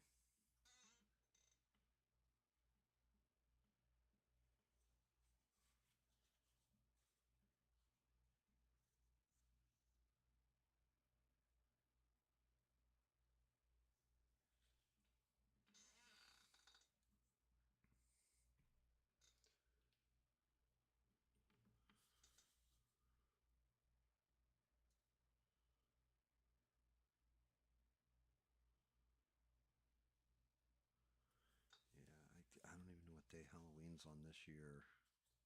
I just know that streaming right around there. I want to say it was like a Saturday or something. I think I had like Thanksgiving, Christmas, and a whole bunch of other shit. Like all my streams fall on like holidays, which I don't mind. Just less people to be in tuning in or whatever, but I'll still put on the show for those who don't have like, places to go and family and stuff. I figure it's probably the right thing to do.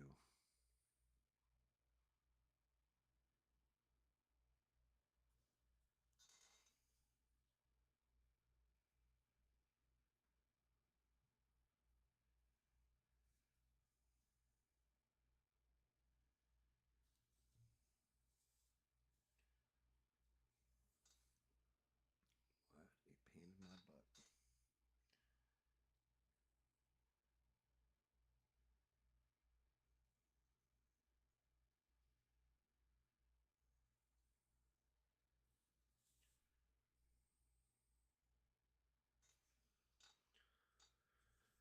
All right, that line blowout's fixed. I gotta fix the edge of his sweater.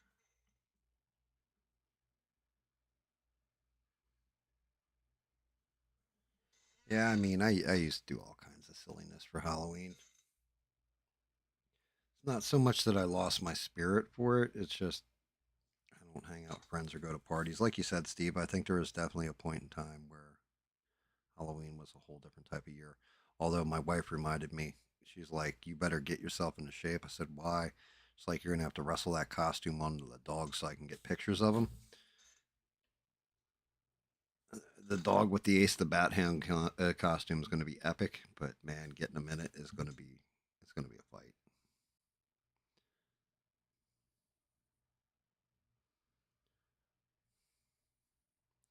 I have to bribe him with something.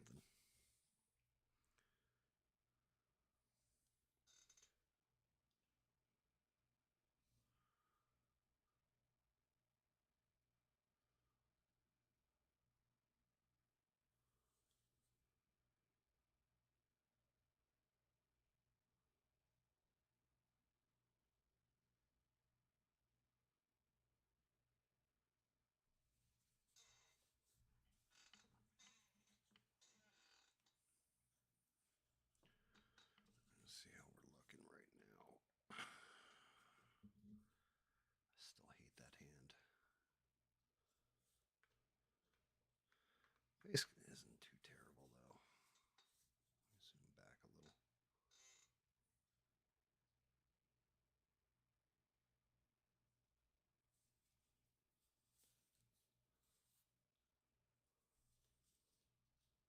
And we'll get your little hat on here, sir.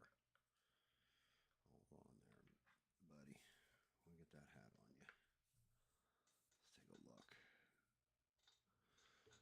I think he's coming together, guys. Let's take a look at the most important thing about Freddy Krueger.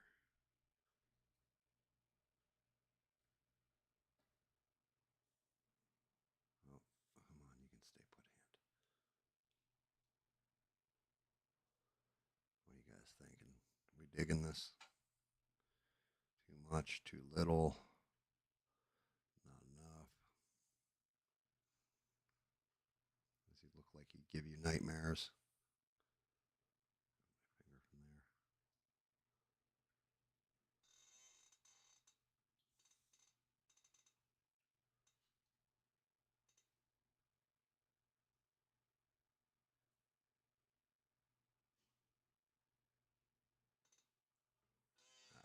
I think this one's starting to actually come together.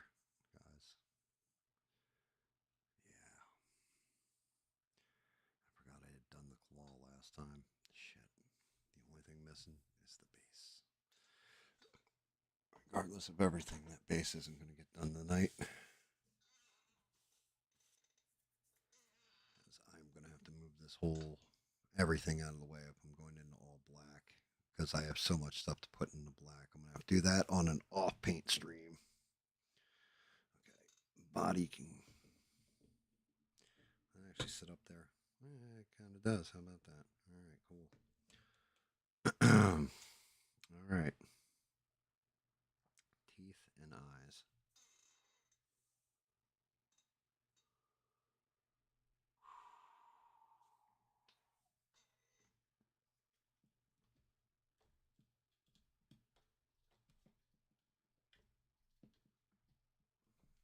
If I can actually get the paint out.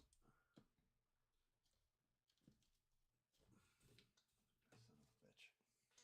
I hate it when the paint gets stuck.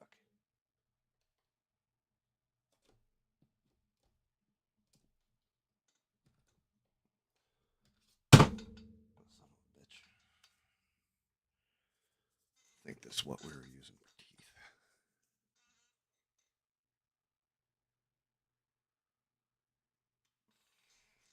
I used to love Halloween. Love it. Like I said, I can't actually. Yeah, I'm looking forward. Like I said, I'm gonna have to have Six on here. Granted, I'll have to wait till like 12 o'clock at night when I do that stream, before Six shows up for it. But have him in discussing horror movies. Like I said, I want to do the same thing with SE.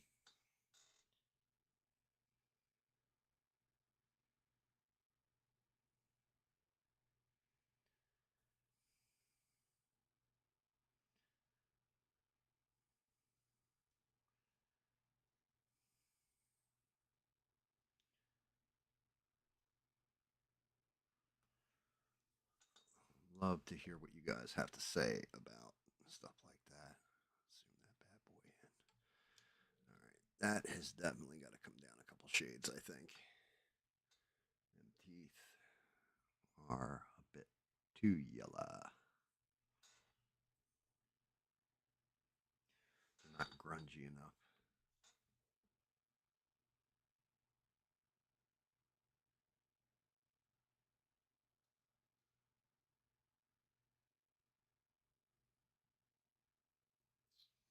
Say Jaws is the best horror movie.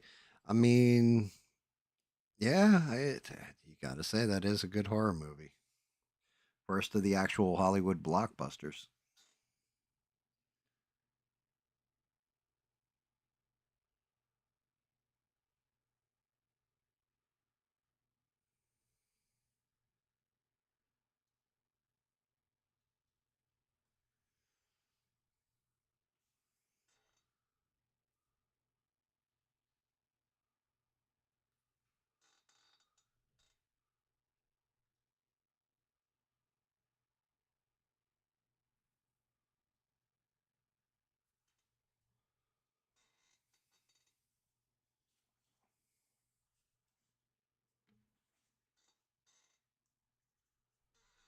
That is definitely getting fixed up too, guys. I'm not leaving that bad boy like that at all.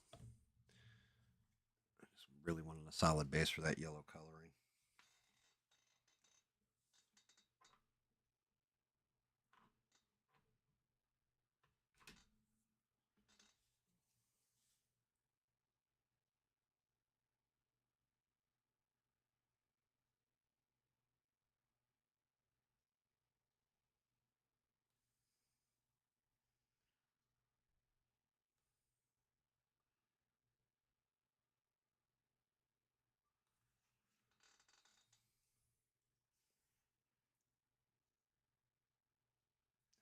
It's going to be the roughest part is getting this top eye almond.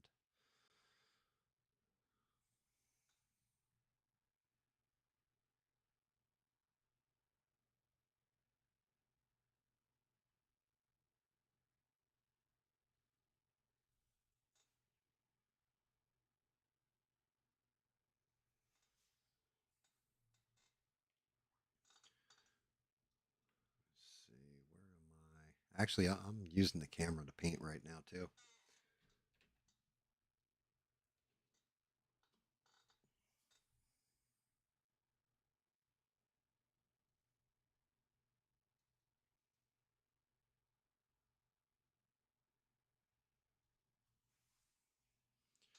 using it like a doctor would a endoscope.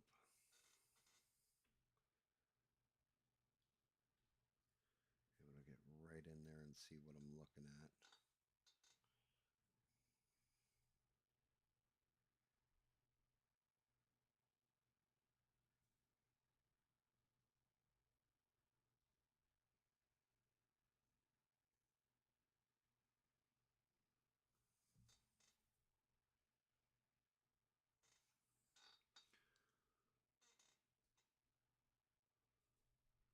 I gotta get right in here in this corner of the eye.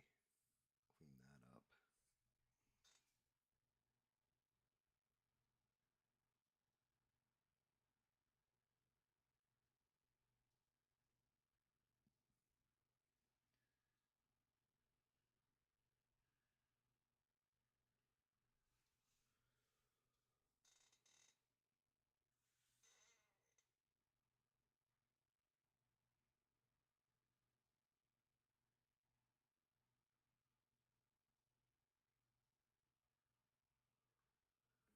Yeah, I mean old school movies. Twister.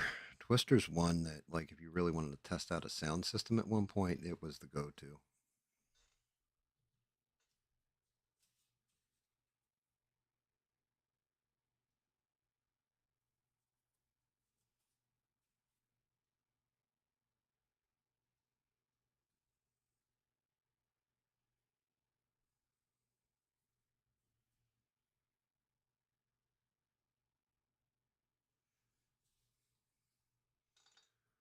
Getting there. We are getting there.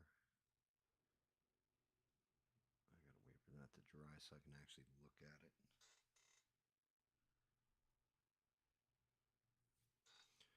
This side needs a little touching up.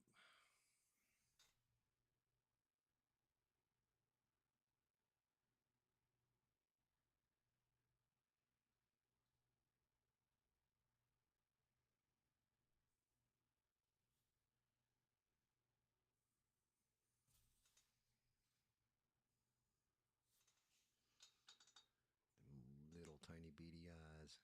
CDED beady eyes?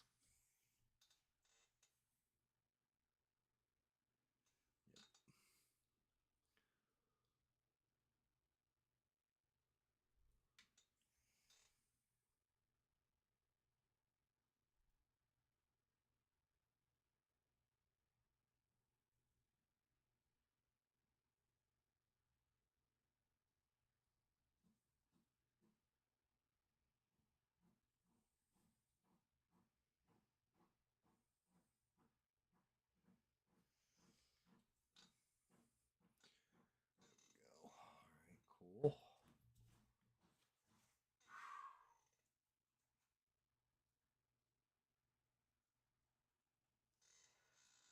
Man, oh man, if my hands didn't work, I'd be in serious trouble. Let's see. Can I see them eyes?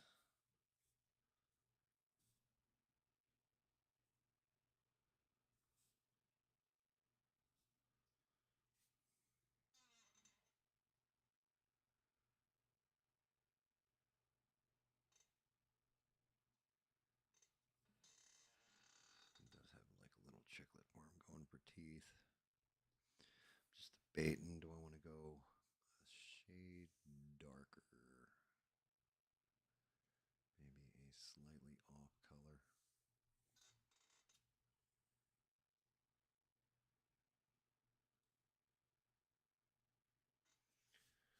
All right. Now for the worst part. Part that will drive me nuts.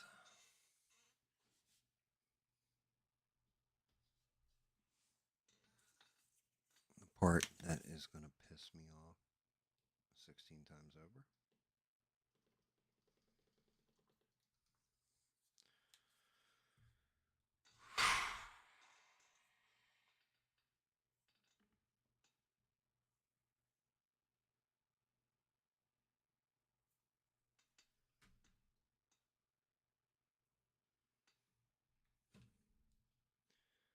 Part that is going to break my heart. Too much. Just enough.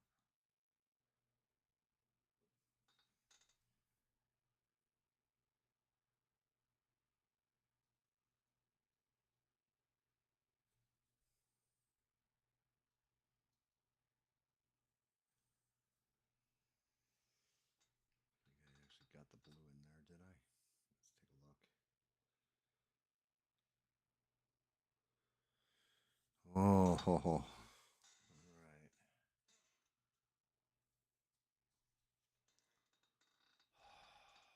I'm gonna fuck this up.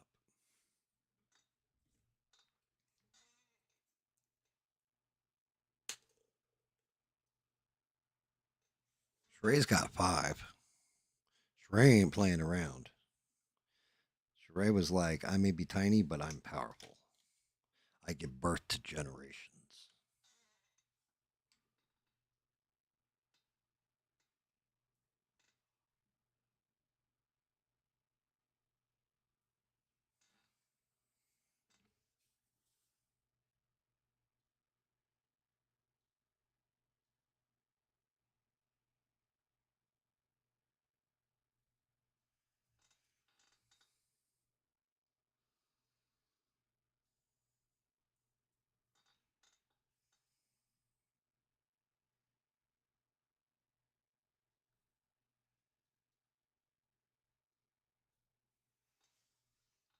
Let's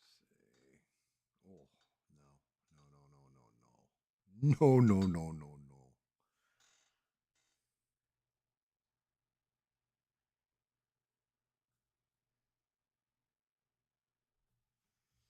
Them dots is way too big.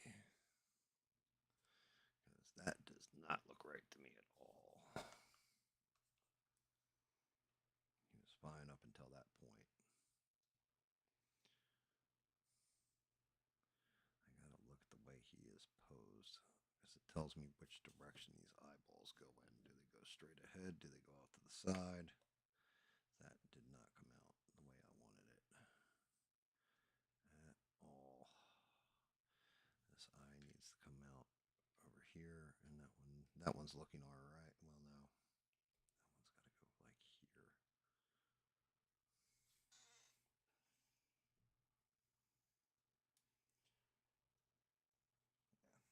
Yeah, that eye is completely off. Oh.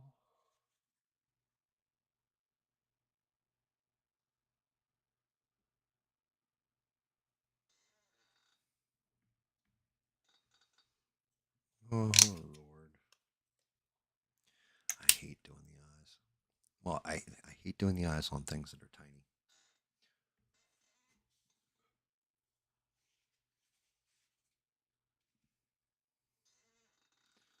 I mean, I don't know. You have to ask somebody who's actually a Taylor Swift fan that one, because I don't know. I've never liked Taylor Swift.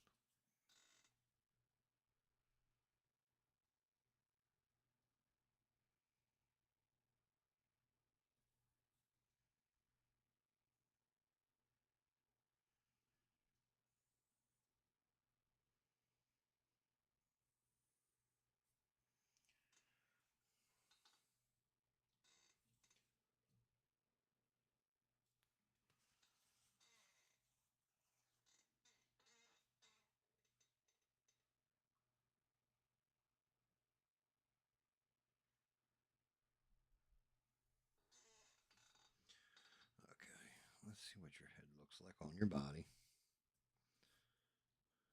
Give me your hat. Come on, amigo. Put the damn hat on. Okay.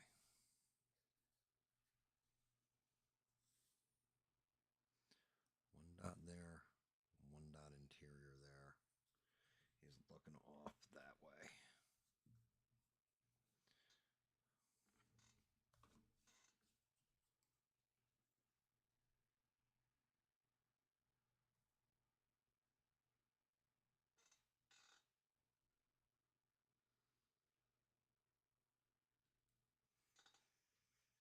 You know what? I'm not even going to the black first. I am going to the blue. I want a darker blue. That other one's washing out on the yellow.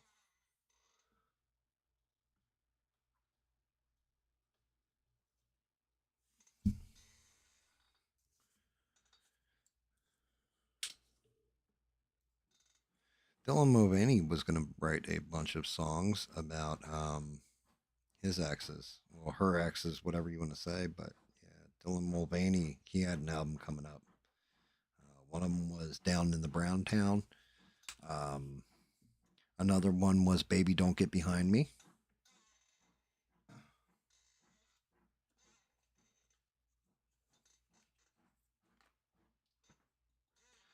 This Ain't a Scene. It's a goddamn face mask.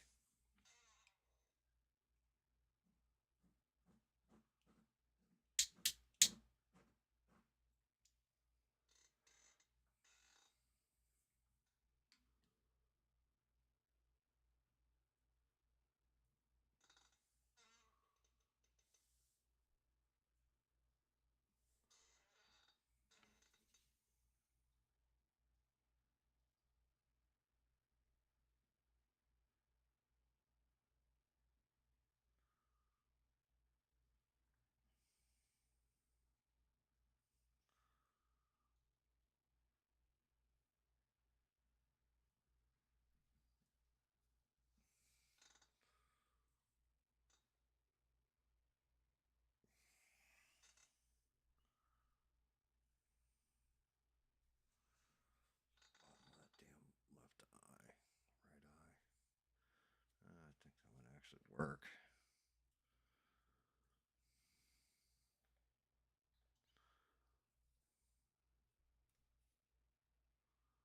Oh, I don't know about that.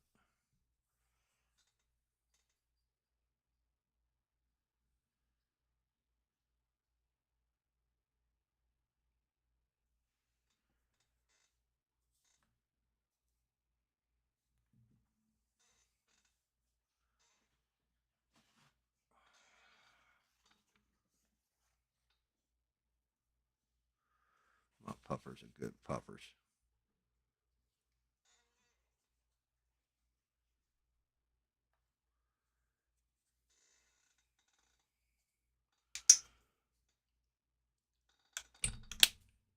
Oh, goodness. Sorry I'm being so quiet, guys, but trying to get these damn eyeballs in. As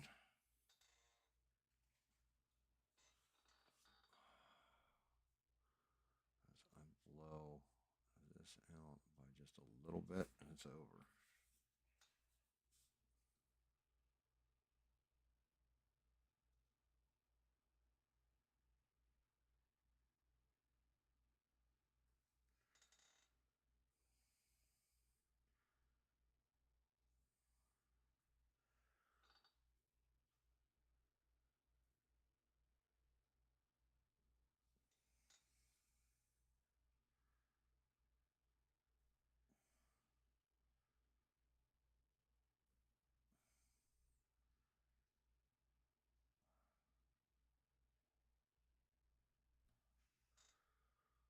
Actually get them in there. I think I actually got them in there. Got the pupils in. How about that?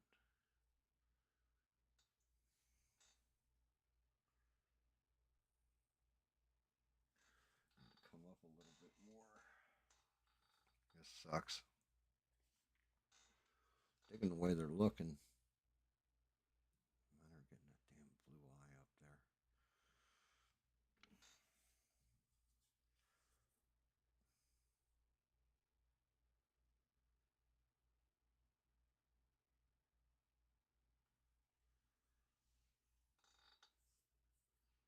Nail it.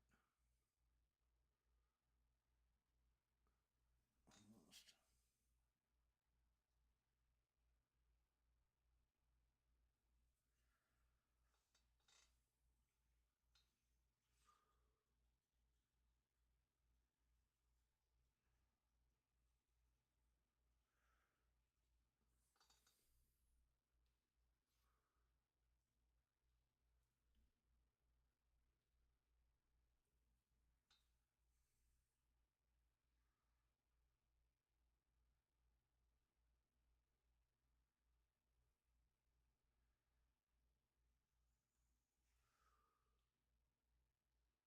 I got them.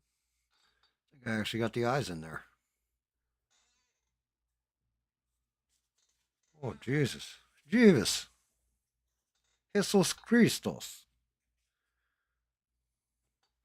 I really wanted to get ballsy. I'd add a little bit more off color in there.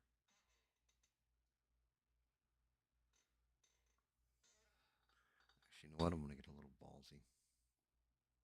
And this is probably going to be GAM's fatal. This will be GAM's biggest mistake right here. You guys will be yelling at me like, GAM, you said last time, don't do this.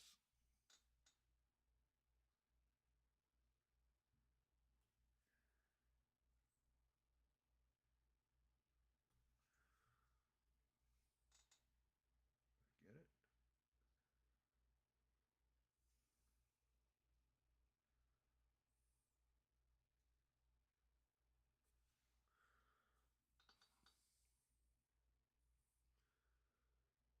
Eye needs a little bit more black to it. But I actually did get the sparkle in there. I can't believe it.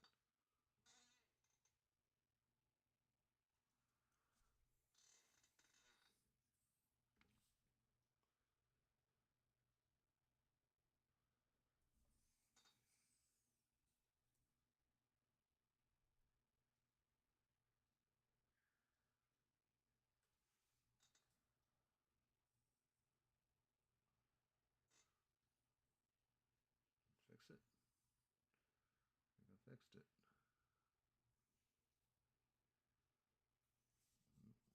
A little bit of blue.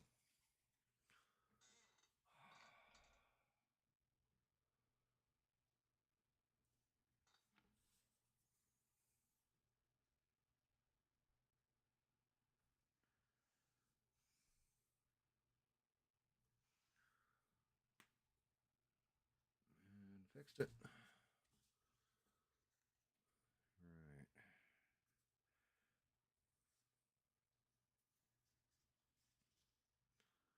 The only thing left to do really is the hat at this point. Let me see.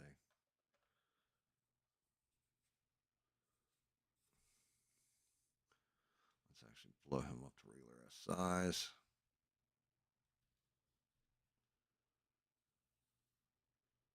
Man, that face looks goofy as shit without the arm.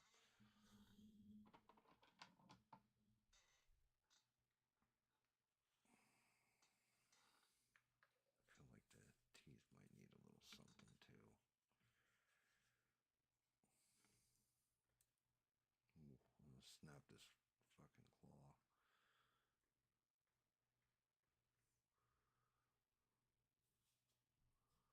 Let's see, what are we looking at?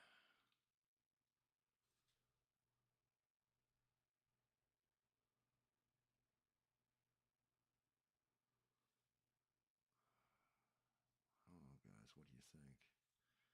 How are we looking? Should I redo those eyes?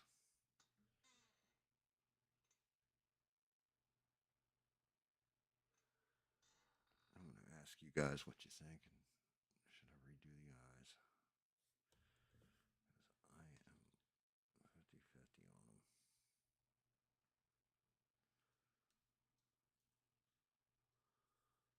We get his hat on so he doesn't look so goofy.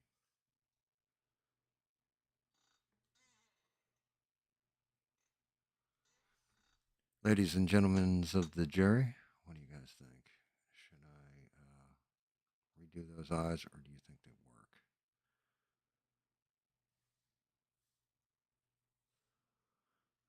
Let's see if I can twist them a little bit so it's hard to see because of my damn big old dumbass finger in the way of that light.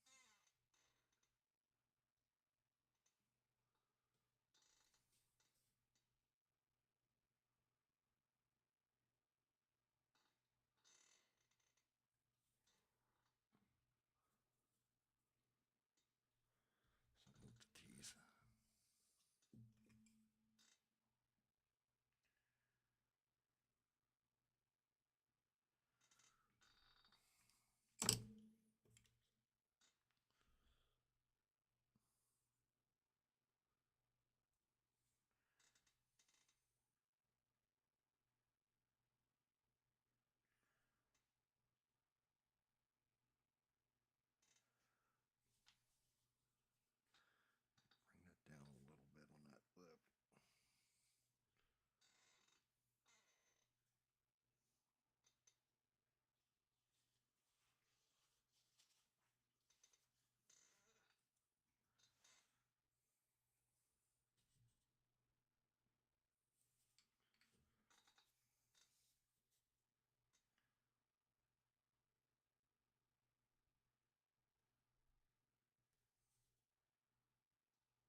super gentle with you, Mr. Claw.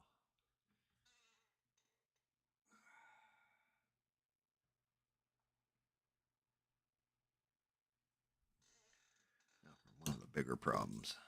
A fucking hat.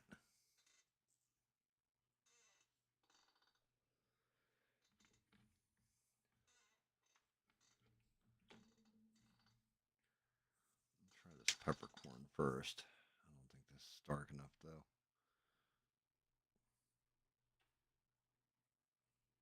No, not dark enough. I actually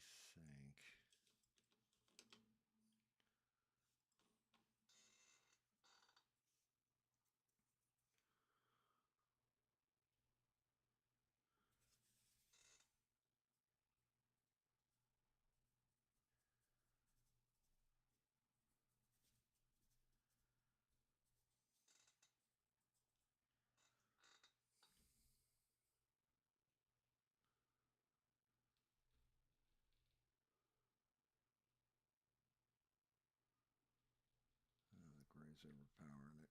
Shit. Let me see.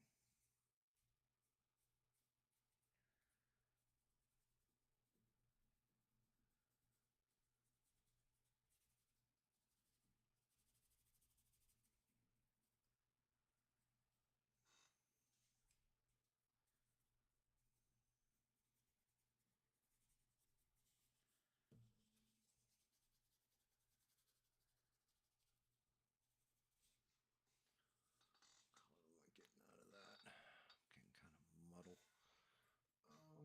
See what I got.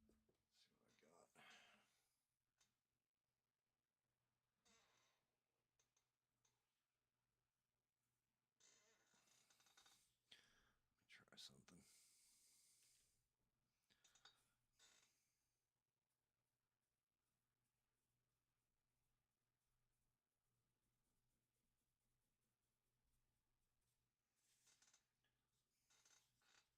Alright, I think I got an idea. I think I can do this where it'll look alright. Gotta go with that peppercorn base and then go into a black on top of it in certain crease areas.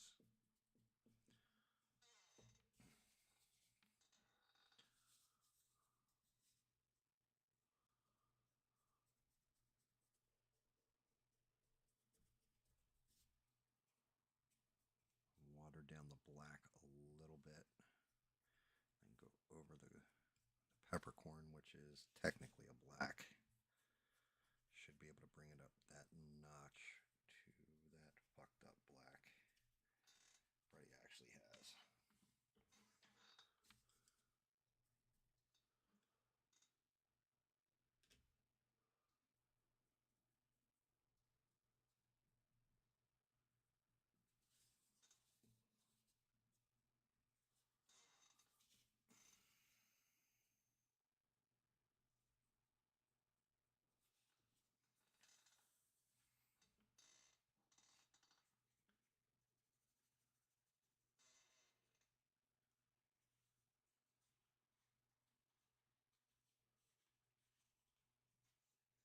Another classic though. There's people that you haven't seen in years, and like they see you, and you're just like, who are you?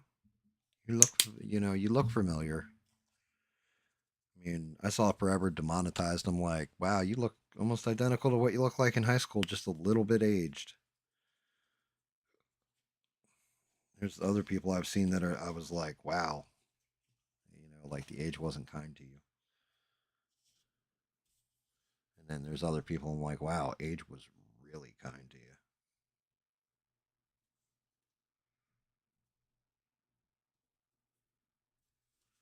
All right. Let's see what happens now.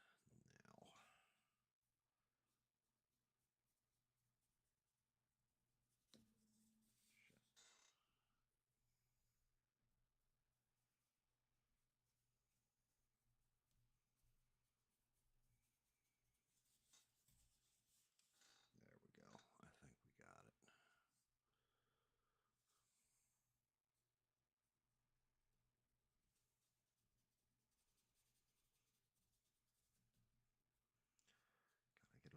Smooth but thin. So that.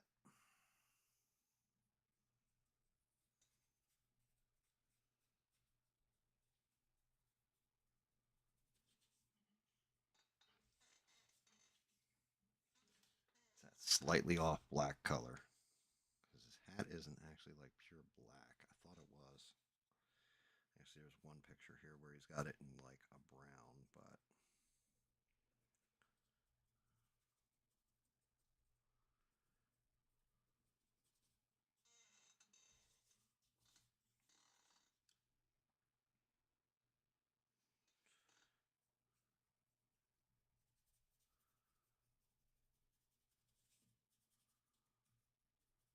it's all about the trick of the light.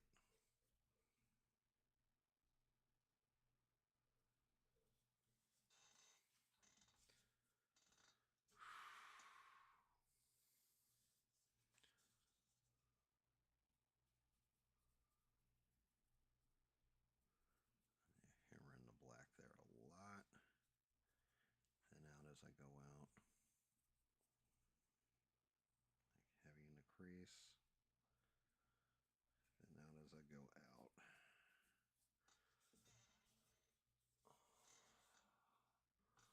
This way we've got, it's not black, it's not gray, it's this off black. No.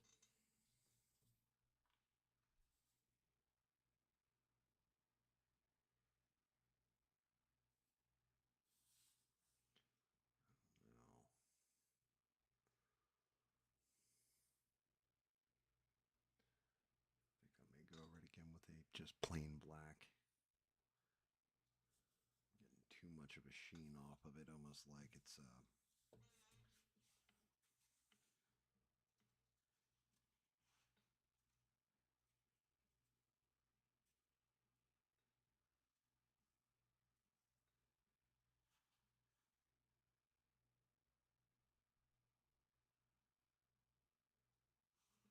I don't know, Sheree. I feel like that the sequence on it, like, cause that sequin black is the black I was just using. I feel it's too shiny. Like I need to dull it. It's catching the light a little too much in my opinion. I don't know, maybe I'm nuts. It feels like it's shimmery. I don't want it to be shimmery. I need it to be like a little bit more dusty and ugly. Damn, what the hell's up? That black paint is like shitty.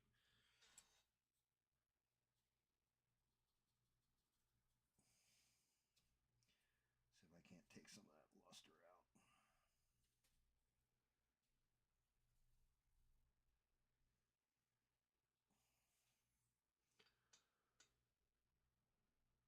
Maybe the hat would be the easiest part. Proving to be a pain.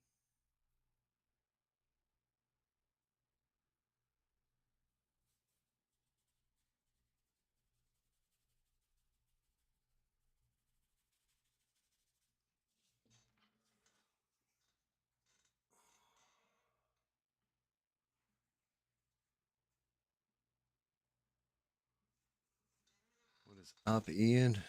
Thank you guys, all you guys, for smashing that like button. You guys definitely helping me out here.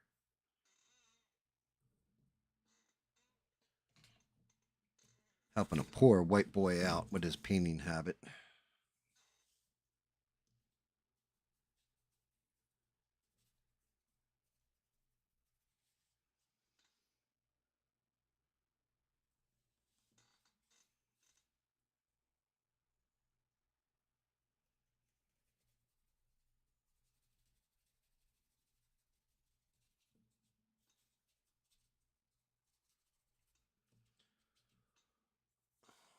Dulling out that sequence is a pain in the ass.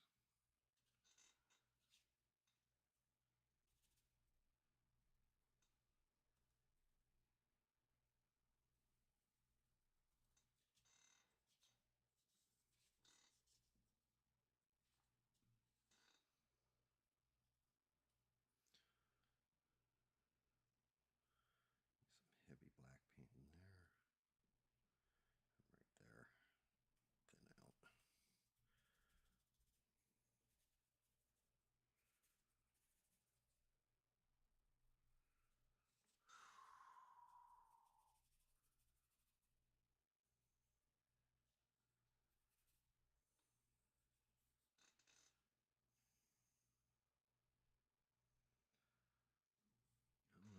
guys think?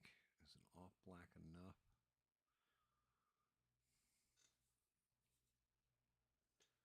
Or do I need to go more with it?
Oh, let that dry for a minute.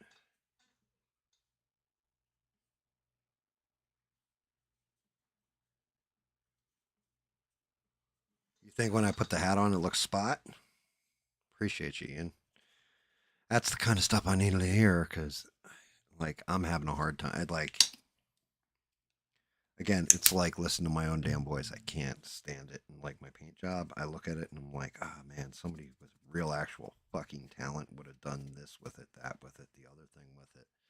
And I always feel like I'm coming up short. The only part that I'm not going to blame myself on is that fucking one hand that's stuck to his rib cage because there's nothing I can do with it.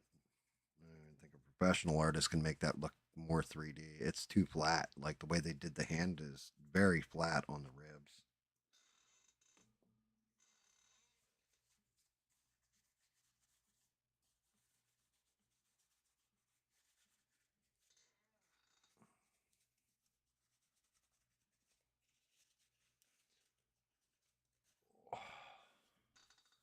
Let's take a look.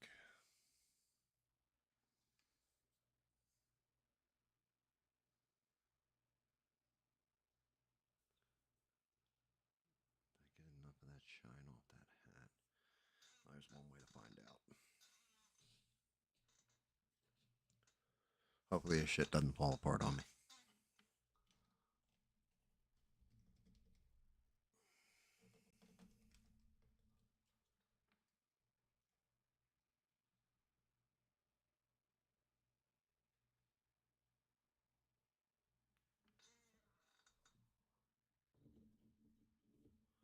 Should move this claw out of the way just in case. Come up a little bit higher.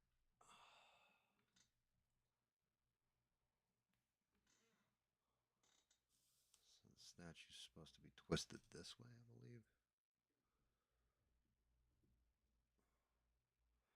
There's that in there.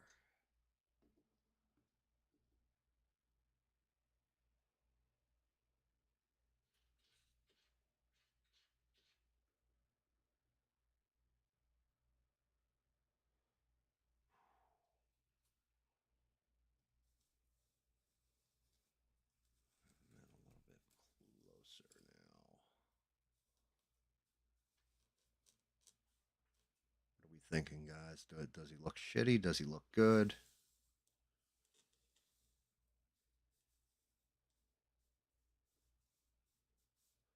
Or I go sealing them up. I know the base still has to get done. That's a different stream though.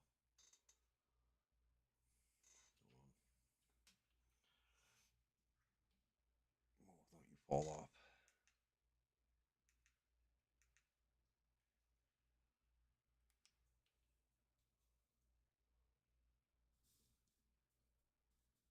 Does he look like the man of your nightmares?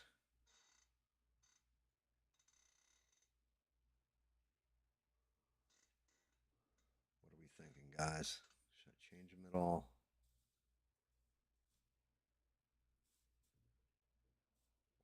Oh, don't you fall.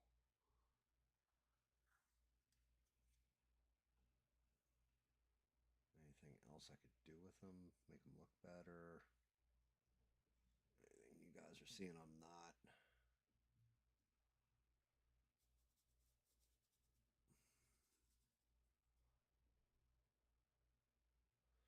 Turn that light back on. Too much on the light. Let's turn it down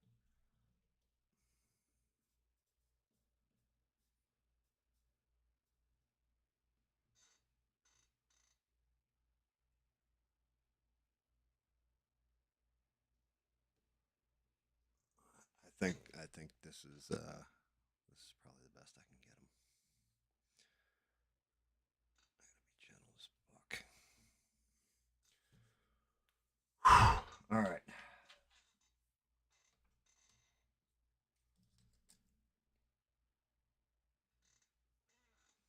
Again, the base is not done. I'll do that probably next stream. I'll do the base. Actually, I got to do everything in black. But I might even do the blackout offline and then just present everything.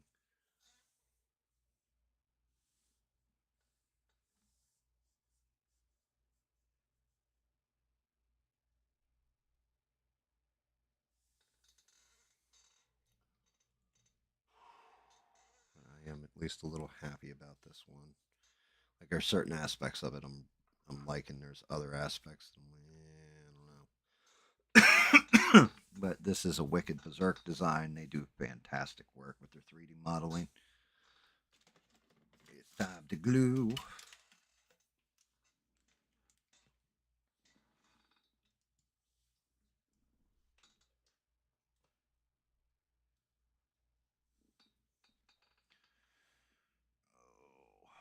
get into some. I'll go high heat first. Make sure I got the backup glue stick loaded.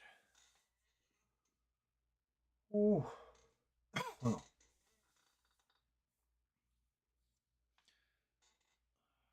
First things first is the legs.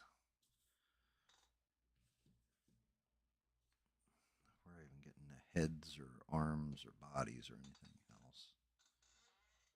Actually, you know what? Yeah, I will start with the legs.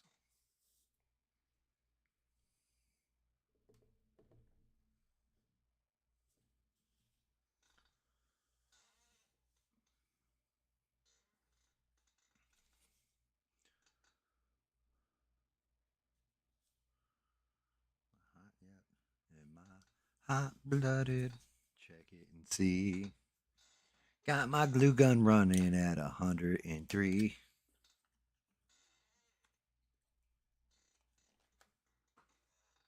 Oh, oh Lord.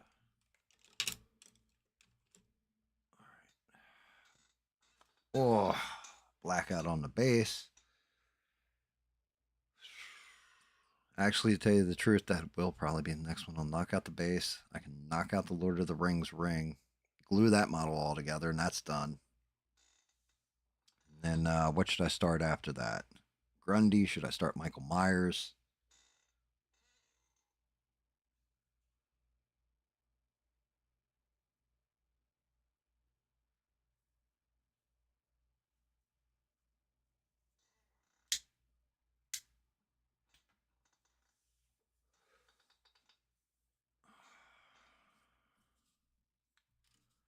Oh, I think I'm leaking. Oh, I'm hot.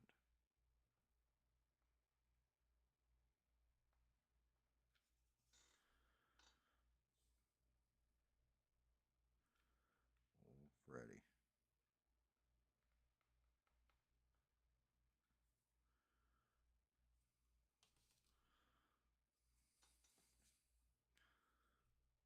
Oh, you son of a. Why don't you do it? Get rid of that bastard.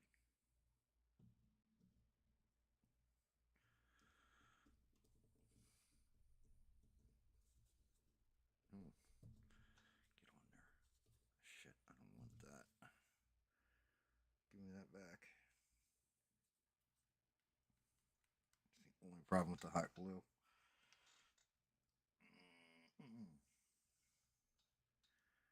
Shit. Shit. That was close.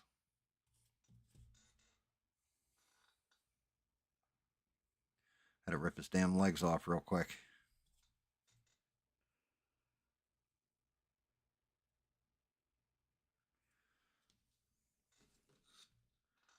All right, let's lower that down now.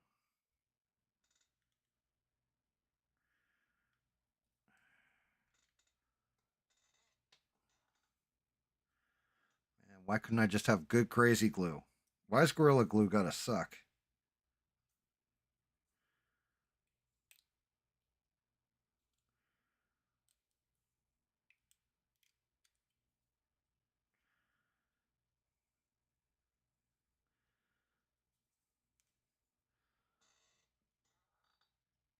I did not like the way the glue joints were going together.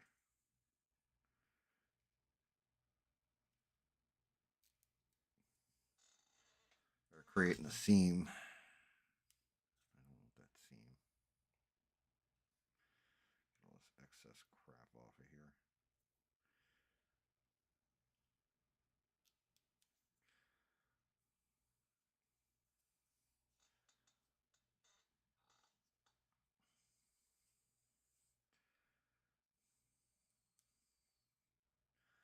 I mean, it was fine if the hot glue was going to actually like seam fill.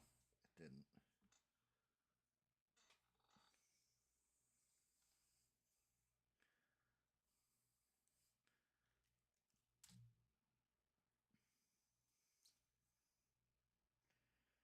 More in that shit. Let's see.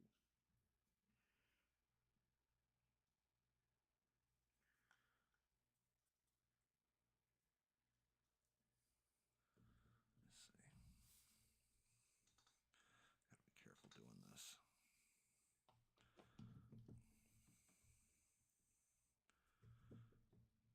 Oh, yeah, that's what I was afraid of.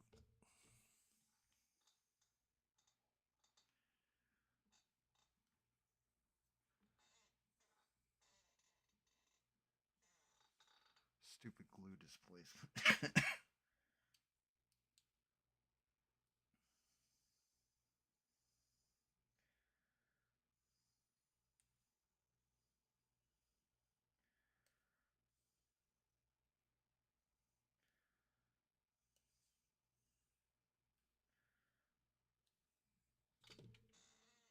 My tweezers. Woman, where's my super suit?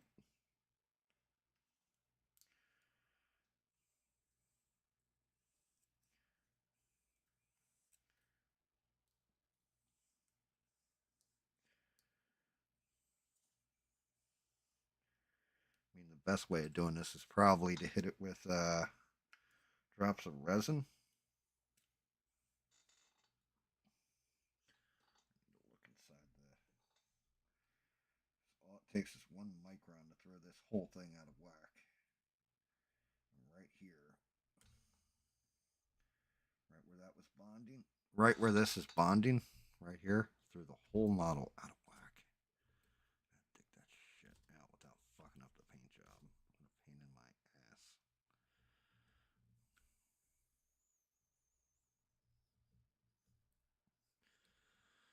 Oh, model, you do not want me to put out my cigarette.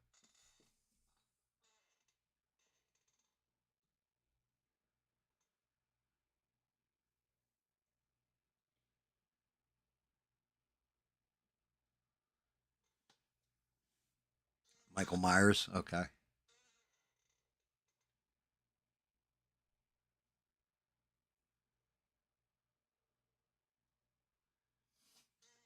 Well, wait a minute. What are you trying to do shorts of, Eugene? Shame to hear that Beans' shit got hit where it's not monetizable. Because I mean, it's great she's sharing the music, but it would have been nice getting like 4K hits on something like that. I can boost the shit out of a channel. Maybe she'll get enough subscribers and just be able to drive it home with the regular content.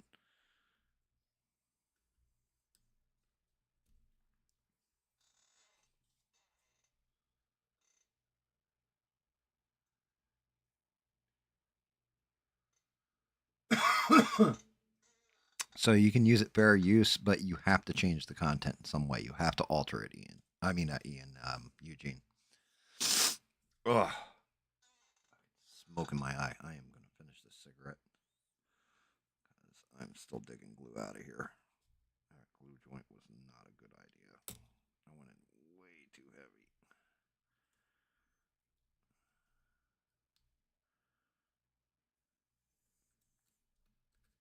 Let's see where we're at. Get us back to square one, please. Yeah,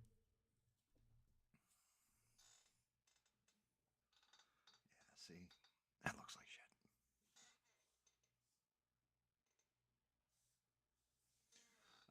Yes, you can get away with that. You can get away with clips from Batman the animated series or movies and stuff, but you have to you have to give credit to DC Comics in the description, tell like all that kind of stuff, or all rights reserved DC, blah blah blah blah blah. And the other thing is you have to have commentary or something original dealing with it. Like if you draw a dick on Batman's forehead, that's technically fair use at that point.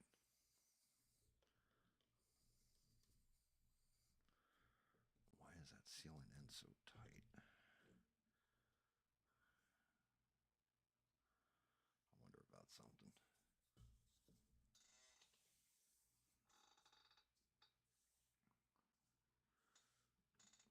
I need to. I want to be free. I'm going to hate doing this in the house. I usually do this outside.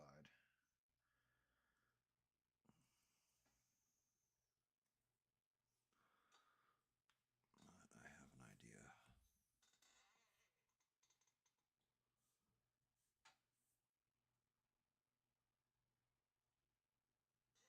idea. Well, that's just it. You ever notice they put like headers and a message on top of the clip, something like that? Like, worst case is if you do get hit with a copyright strike, the ideal thing to do is just alter the content or take it down or flip it around and make it mirror image of itself. That helps.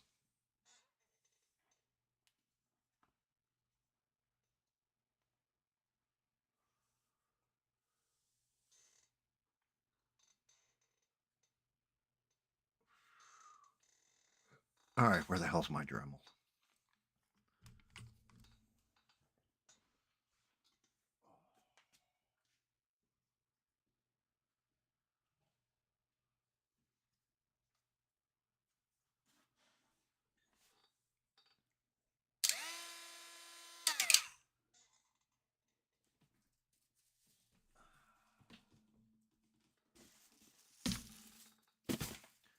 This is the fun part.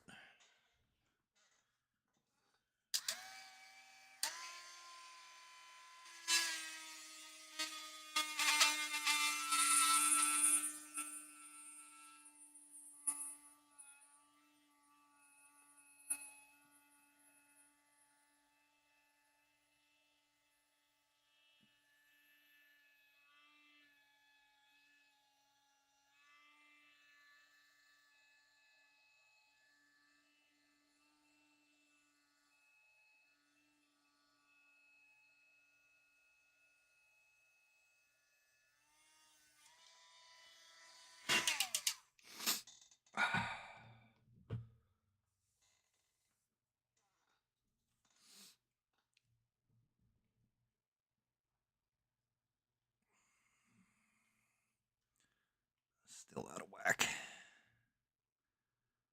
got to be like a layer in there somewhere I'm not seeing.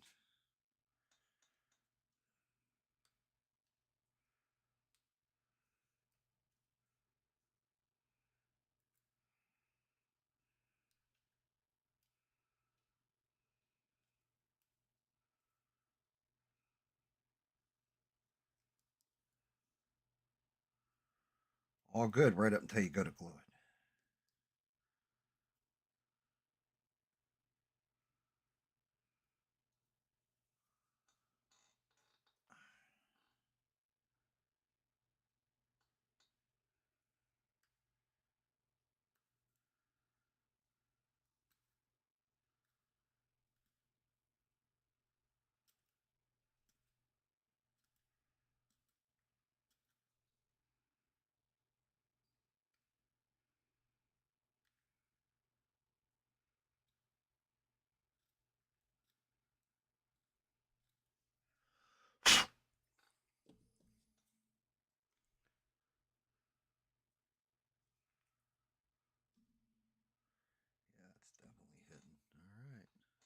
cut it down. Oh, shit.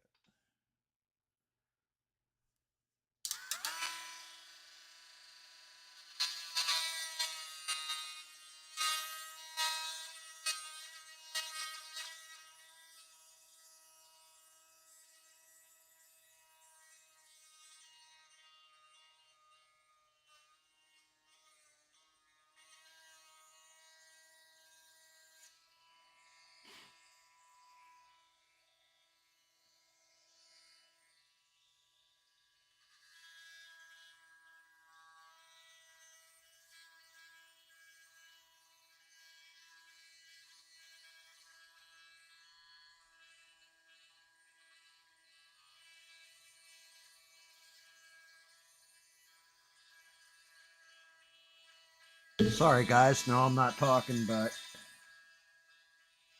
doing a little bit of grinding here.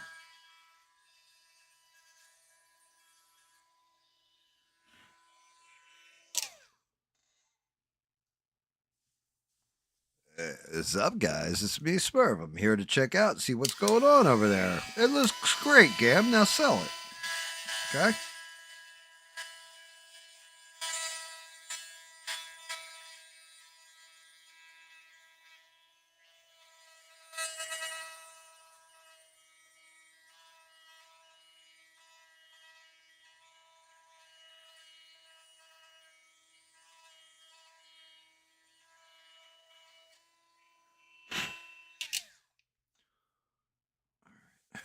Get this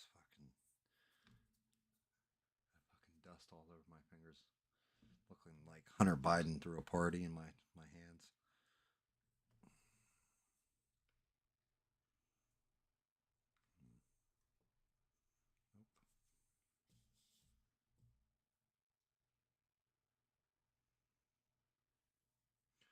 Need my Dremel.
Should have been a dentist.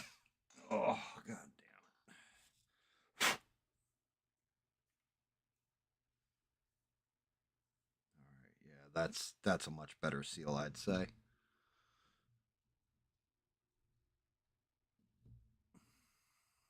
I just gotta fix the other side. Actually, the other side might have fixed itself. I think I scared it. It's scared.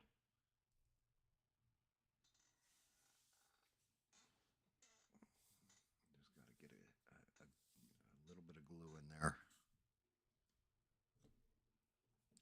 Don't even have to go deep with this. Just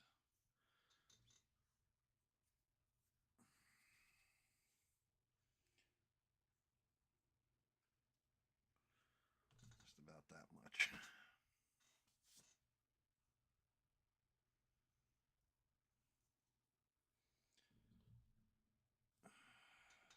Come on, fucking piece of shit. Get on there. Yeah, trick, yeah. I want him bow-legged. Let's get that seat. Let that glue fix itself. And I can go to the next side.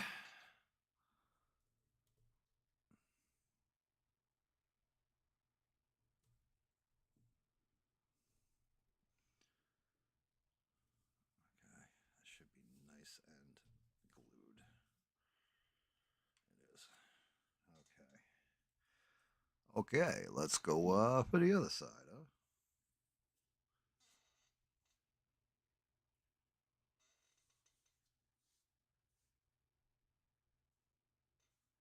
Yeah, that's right, Cam. You sell the shit out of that stuff, okay? I know people would buy it. I'll sell it like it's yeah, you buy Gam's prints or I'll break your thumbs, okay? Take off about 2 millimeters on the top here too.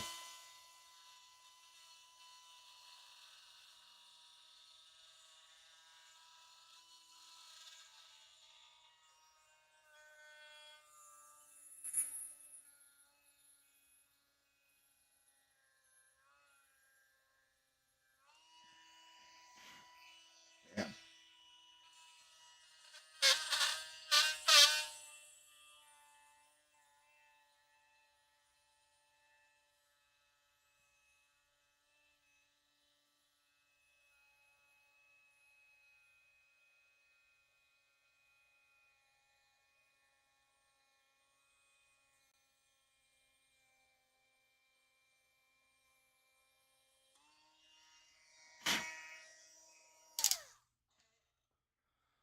Oh, dear Lord. You think I would have just learned to resize it a little bit and cut it a little shorter. Mhm. Okay, let's see what we got. Perfect.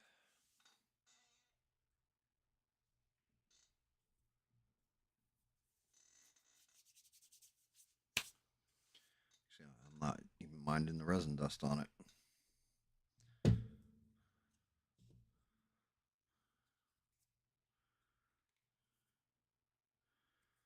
Here's my knife. Make sure I'm in perfect smooth contact with this damn thing. Or I'll do anything else to it.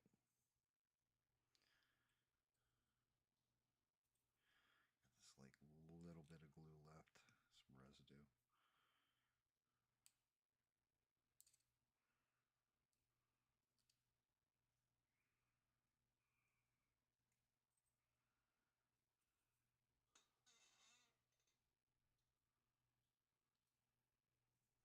Get some rest, Eugene's.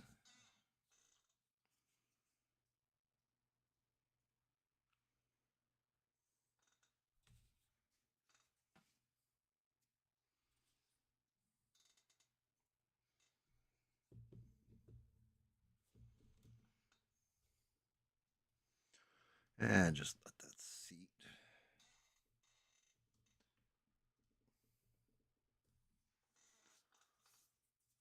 And once that's cooled down a little bit, the legs are done. All right. Let's see if I have a little bit better. Actually, it should be a lot easier because he's hollow. So let's go ahead and go for this arm a little bit, huh? I don't even need all that much.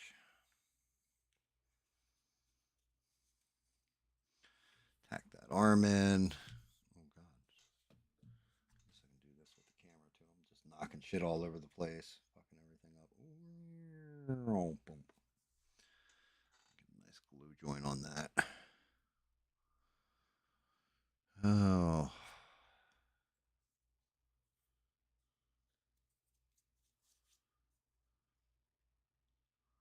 Let's say we're solid there. Let's get your head on, sir. Put your head on straight, Mr. Krueger.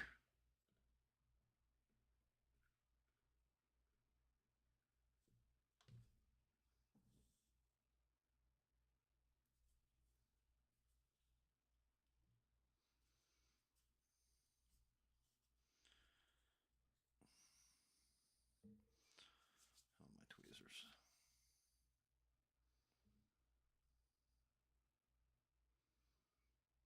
These tweezers are all crusty and fucked up from digging in resin, glue, you name it. Actually, have a better time with my knife getting that out of there.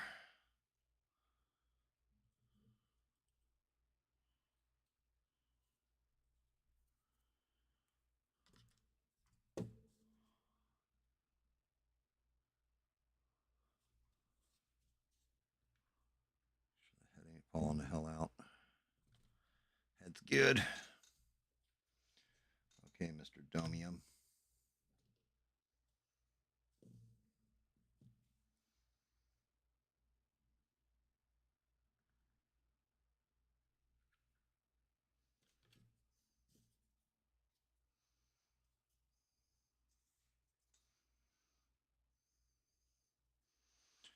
Hurry up before it dries, fool.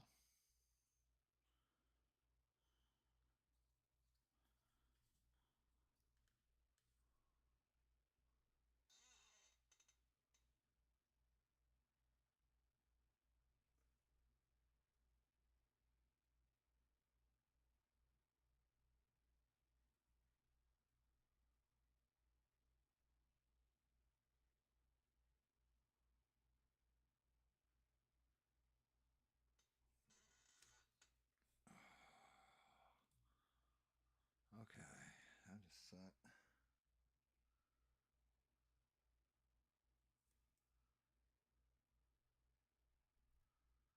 Semi-happy about those eyes. Didn't get the dot I was looking for on them.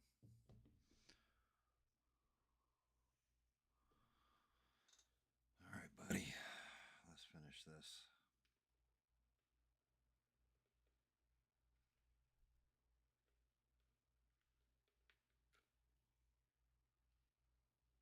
It's a little bit more.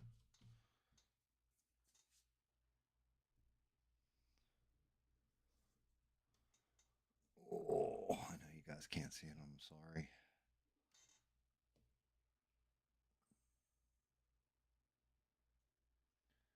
Holding those glue joints in place.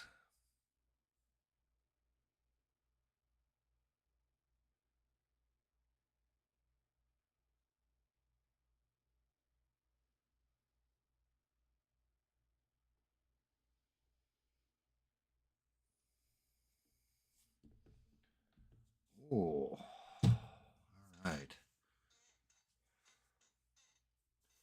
take a look at this thing before I go gluing the final piece on for the claw. What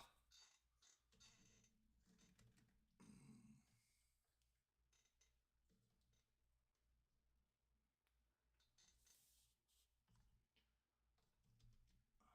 guys think? Oh, slide them back, I guess. What do you guys think? How we looking?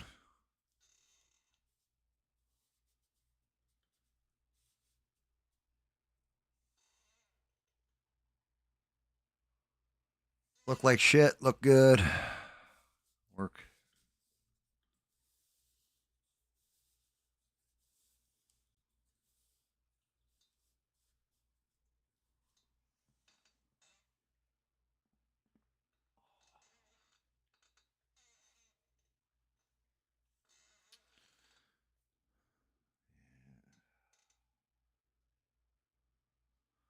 All right. The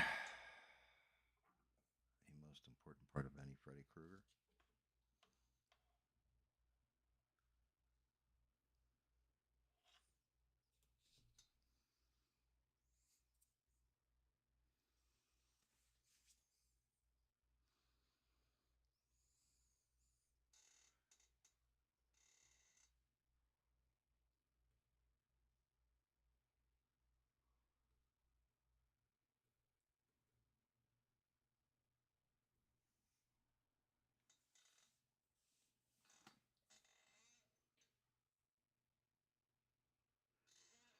You can run, but you can't hide, bitch.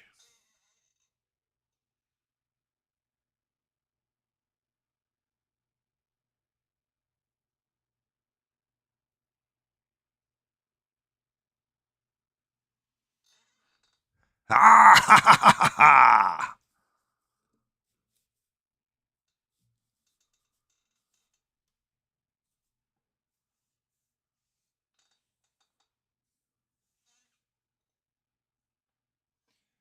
I've got the body and you've got. No, what is it? You've got the body and I've got the brains.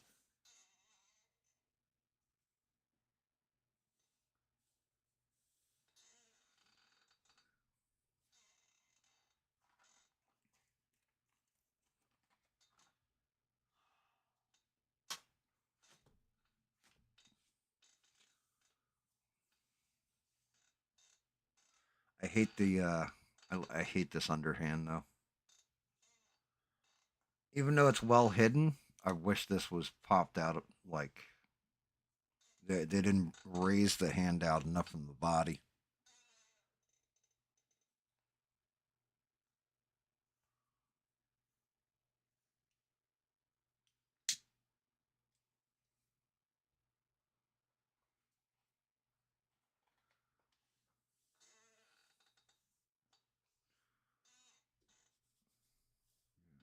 I think I got this one though, guys. I think I nailed it all except for we got to still do this base. But I should be able to do this, and he should be.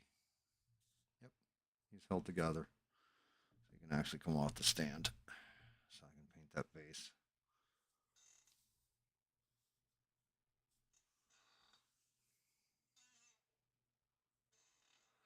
This thing was a nightmare.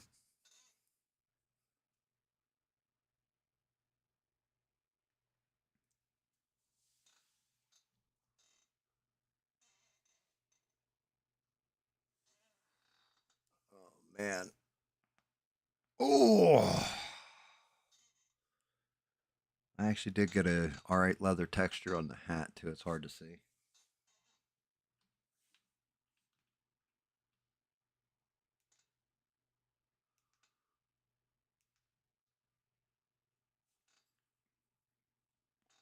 Check this out.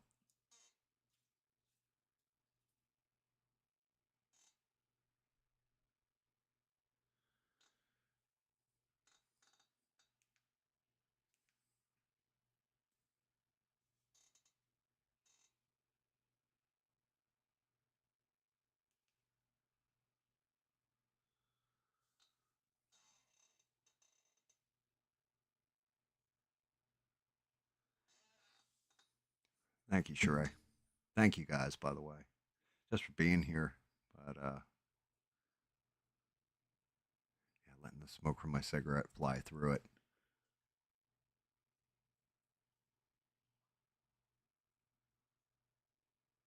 I don't know which color he looks best in. That's some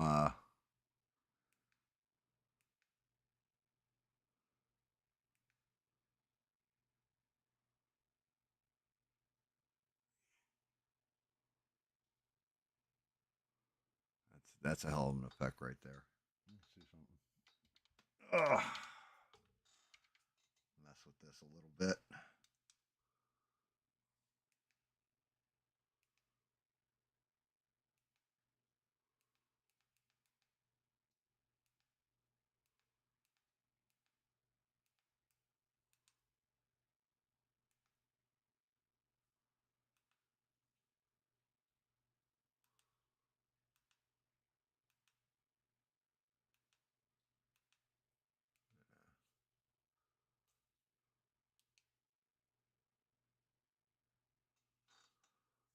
Yeah, that's what he looks like with just normal like overhead light hitting him.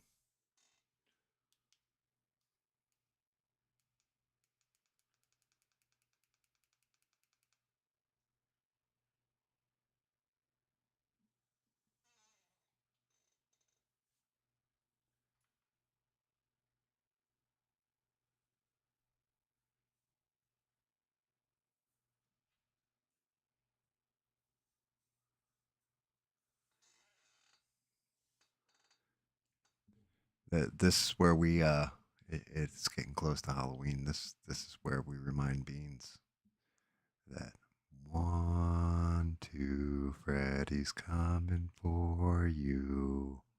3, 4, better lock your door. 5, 6, grab your crucifix. 7, 8, gonna stay up late. 9, 10, never sleep again.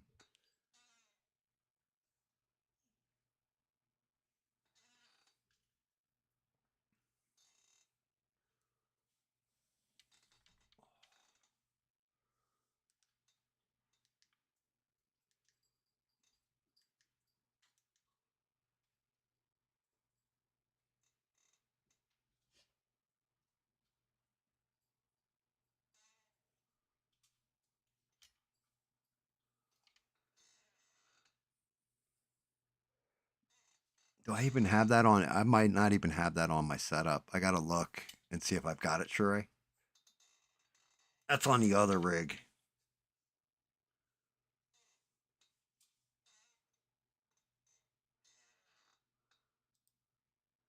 She didn't say Beans' voice. She said Beans' favorite voice.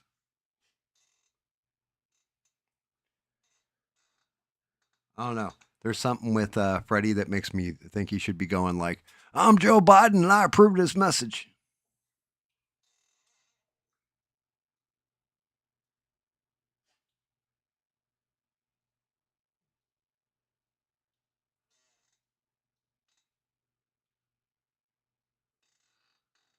Like, come here, little girl. Let me sniff you.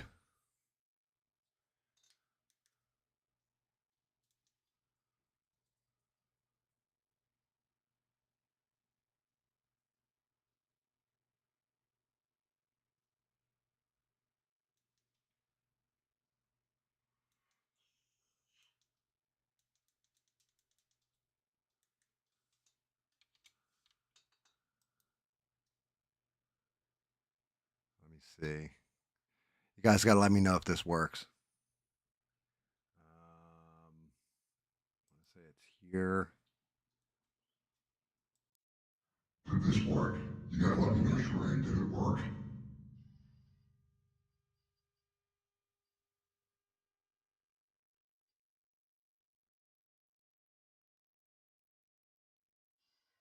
I don't know. Does this thing actually work the way it's supposed to?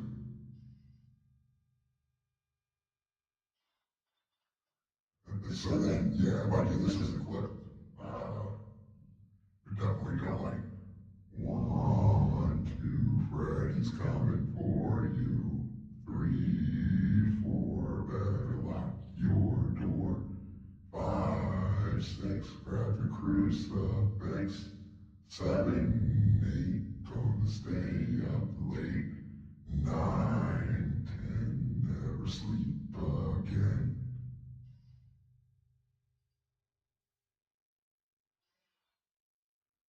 You can run but you can't hide, bitch.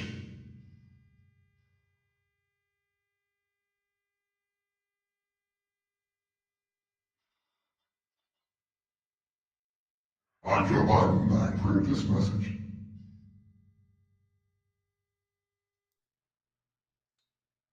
Had to turn that off. That was a request from Sheree, by the way, guys. So, Sheree doesn't ask me for many things or many requests. So whenever she does, I have to do them. It's just the way things work.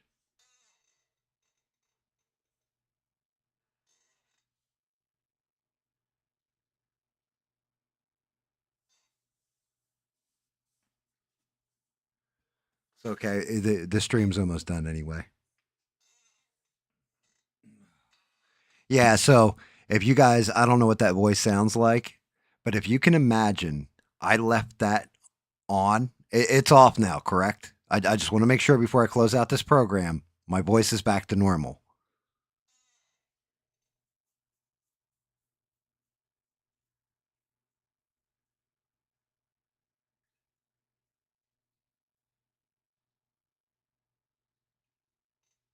Okay, good, good, good.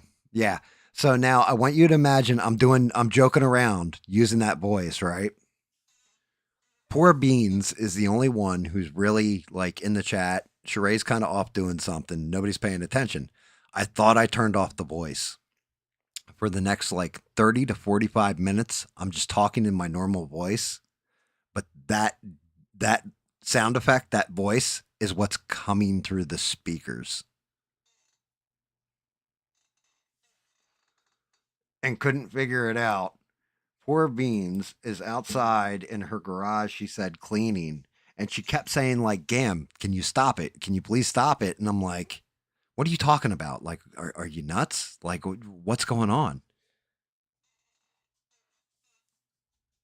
And then out of like, she's like, "You don't understand. Sheree, tell him what he's doing. Sheree, where are you?" And all this.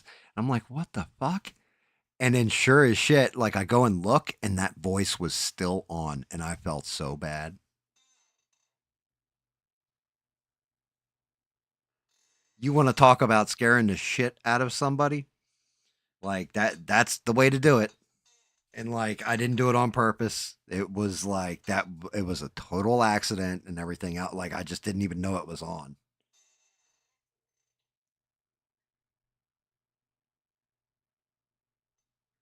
But I felt so bad. Like I was like, "Oh my god."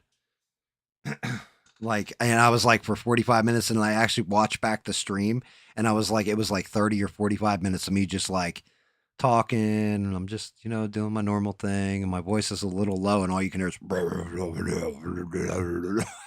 I'm like, "Oh shit."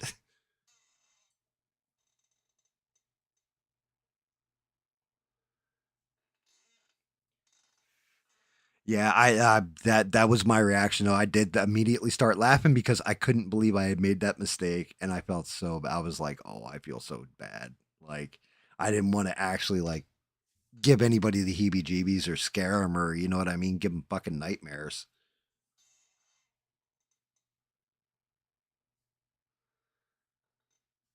But I could see where that voice even to me is kind of a little off-putting and hearing it for like 45 minutes.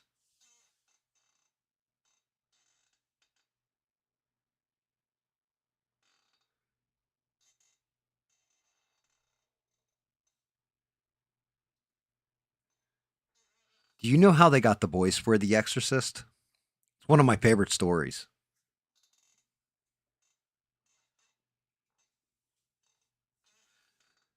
True story too, Ian. I mean, Se. Um, true story. So for The Exorcist, the way they got the girl's voice, your mother so sucks in hell, stuff like that.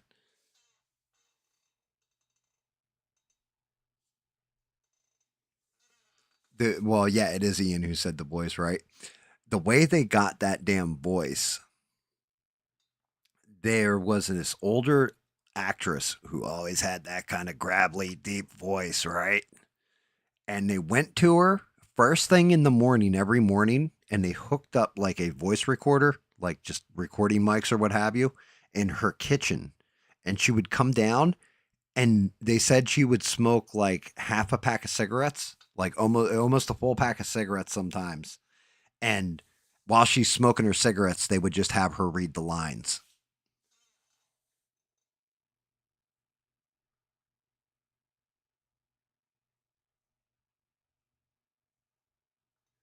Dude, SE, that's just it. Like the plan for it was something like that.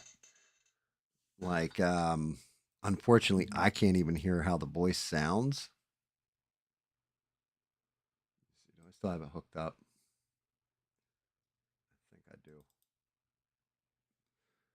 think I do. I won't go back into that voice, but I do have other voices I can do. That was for The Exorcist. That was for whenever the demon was talking through the little girl in The Exorcist. They had this old ass actress, and they'd have her. They'd show up at her house first thing in the morning and have her smoke like a chimney. And she already had a gravelly voice, but while she was smoking her cigarettes, have her read the voice lines. Let me see.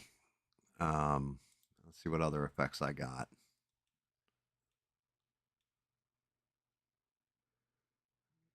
This one's called Sinister. Let's. How's this one sound, guys? Is this like a better voice for a dark monster? Like, turn around. I'll show you what's gonna happen to you.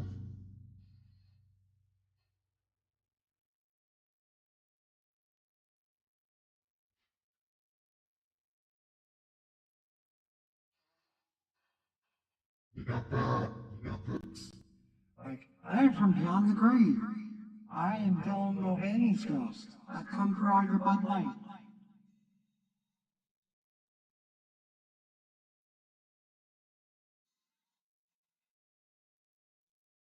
Or,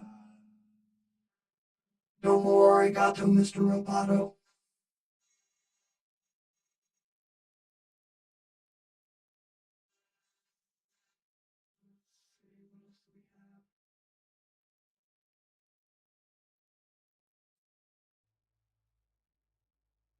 Coming up next on the hit line, we have a little song by Eugene's Music called Shake the Lead Out Your Dick.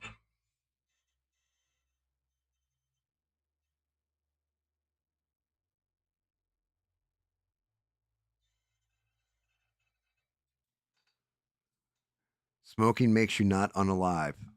So that means that smoking makes you alive. Yeah, I think you might have said that a little bit backwards.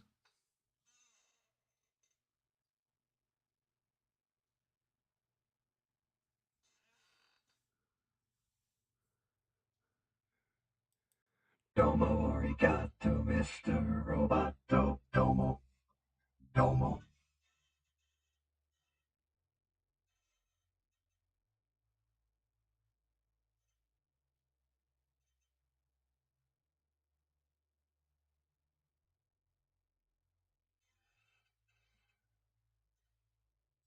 I will keep smoking until I can't smoke no more.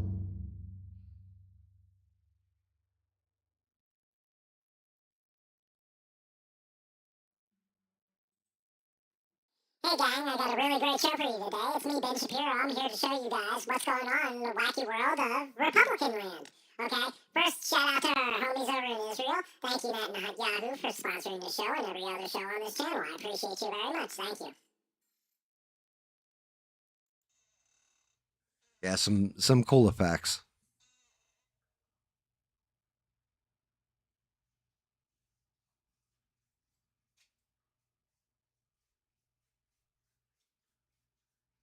It's October. I expect this kind of content. I mean, like I said, I should go and look up some voice profiles. I actually have an AI voice generator, but the thing is, I have to send whatever message up to a server to have it translated, but it actually turns my voice to Joe Biden.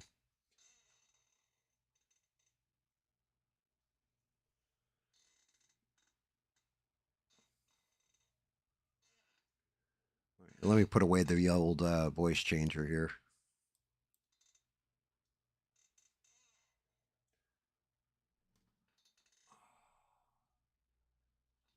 Once that base is done with the Nightmare on Elm Street, I think this one might be just a win. He's big too. I mean, if I take my hand, you can kind of see. There you go. Done this with Bob before. Here's my pack of smokes. So that should give you an idea just how big this model is. He is about a foot and a quarter.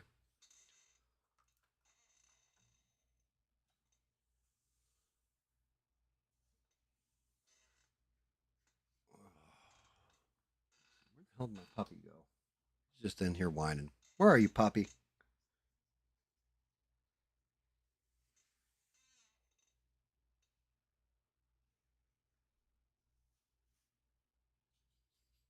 I mean, that's cool. Well, not cool that you get sick from it, but that's cool.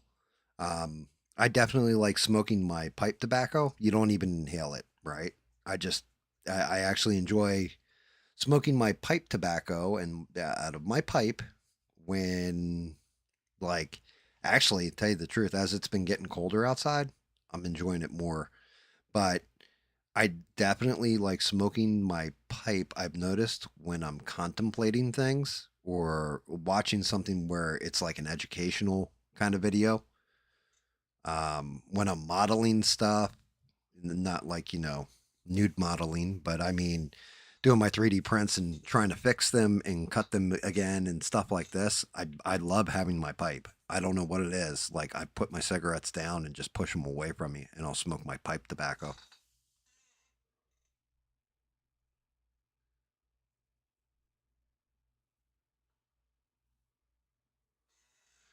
Weed is better for you than alcohol or smoking. Change my mind. Spoiler, you can't change my mind on that one. All right, let's see. I think that's a good screenshot. We got the tip of his hat. Might even go a little darker on this front end. Let me see.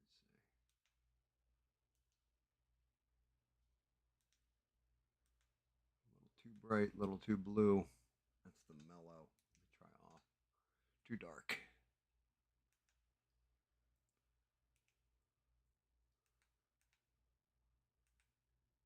Go to the mellow.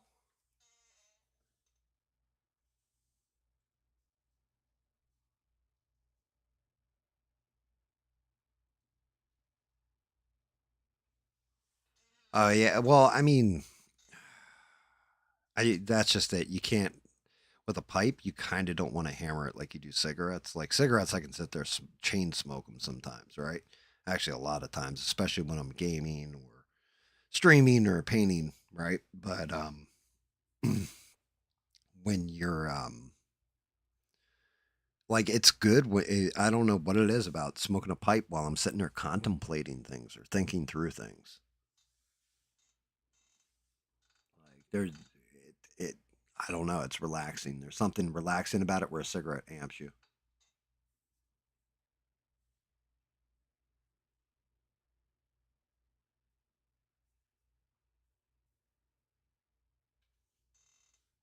Let me walk this pup or let him pee real quick. I'll be right back. Probably come back. We'll start heading towards a wrap up.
Oh, so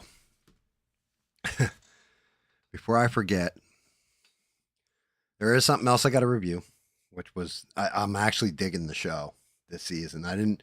First season was like okay, but the second season's pretty good so far, and it had a funny twist that I'll tell you guys about in a minute. But before I forget this too, when I get done the show, when I say DTSFA, I am going to leave the mic on for an extra second because you'll probably hear my dog start whining in the background because he gets a special treat whenever I do the painting streams if he leaves me alone.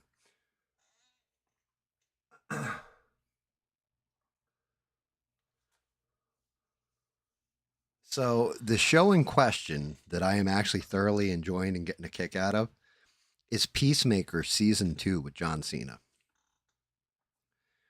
This past episode that they had on, they actually had Lex Luthor. They had whatever his name is, Nicholas Holt, I guess, who played him in the new Superman movie.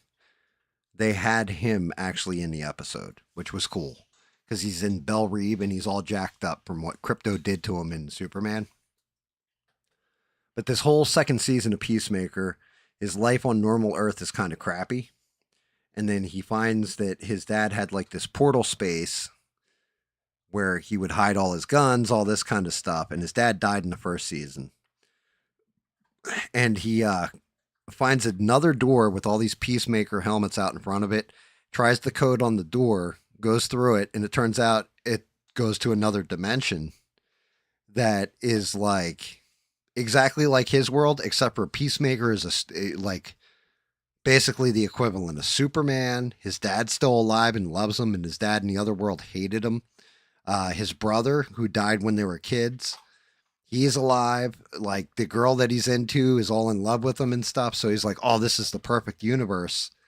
And like through this whole entire season, the second season, it's been him going over to the other universe. And he accidentally killed the other Peacemaker in like the first episode that's in that universe. So now it's been, like he's going over to this other universe, but Argus is freaking out because of Lex Luthor opening all the portals and stuff in Superman. So he finally decides he wants to stay there. The people on normal Earth are like, oh no, like, we can't lose our Peacemaker, so and he's our friend. So they go over to convince him to come back. Well, the girl that he likes or whatever goes over and she catches up with his brother and they end up going into Argus and she gets in trouble for a bunch of crap. Like something happened, she gets in trouble. They have her in like an interrogation room. Peacemaker goes in, they have a whole conversation.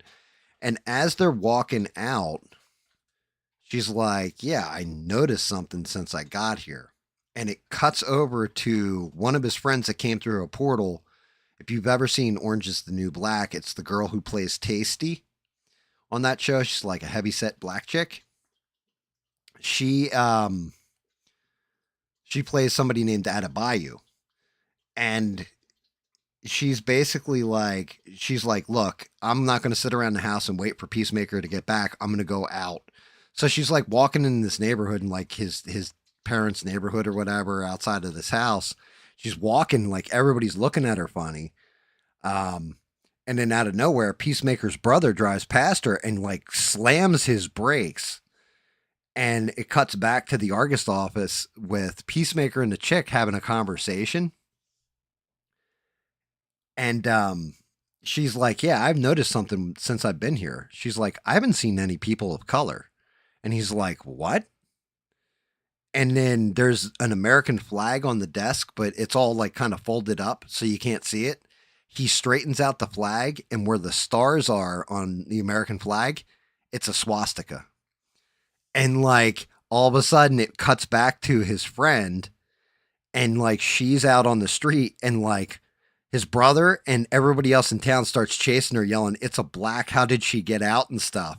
And it was like, oh shit. A super twist in the middle of this show is that basically they went to a white racist version of America.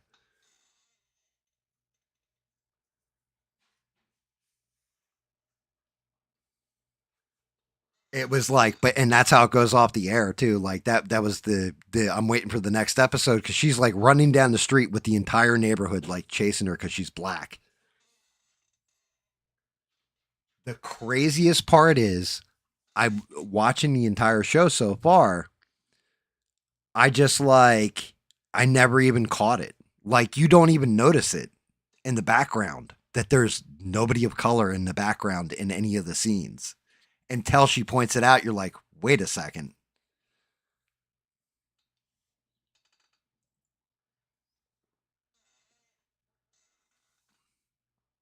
But it's like the twist on it was unbelievably well done.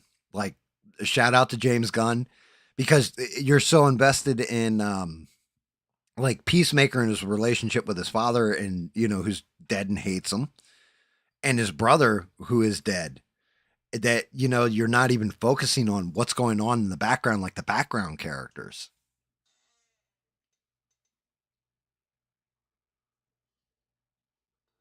I mean, possibly, I don't know, but yeah, like I don't know, some leftists are going to use it, but it was like, what the fuck. Like when they revealed it, you just like, it catches you completely off guard, even though realistically you're watching the show and you should have noticed it the whole time.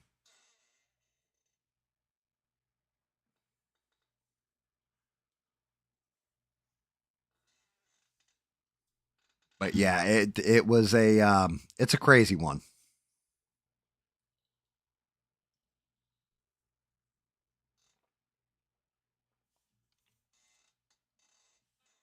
Oh, definitely a crazy one. But yeah, so far like that the season has actually been really good. And they do because they James Gunn writes the show. He wrote Superman, so he's got like all the different characters interacting from the Superman movie. Only one that hasn't made an appearance in it is like Superman at this point. Superman or Crypto have not made appearances in the show. Everybody else has.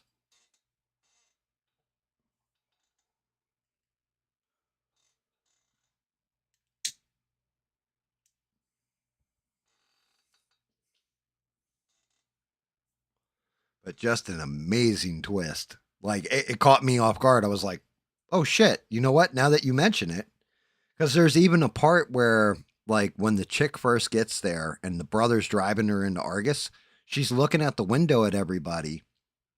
And you see a couple people, like, no real fights going on, but like one person pushing another person. There are people passing each other on the street, a couple bums, stuff like this.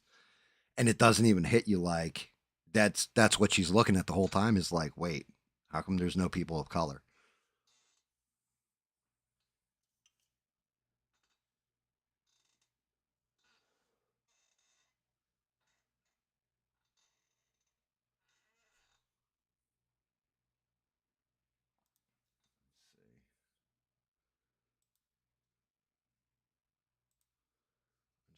I want to look at something, guys. I don't even know when Peacemaker's on like HBO Max. There's also and I'm looking forward to this actually a little bit. Let's see something. I'm gonna go to my studio real quick and look. Everything's going well here. At least it looks like it's going well. Doom. Yep, it's all good. Nice. All right, cool. I wanted to make sure it looked like something was crapping out back ended.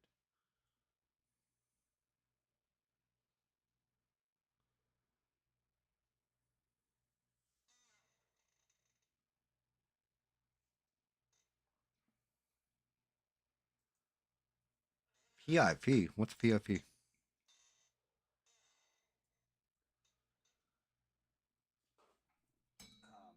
A movie I'm actually looking forward to. Netflix has a Frankenstein movie coming up, and it's going to be more from the perspective of the monster than Dr. Frankenstein. But the reason why I'm kind of excited for it is because it's directed by Guillermo del Toro, and he makes some fantastic movies. Picture in picture, huh?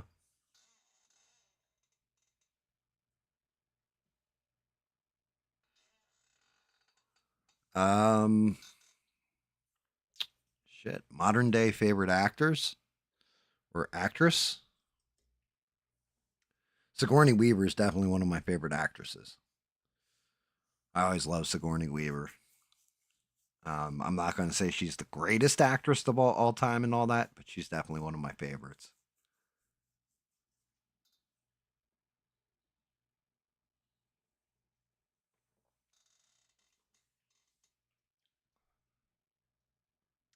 As far as actors go, um, that one's even rougher. Part of me wants to yell Kanunu Reeves, but he's not really a good actor.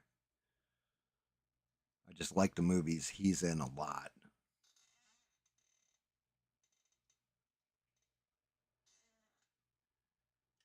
Yeah, I mean, like that's part of the problem. Like narrowing it down, that is rough.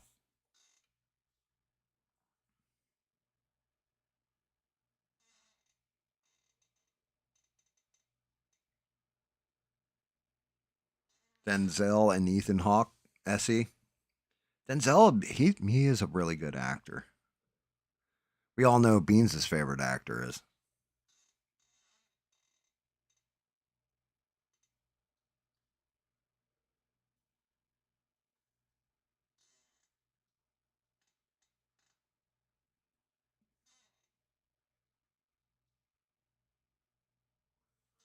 I mean,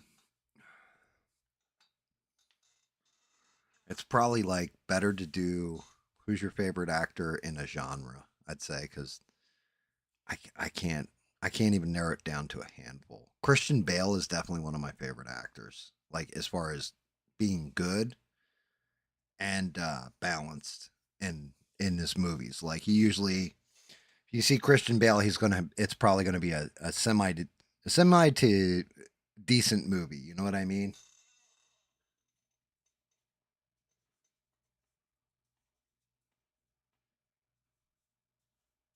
Like Ethan Hawke, I'm all right with him. Actually, I gotta like give a shout out too, even though he's a midget, because he is a fucking midget. But Tom Cruise usually, if he's in a movie, the movie's gonna be pretty good. Usually,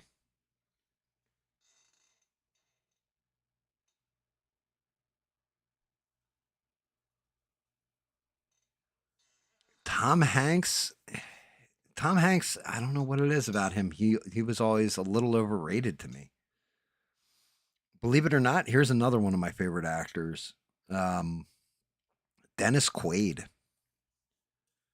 which is crazy. But yeah, Dennis Quaid was one. Even though he's been dead for a minute, Heath Ledger's another. Like I always liked him. I liked him in even though I've only seen the movie one time, 10 Things I Hate About You. I liked him in that. A Knight's Tale, I used to really like him in that. Of course, he was the Joker. He's still the greatest Joker, in my opinion. Sam Rockwell is super underrated. I agree with that. He's always getting overshadowed by somebody, but he always does an amazing job.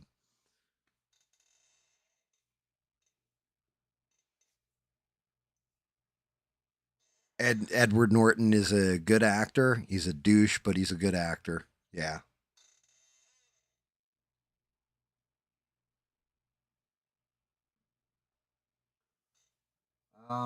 Dustin Hoffman is an amazing actor. He's a pretty damn hardcore method actor though. For he did a movie back in the day. It was called Marathon Man, and he was supposed to be being tortured. And the guy who was actually playing the torturer, I can't remember who played him. It was somebody super famous too, like old school. But Dustin Hoffman refused to go to sleep for 3 days and like all this kind of stuff. Drank nothing but coffee, smoked nothing but cigarettes. Tried to put himself on like this serious on edge because his guy's supposed to be being tortured for days, right? And he showed up on set, and the old school famous actor said to him, he's like, have you ever just tried? Well, I don't know, acting, my boy. Why do you have to do that to yourself? Robert Downey Jr., you can say, is an amazing actor too. He's a method actor as well.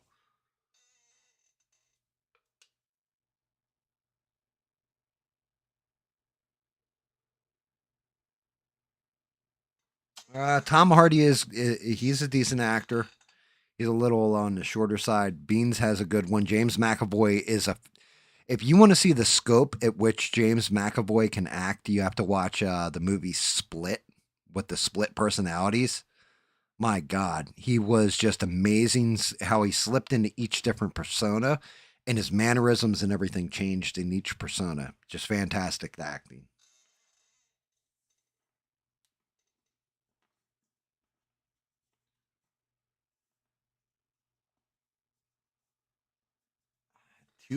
Tupac, I'm trying to think what he was in. What was he in? He was in Juice. He was what the hell were the other movies Tupac was in? I mean, I don't know. I think he didn't have enough of a body of work for me to judge, really.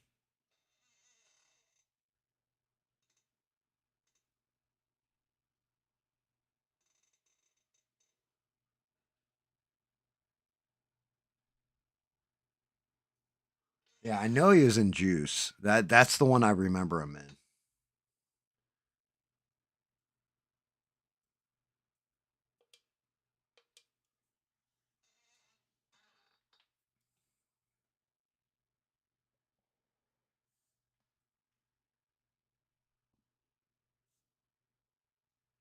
You know who's a terrible fucking actor? Dwayne the Rock Johnson.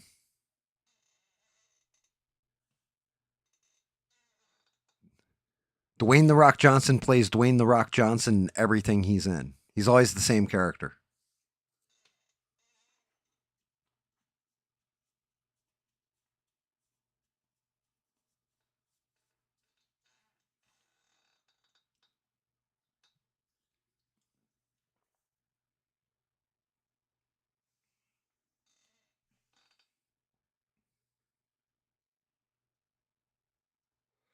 Vin Diesel was great in one role and one role only, and that was Riddick in what was it? Pitch Black and the Chronicles of Riddick. Yeah, that was the only role. Vin Diesel like was amazing in that role. I never liked him in Fast and the Curious.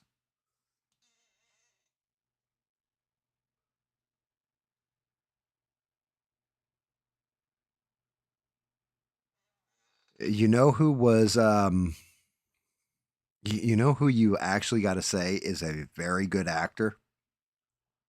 Ice Cube. You want to talk about somebody that was like he actually is a pretty damn good actor when you break it down.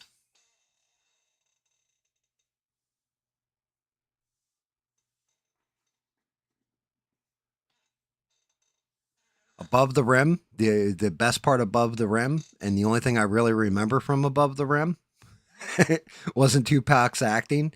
It was Regulators by Warren G.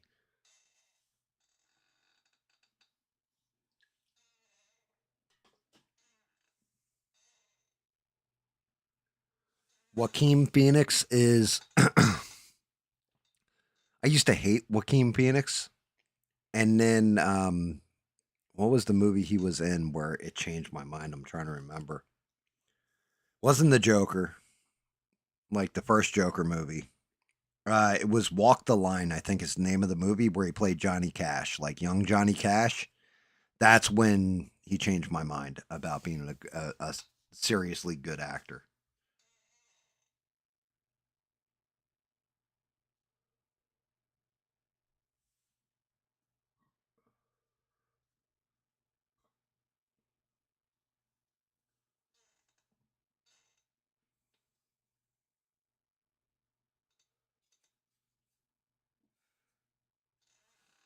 You know who's a really good actor?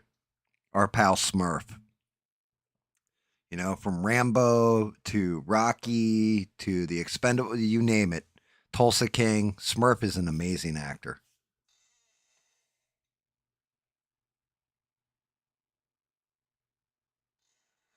Cuba Gooding Jr. was really good until he wasn't. Right up until he did, what was the one where he was on like the cruise and it was like the gay boat? Um,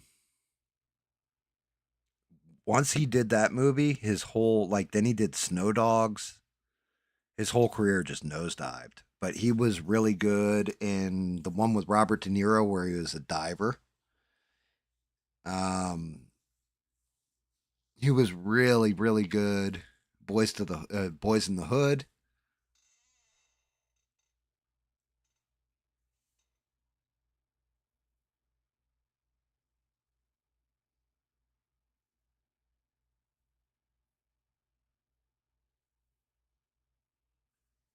This is the one where, all right, you guys ready for the one that's going to make me want to kick myself in the nuts the moment this leaves my lips? Somebody who is actually a fantastic fucking actor. And like, I hate saying it that he's an amazing actor. Leonardo DiCaprio.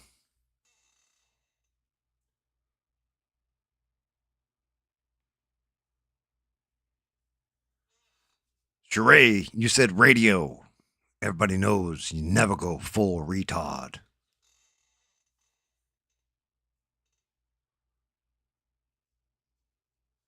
Yeah, he's Leonardo DiCaprio actually has pulled off some roles that I was like, yeah, he's actually a good actor. Um, Another guy that you guys probably don't even realize. I always said he was a great actor. Like anything he's in, I'm always like, wow, he's fantastic in it. Is Clancy Brown, and I don't even know if you guys know who Clancy Brown is.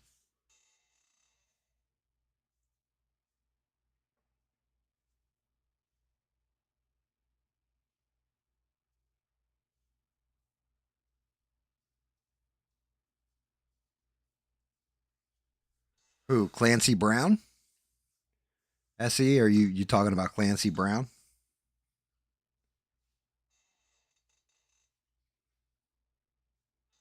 Everything he's in, dude. Everything. He always is just he's amazing. Like even when he's doing just voice acting, whether it's like Mr. Krabs in SpongeBob or Lex Luthor in Superman the animated series, he's amazing. He's always that bit player that's in the background. Every now and again, he'll get like a starring role, but he's always in the background and he's always amazing in whatever he's in.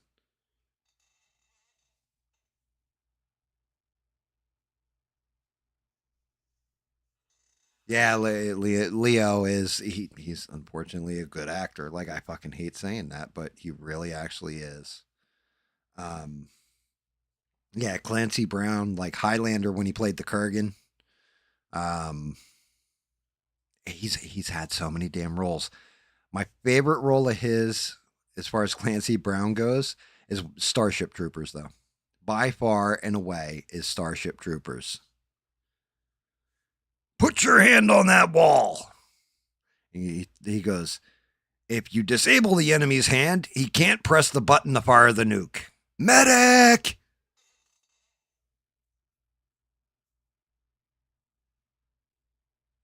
Idris Elba? Yes, he is a good actor. Yeah, you can say he's actually a pretty damn good actor.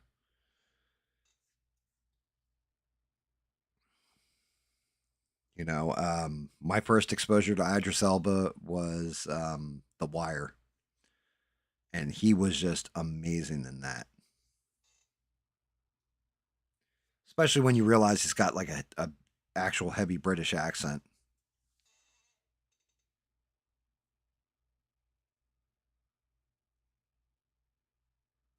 Chris Pratt is a good comedy actor. He's actually a very good comedy actor. Um, Actually, here's one that we haven't mentioned, and everything he's ever in, he is fantastic in my opinion. Is J.K. Simmons? I don't know if you guys know who he is. I'm sure you do.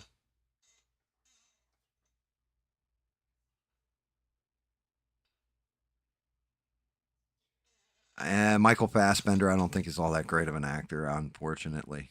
I think he has a certain look to him.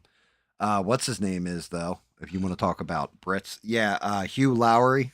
Hugh Lowry is a pretty good actor, but he's more comedic.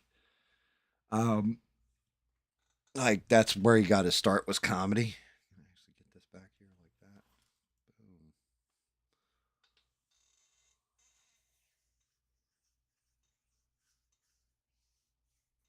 Boom. Yeah, Eddie Murphy was a fantastic comedy actor. He could almost do no wrong.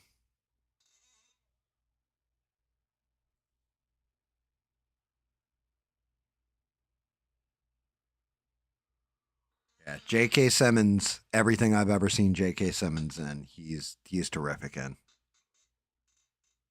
Um,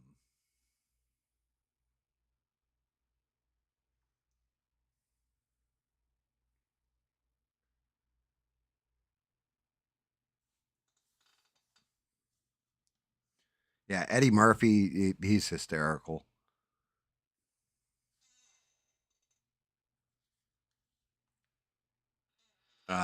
As far as like British actors go,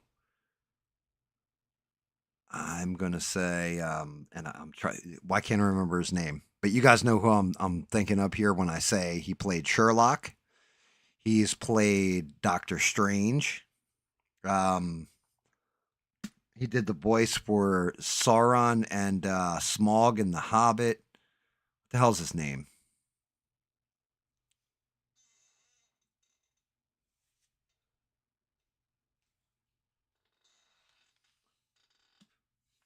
He's actually a really good actor too.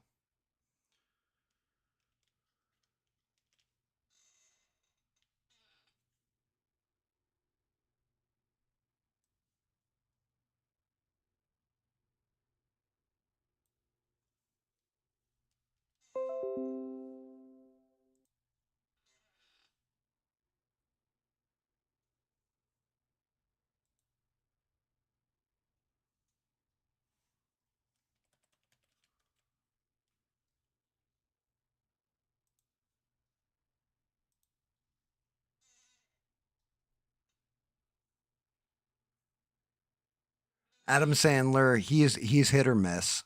Sometimes he's hysterical, other times it's eh. Um, and then Jim Carrey, same thing. He's hit or miss.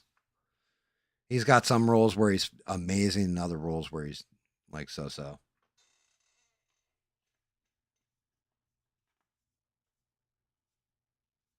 Benedict Cumberbatch, thank you. That's his name. Yes, yeah, he's actually just watch him in Sherlock. He's actually really good actor.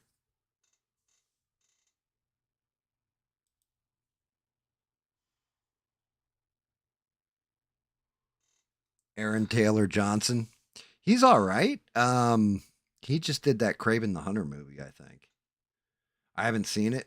I heard it was not good. Like seriously, like not good.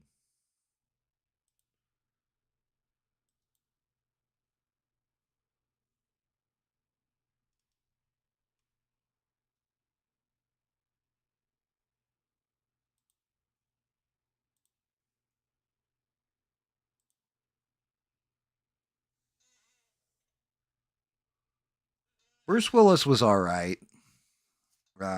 He played mainly the same character every time too. He's another one where he just played Bruce Willis most of the time. Um,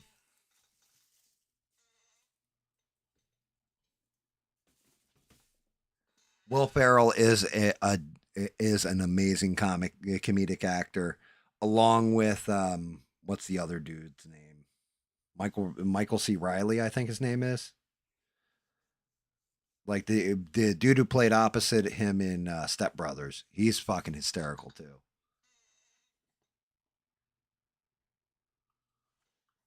Ben Affleck, I man, he pisses me. There's sometimes where I really like his stuff, and there's other stuff where he just pisses me off. Ben Affleck, I think the perfect casting for him was either as O'Bannon in Dazed and Confused, or and I can't remember his name in Mallrats, but like that type of character, kind of a douchey fucking, and that's because I knew guys like that in Jersey. So have you, SE, that were just like those upscale kind of douchebags.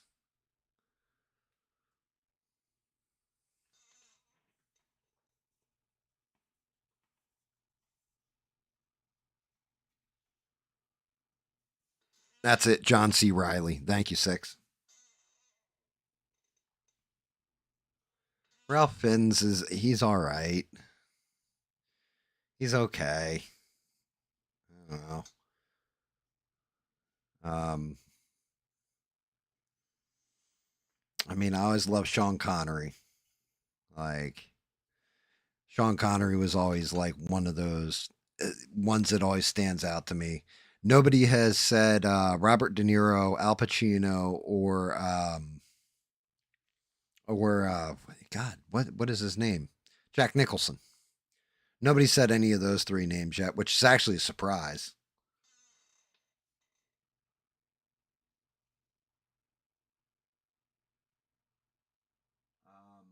Paul Giamatti. Actually, yeah, you know what? You're not wrong. He is kind of a good actor. Ray Liotta, he was all right. He's had a couple roles where he was really good in them. He was an okay actor.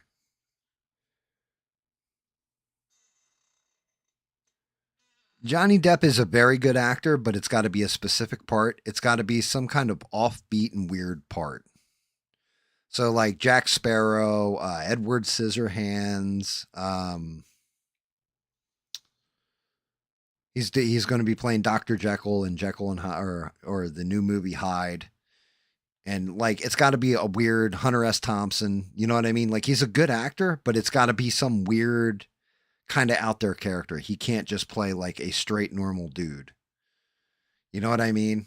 He's got to play like almost like an over the top cartoon character, and I think that's a problem with a couple of different actors like that.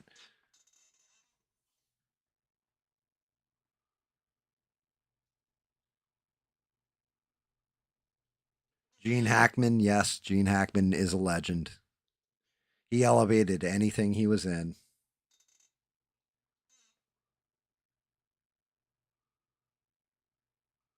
He was also a normal person in 21 Jump Street as well, Steve, and Nightmare on Elm Street.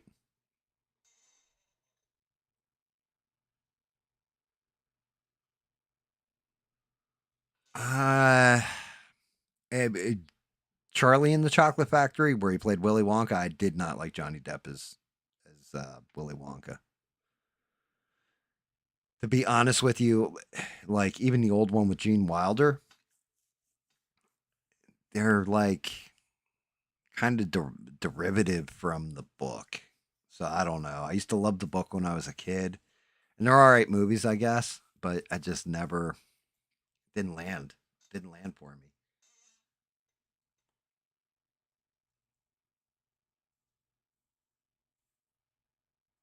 Vigo Mortensen was great. I still say okay. So him as Aragorn was or Aragon was a pretty terrific casting, and he did an amazing job with it.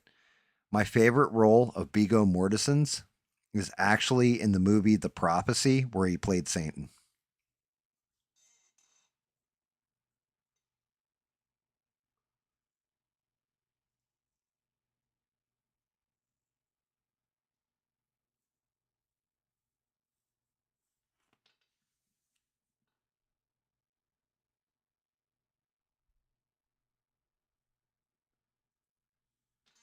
Ladies and gentlemen, our roving reporter Rebel has returned.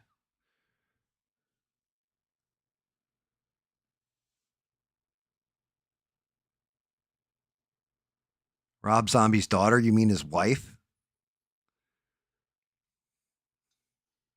You talking about Moon Zombie or whatever her name is? I can't remember what the hell her name is. But yeah, that's his wife, not his daughter. I don't think Rob Zombie has any kids.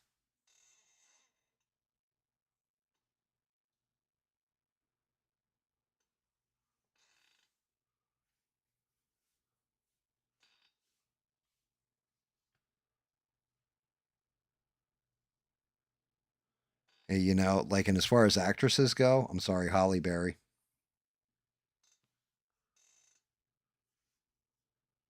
Halle Berry.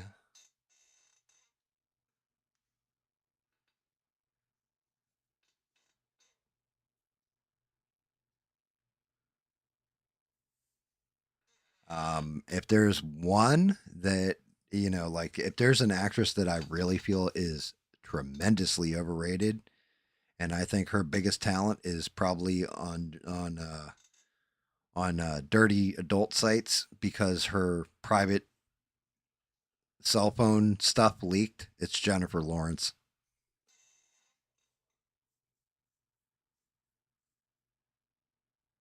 Willem Dafoe does need to be included. Yes, that is 1,000%. He is an amazing actor. He is.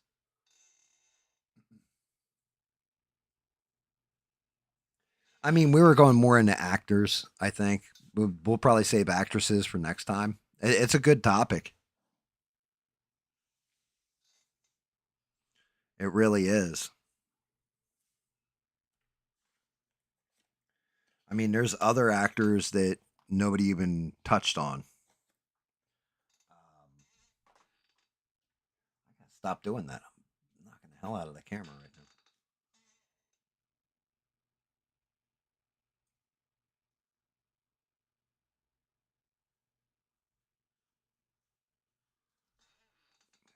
now. Man, I've hit that damn camera like 5 times now.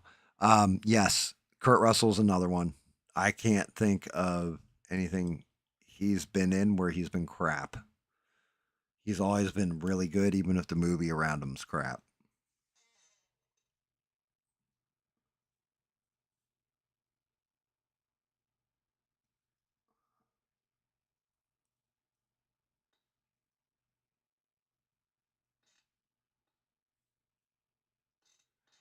Marissa Tomei was underrated. She was. She's a good actress. She's not an amazing actress, I don't think, but she's a good actress.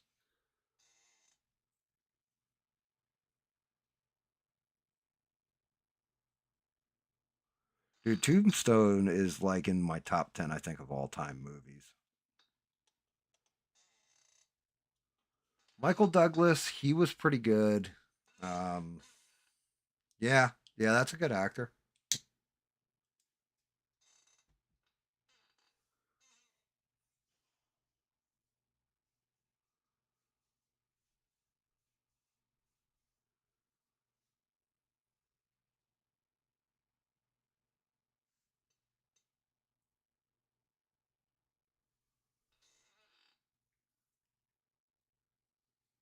Yeah, yeah, definitely. There's still talent out in this world. Um, Here's somebody nobody's named yet, and I'm actually shocked by it because I enjoy. I'm gonna say damn near every movie he is in. Yeah, almost every movie that he's in. Nobody is named Morgan Freeman.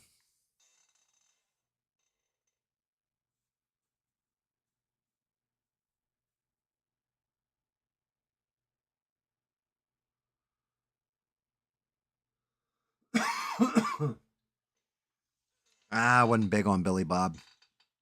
Never have been. Like Morgan Freeman is like doesn't matter if he's play like what movie he's in. He's usually pretty damn good in it.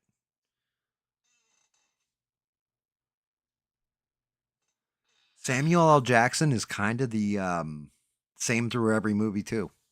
Like every now and again, he'll have a different role. Um, but for the most part, he's usually the same dude in every movie.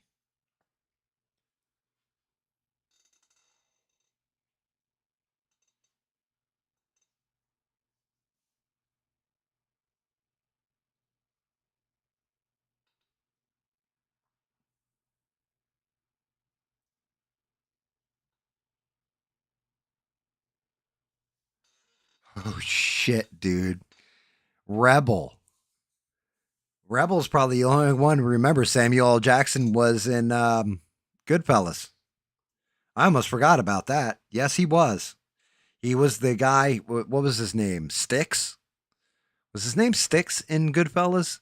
He's the one who had the truck and was supposed to take it to be destroyed over to Jersey, and instead he overslept, and they had to go whack him.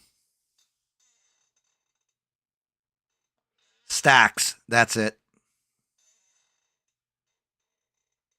Lawrence Fishburne is pretty damn good in everything he's in. Um, another one, another actor that completely like I don't know why it escaped my mind, but he is actually pretty good.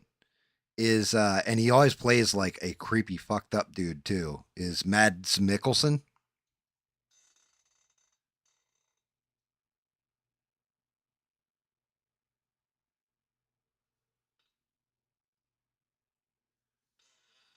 Yeah, Rebel. Goodfellas. That's kind of like the bar I grew up at. Was like how Paulie's was all set up. That's the environment I grew up in when I was a kid.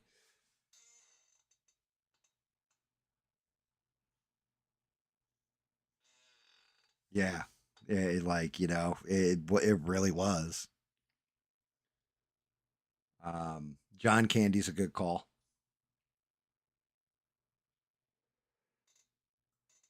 John Candy was amazing, like pretty fantastic in everything he was in, even if it was just a bit part.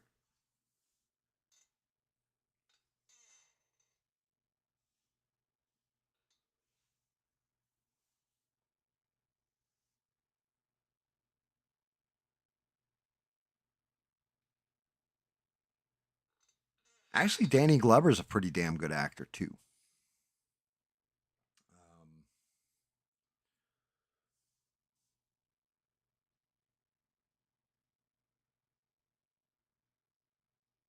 Harrison Ford, he was good when he was younger, and then something happened as he started to get older. I don't know what it was. I think it was after he divorced his wife, actually. His first wife that he had like 12 kids with or some shit. Something after he married, what's the chick with the plastic face? Oh, that narrows it down, right? Callista Flockhart, I think it was. Mel Gibson is an amazing actor. Regardless of anything else, he is like even that monster summer movie I just watched with him in it. He was actually good in it.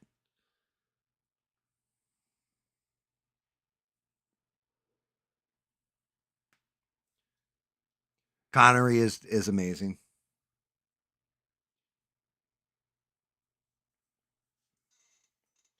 One of my favorite roles with Danny Glover was actually besides Lethal Weapon, had to be Silverado. Yeah, I think you're right. Forever. I think Harrison Ford stopped caring after a certain point about acting.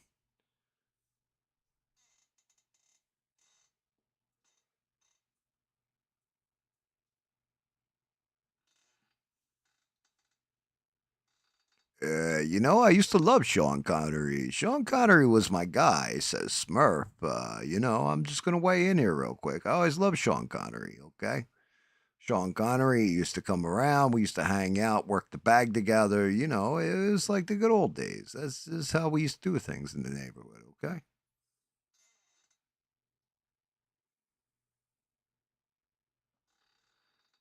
Kevin Spacey,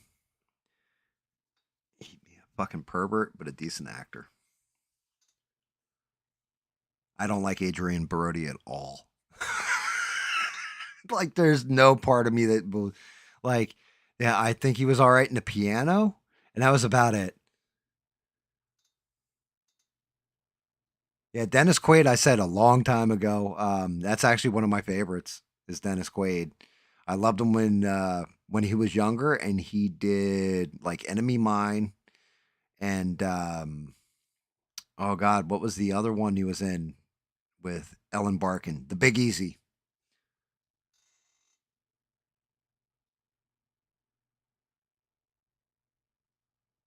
Yeah, and Smurf, we gave you a shout out. You're a great actor. Hey, my best role I think might have been possibly Rocky because I got to put it to Leela Shire a couple times. Like I made it from a retard into a respectable woman.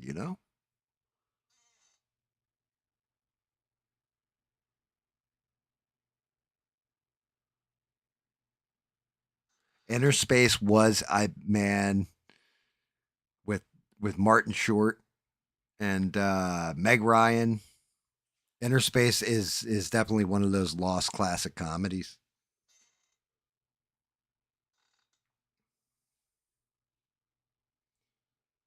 Hey, you know something? You love it when they call me Big Papa Smurf. Throw your hands in the air if you's a true player, okay?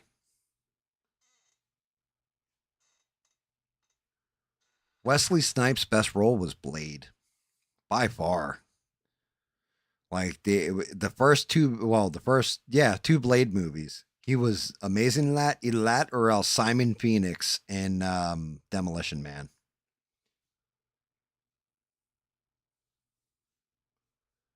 Patrick Swayze, he was okay.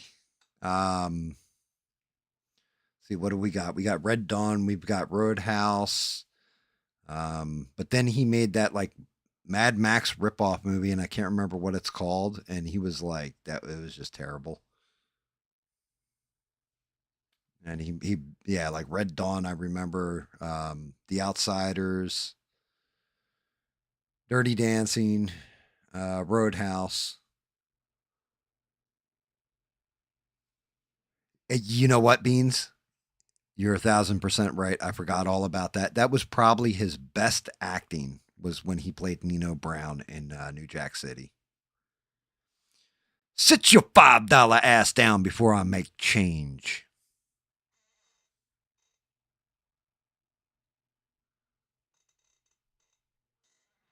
Patrick Swayze was also in Point Break. Fun fact, old Smurf here was supposed to play the senior agent, and I didn't get the role. I got beat out by Gary Busey, of all people. It's just the way it goes.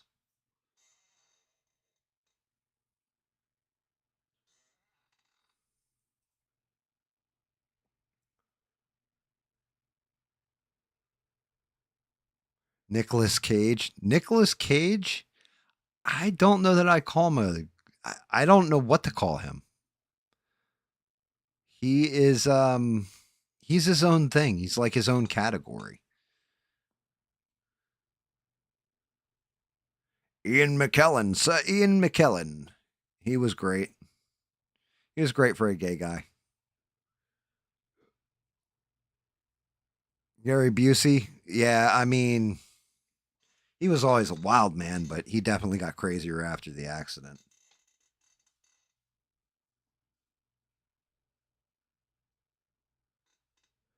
Yeah, that's just it. Let me tell you something, all right? Back in the day, it was me and good old Arnold Schwarzenegger. We was supposed to be, like in competition head on and stuff. And good old Arnie, he may have been bigger than me, okay? It's just the nature of the beast. But, let me just tell you something, guys, okay? I made some movies on my own, and I made my own breakout.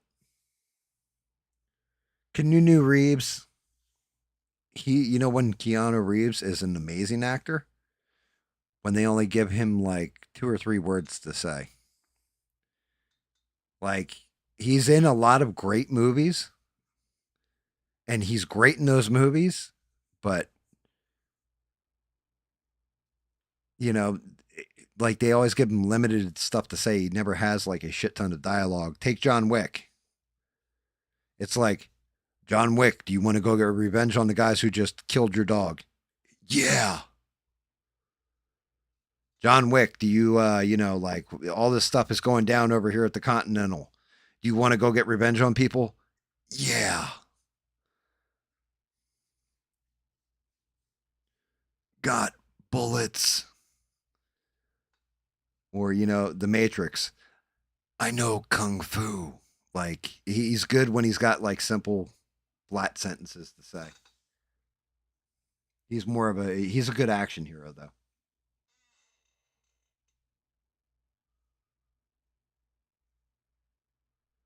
Ed Harris isn't bad. He's not a bad actor. Um, oh God, what was his name? Oh, I can't remember his name. I can picture his face too.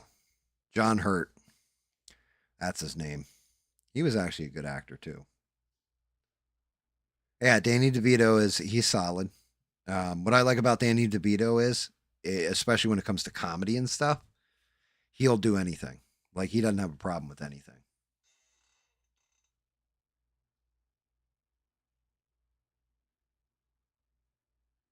Ed Begley Jr. He's not a terrible actor. He's got his moments.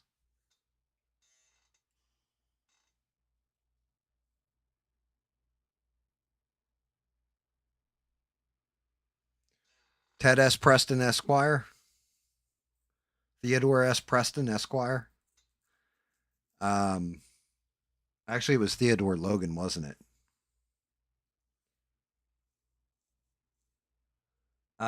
The guy who played so the blonde dude, I can't remember his name. That that was played opposite Keanu Reeves and Bill and Ted. He actually is a like movie producer and I don't know if he's a director, but I think he's a producer. He does something with film. He just works behind the scenes now.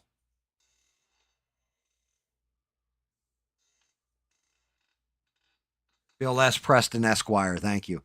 It was Bill S. Preston Esquire. All right, you guys got to get your shit straight, okay? Old Smurf's got to sit here. I'm working my ass off out here, and you guys are on the internet. So you're talking shit. You don't even know what you're talking about, okay?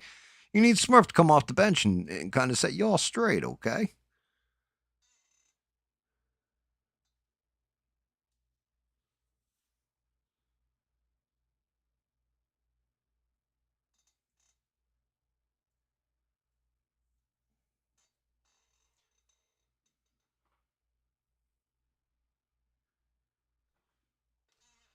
Whoa, dude's name was Alex Winter. I loved it when they did that song. It was called Frankenstein, man.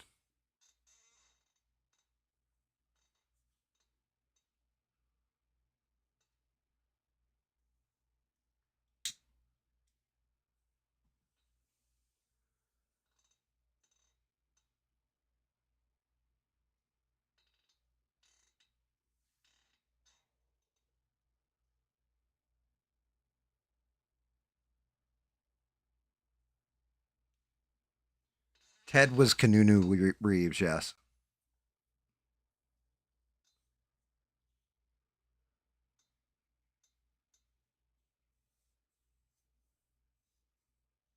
Crispin Glover is a weird motherfucker.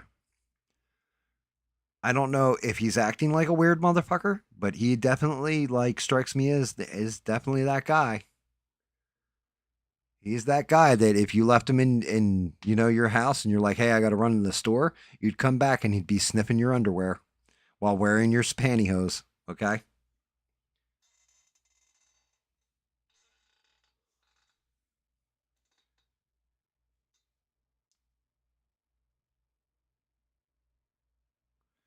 Thank you, Rebel. You think it came out good? The only thing left to do is the stand, but I have to paint everything black. I got to do either a blackout stream or just maybe I'll do that on Sunday. I'll just keep working on models and paint everything black that I have.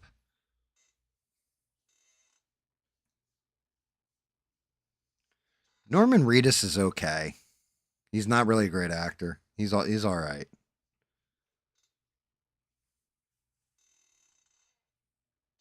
He's okay. He's give me like his top 5 roles. What Daryl Dixon on The Walking Dead and one of the brothers in Boondock Saints. That's about it. He's okay. Yo, you know who was an amazing actor? Joe Biden. Yeah, everybody forgot. Joe Biden pretended to be president for 4 years and people believed it.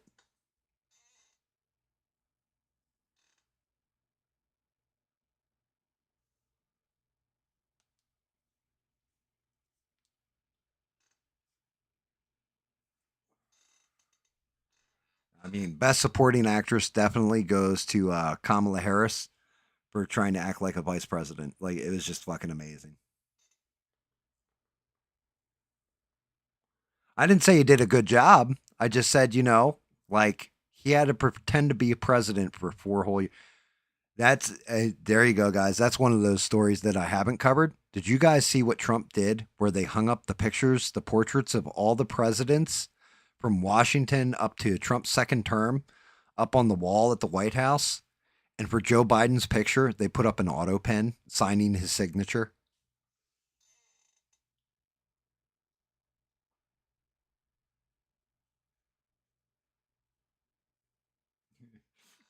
Hey, you didn't even know he was acting. That's how good Biden was, okay? Yeah, don't ever take that away from him.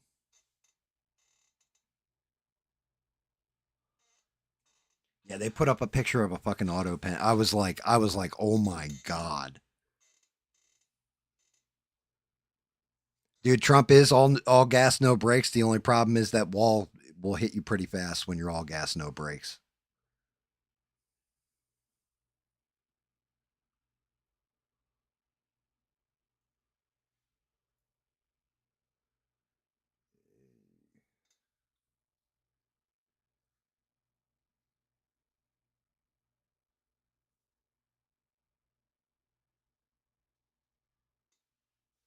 Kilmer had a couple roles. He was pretty good. He could switch between serious and comedy pretty damn quick.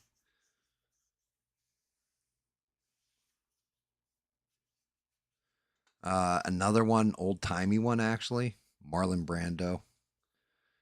When he was younger, he was actually like pretty good actor.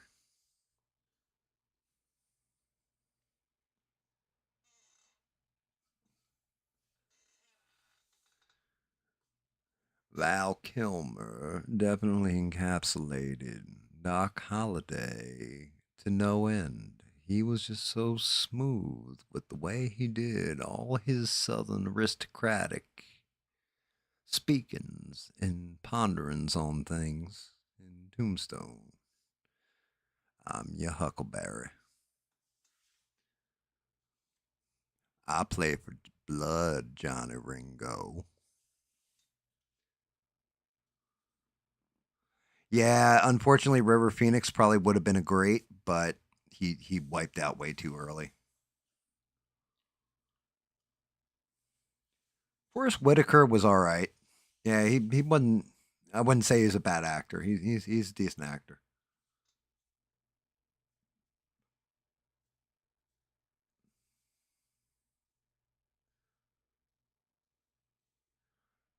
Will Smith. Will Smith had two speeds with me as an actor. It was always Fresh Prince of Bel Air, right? Like that type of character. So think Independence Day. He had that same kind of swagger, like he was the Fresh Prince of Bel Air, comedy and all that. And then Whiny Crybaby. Those were my two Will Smiths always. I never saw him like in an in between.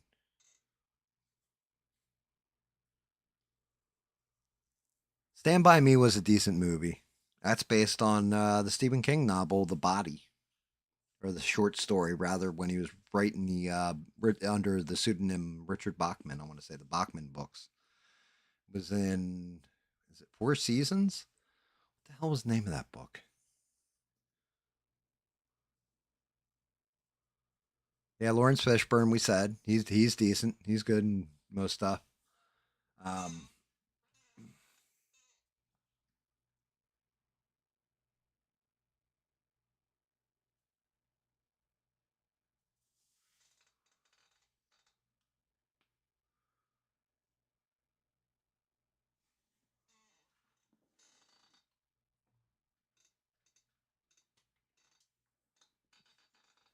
trying to think. There is a ton of actors and actresses that we probably overlooked and missed. Well, actors in particular. Woody Harrelson's actually a pretty good actor. Yeah, because he can go from that bag of shit to playing Woody on Cheers. You know what I mean? Like he's got that range where he can play anything. The name of the story is The Body, but it's in a. I swear it's in a book. I don't think the book's called The Body for Stand By Me. It's something seasons, and it's in the Bachman books, but it was something like Four Seasons or something like that, changing seasons. I can't remember.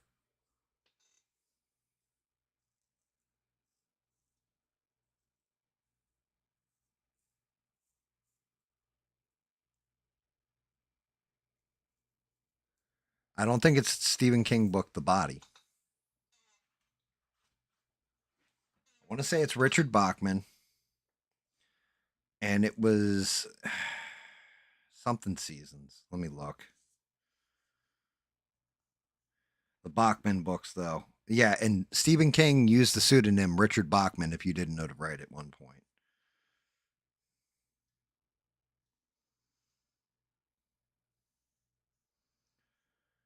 But he had put it out. Yeah, because Stephen King is actually, yeah. Richard Bachman, pen name.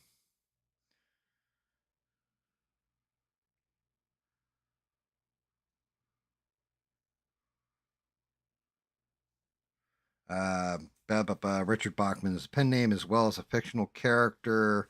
American horror fiction author Stephen King adopted in 1977 for the novel Rage. King hid the link between himself and Bachman until allowing for his identification in 1985. He collected the first four Bachman novels in the Bachman books. Rage became controversial, being about a school shooting, was allowed to go out of print after the 1997 Heath High School shooting. In total, 7 novels had been published under Bachman's name. Um, bu- bu- bu- bu- bu- I'm telling you.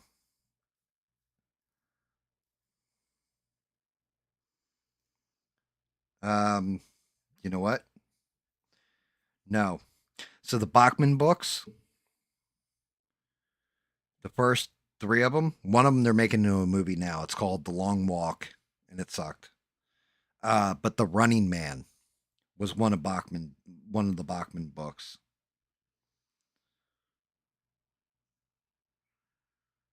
Let me see. I got to look and see what the other ones were. But I swear to God,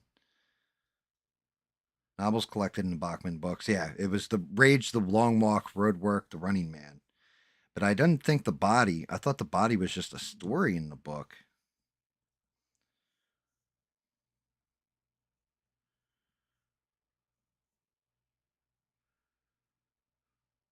Yeah, because I know it's a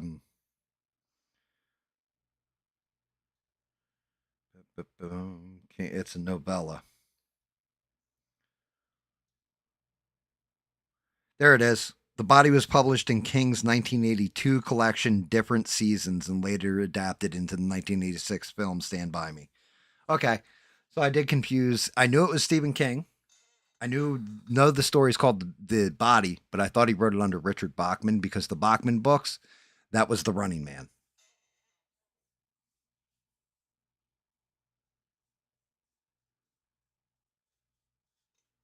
No, Richard Bachman, the Bachman books had 4 stories to it. The Rage is one of them. I just read them off. Running Man is the movie I'm thinking of that Stephen King had written under Richard Bachman. The Body is in a book called Different Seasons, which is where I read it. Different Seasons has 4 stories to it. Um, Let me go look at the collection. Collection of 4 Stephen King novellas with a more dramatic bent rather than the horror fiction. Um, here you go. The 4 stories were Rita Hayworth and the Shawshank Redemption, Apt Pupil, The Body, and The Breathing Method.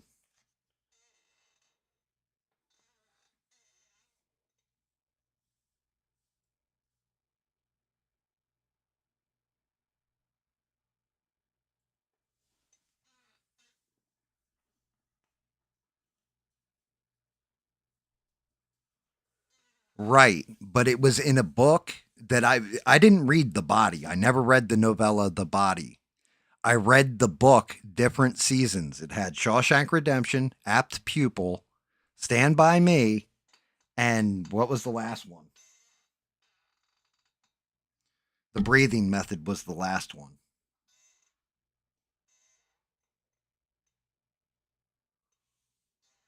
The Bachman books were say like he wrote. Stephen King wrote under the name Stephen Bachman. I mean Richard Bachman, and he wrote The Running Man was one of those books. I confused The Running Man with The Body, but the reason why I remember all that is because with Stephen King.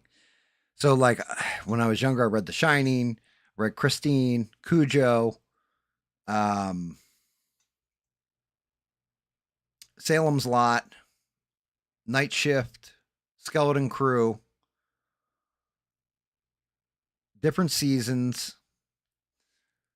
What was the one that was like super long that he wrote co-wrote?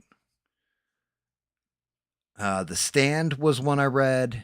The Talisman, I want to say it was called, Was the one he co-wrote with this other guy where it was a kid, his mother was dying of cancer, and he could like walk between worlds, and in the other world, his mother was a princess that was dying.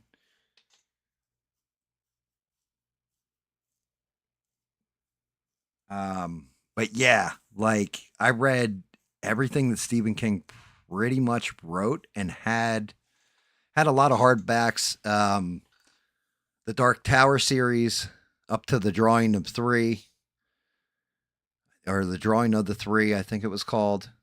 Read all that shit up until I read the Tommy Knockers. When I got the Tommy Knockers is what killed Stephen King for me.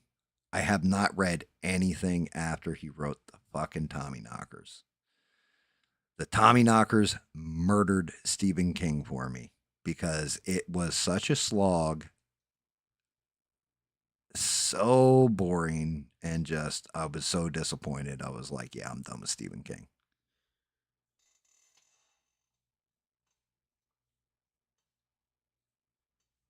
I have no idea what he said about any of that.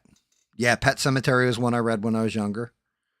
Um, I don't know what he said about Charlie Kirk. I have no idea. Like, I honestly, I have not a clue. I don't know. Yeah, I'm guessing it wasn't glowing things, but I have not read Stephen King since the Tommy Knockers.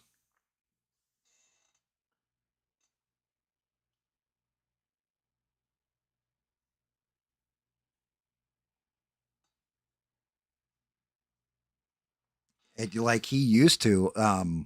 Once I got to Tommy Knockers, that was game over for me.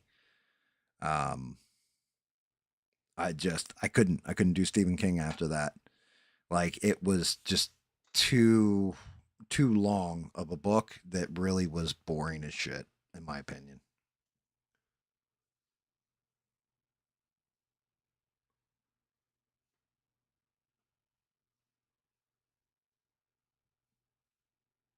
I believe it, Steve.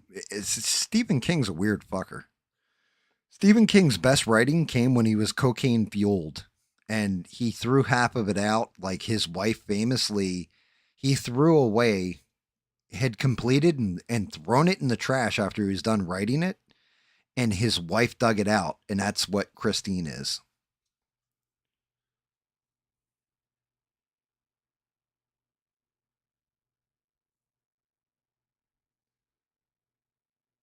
Oh wow. Yeah, I mean, I don't know. I don't think Stephen King should lose. Just don't buy his fucking books. You don't need to take them off the shelf or refuse to stop.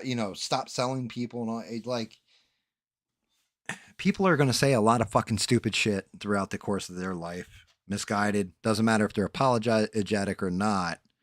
I mean, I've definitely said some shit in my life that I can't take back. Right?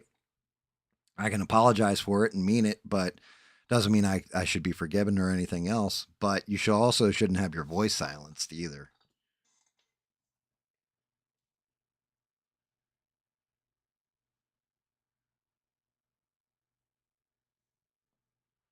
Yeah, and there you go, Rebel. That's the whole thing. Yeah, I mean, I'm sure that well, he can't afford his second Learjet, right? To fly him to and from Martha's Vineyard. He won't be able to afford that new lighthouse that he wanted out in up in Massachusetts off the coastline. Like he's rich. The fuck.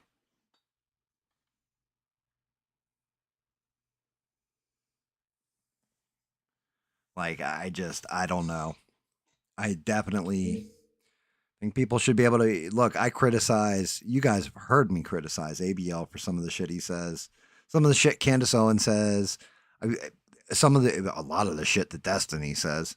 You have never once heard me say, yeah, these people should be demonetized, taken off the internet. We should silence their voices, and you never will. Like I think it's fucked up things that they can say, but I'm never going to call for censorship like that. It's bad. The people are showing you who they are. Either you accept them for the person that they are or you don't, but move on. And, like, I don't want to see anybody getting fucking canceled.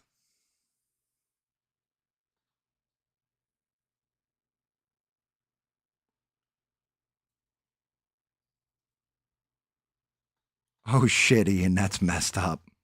I had cat scratch fever just recently, like probably like 2 years ago, I think. Year and a half ago, I can't remember. I don't know. I was streaming when it happened, so it had to be within the past like over the past year and a half. But I definitely like I had to go and get like a shot and all that.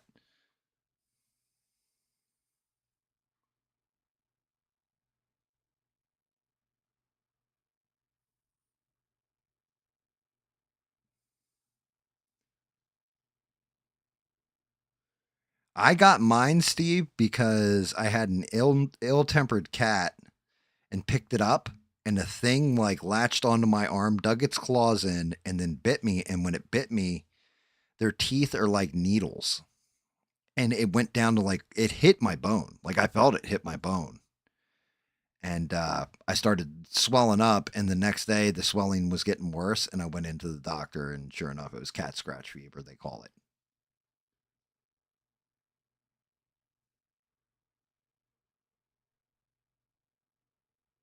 Yeah, but it like the cat literally tagged my bone. The only good part was I knew he didn't have rabies or anything because I had gotten it vaccinated and got shots and all that stuff. He was going to become an indoor cat up until that point, and then he fucked up my arm, and I was like, my wife's like, yeah, that cat ain't ever coming to the house.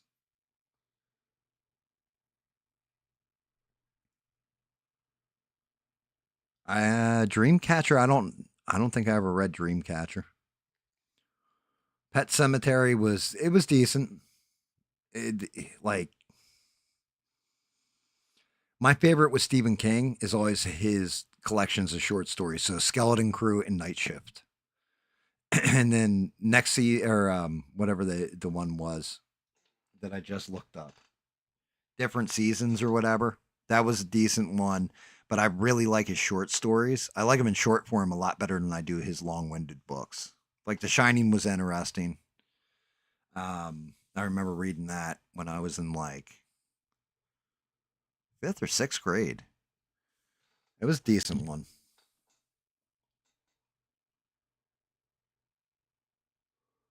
Cujo was okay. Well, I mean, he's written so many books, you got to base movies on him, right?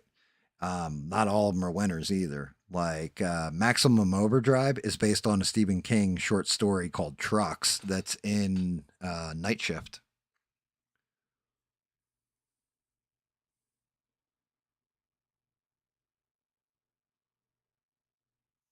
Yeah, Maximum Overdrive. Yeah, it was based on a short story called Trucks, but in the short story, all the vehicles came to life, and the way it ended was just bleak. It just ended with them just pumping gas into the trucks for the rest of eternity, like feeding the machines.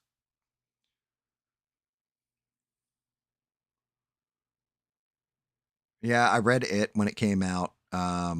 Misery, read that. Um, yeah, Misery, the book. Like that's one of those things I always wish they put in a movie is when she cuts his thumb off and puts it on his birthday cake. But they didn't do that.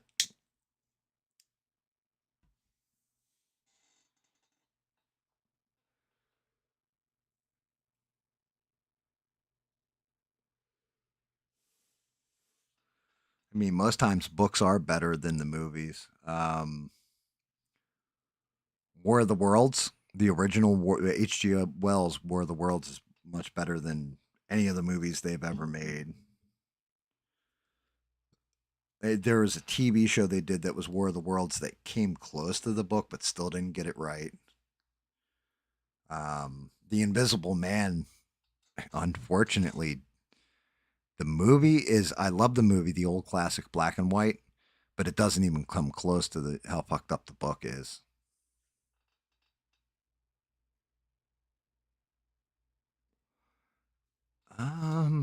You know what? Now I'm trying to think. Did I read Four Past? No, I did not read Four Past Midnight. I think 4 Past Midnight might have come out either after the Tommy Knockers or I didn't read it before I read the Tommy Knockers. One of the two.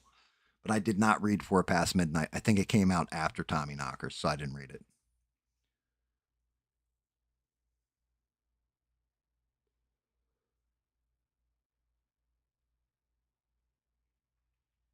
Sin City was a comic book. It was a graphic novel.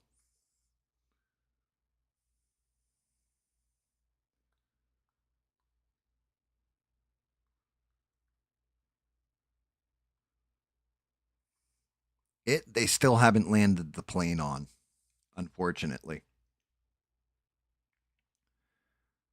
They haven't, like, the whole thing is she has sex with all the boys. That's what links them all together. And they still have yet to depict that on screen or even suggest it.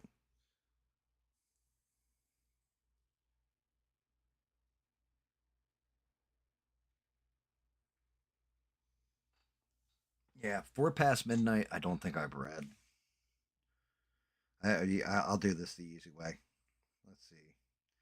Stephen King books. I'll tell you what I've read and what I haven't.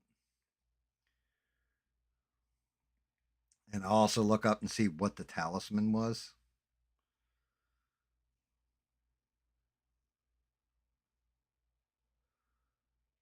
Yeah, Stephen King's bibliography. Let's see. Carrie, read it. Salem's Lot, I read it. The Shining, read it. Rage was part of the Bachman books, read it. The Stand, read it.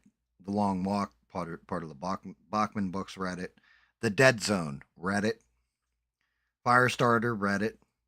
Roadwork, that was Richard Bachman, but I don't remember reading it. Cujo, read it.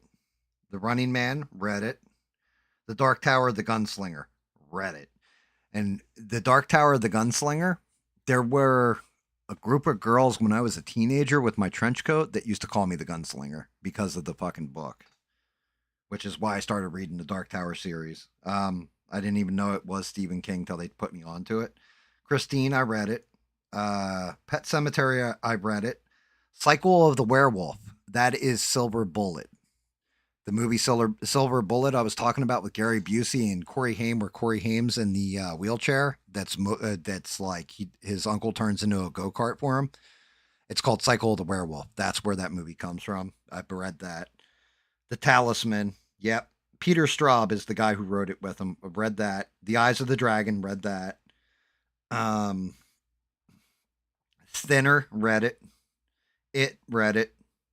The Dark Tower 2, The Drawing of the Three, I read it. Misery, read it. And then that's when the Tommy Knockers landed. So 1987.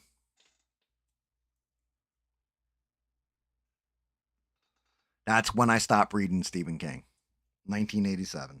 Because then he did The Dark Half, The Stand, the complete and uncut edition, Dark Tower 3, The Wastelands, I never read it, Needful Things, Gerald's Game, Dolores Claiborne, Insomnia, Rose Matter, The Green Mile, Desperation, The Regulators, The Dark Tower 4, Wizard and Glass, Bag of Bones, The Girl Who Loved Tom Gordon, Dreamcatcher, Black House, From a Buick 8, Dark Tower 5, Wolf of Kayla, Dark Tower 6, Song of Susanna, Dark Tower 7, The Dark Tower, The Colorado Kid, Cell,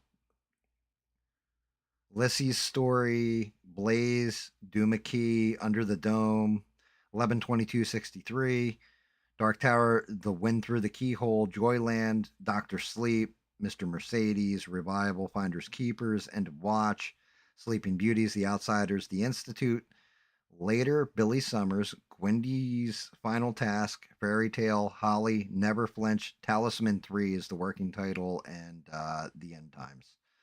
But yeah. And then his collections were Night Shift, I read that. Different Seasons, read that. Skeleton Crew, read that. 4 Past Midnight came out in 1990, so no, I did not read it. Nightscapes and or Nightmares and Dreamscapes, I didn't read that. Hearts in Atlantis, didn't read it. Everything's Eventual. Just After Sunset, Full Dark, No Stars, The Bizarre Bad Dreams, If It Bleeds, You Like It Darker. Never read any of those. Yeah.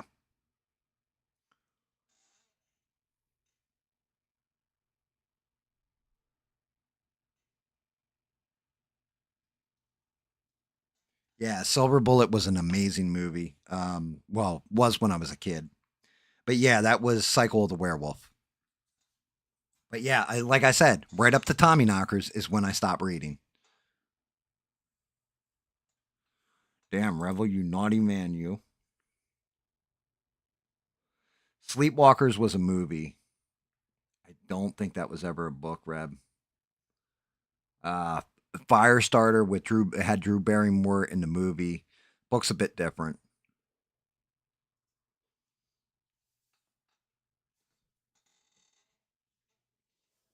But yeah, the Tommy Knockers was my end of Stephen King for me. Like I never even finished the Dark Tower series. Like I got the book 2 on it, the drawing of the 3.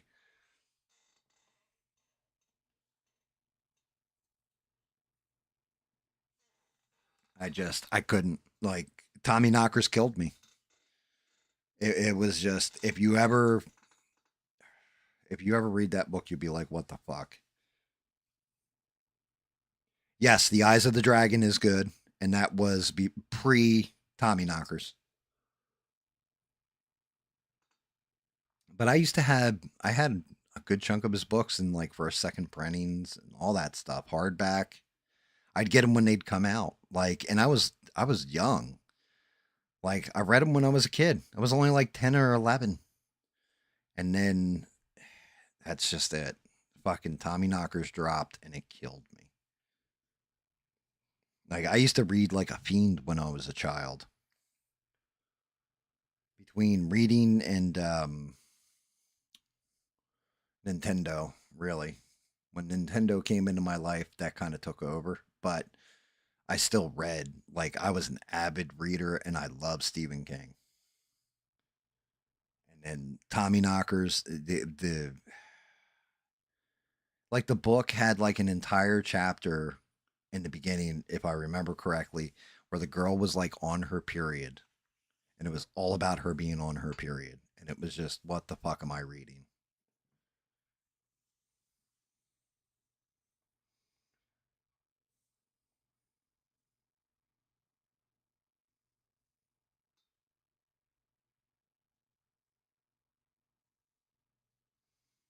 Uh, Dean Dean Koontz's books. Dean Koontz has a couple good books. He does. Do, do, do, do, do. He had one. They made it into a movie too, where it was a dog that was psychically linked to like a killer ape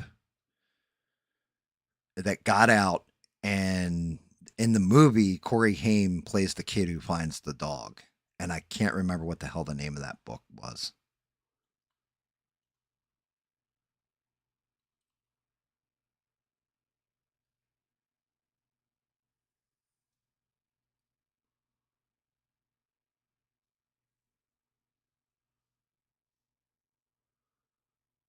Fucking Tommy Knockers. Oh my god. That fucking book pissed me off. I wasn't the pokey little puppy. Dean R. Koontz. What was it called? Was it called The Watchers? But it turns out like that's the whole big thing in it, is the government was doing this experiment, and like the dog can see through the monkey's eyes and the monkey can see through the dog's eyes.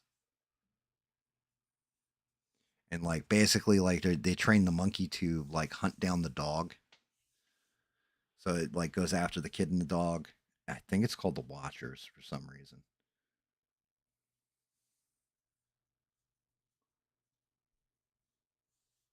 Yeah. One guy who actually had some fantastic books.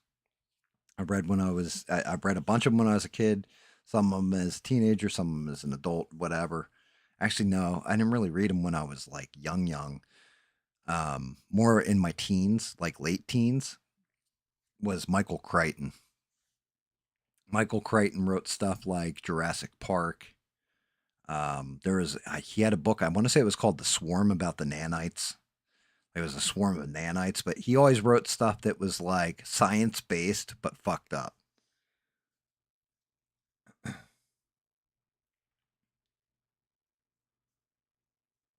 Yeah, it is The Watchers. Okay. I know I'm not nuts. Like, I definitely remember that shit. How about Monkey Shines? I was dying to see that movie when I was a kid and fucking saw it and was so disappointed.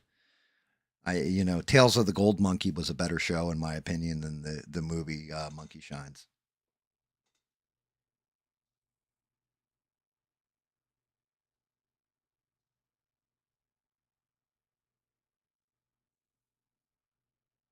Yeah, Dean Koontz, he's a good writer. There's a couple different. He's got like a couple of them that are really good, but the one that I always remember is The Watchers for some reason.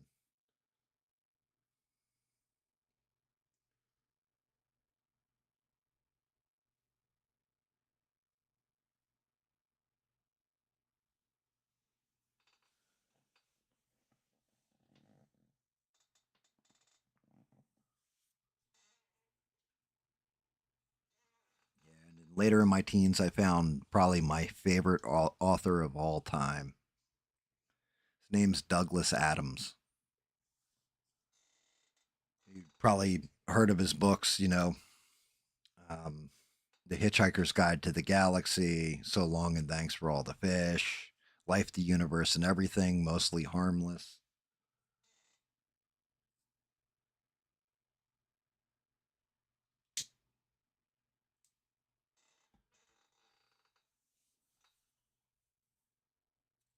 Dude, the chick that made J.K. Rowling that wrote Harry Potter made a shit ton of bank.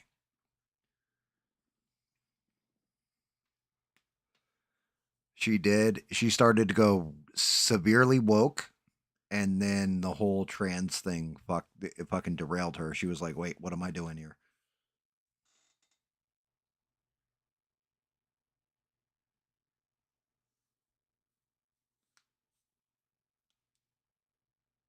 Yeah, Rebel, I hear you there. I agree to an extent. That's why I always loved Douglas Adams, because everything he did was just fucking insanity. Like everything that Douglas Adams did was just so out of left field, it blew your mind. And like, but it all made sense too. Like it was crazy.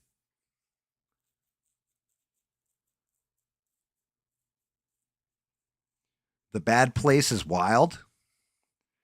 I've seen the show The Bad Place, or well, no, it's called The Good Place, and ABL's actually on there. He's like one of the stars of The Good Place. His name's Cheedy on the show.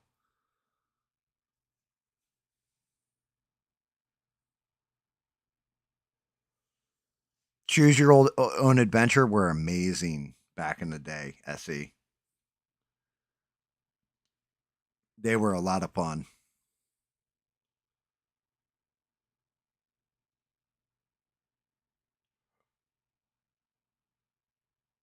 Yeah, J.K. Rowling and Emma Watson.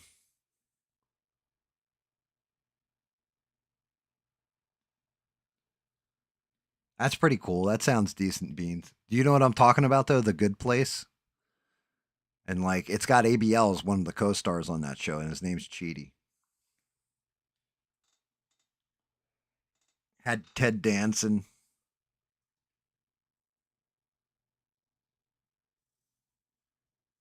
It's a funny comedy.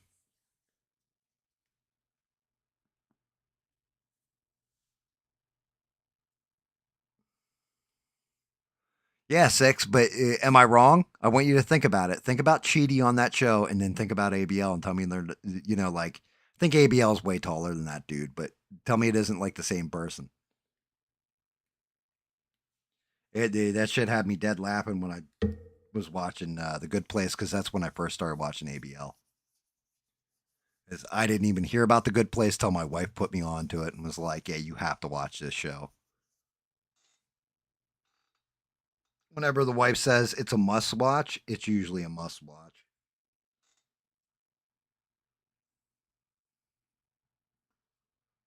I've learned to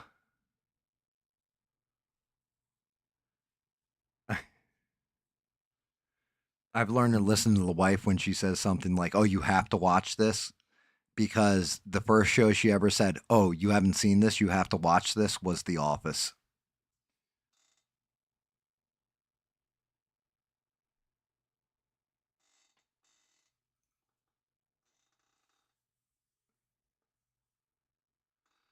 He's not watching you, he's watching Beans. Freddy is staring directly in the camera, directly at Beans right now, going, "I'm coming to visit you in your sleep."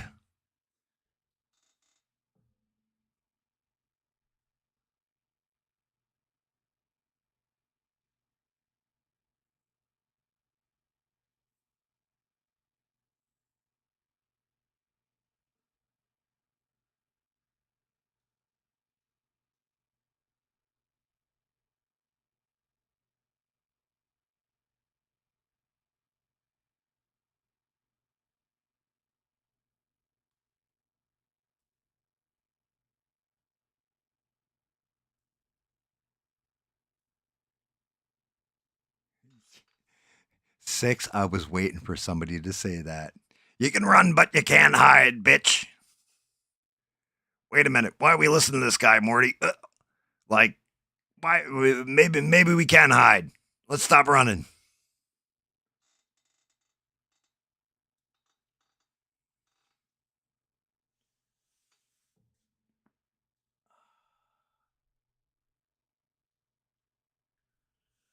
Yeah, Rick and Morty is still one of my favorite shows. Like, the newer seasons are not as good since they got rid of Justin, whatever his last name is. It's just not as good. Like, it doesn't hit the same, but the old ones are just classics.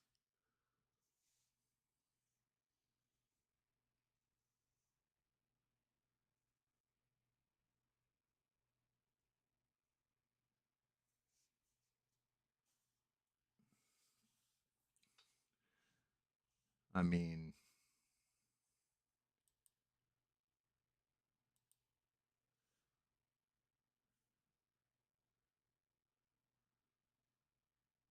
what the hell just happened?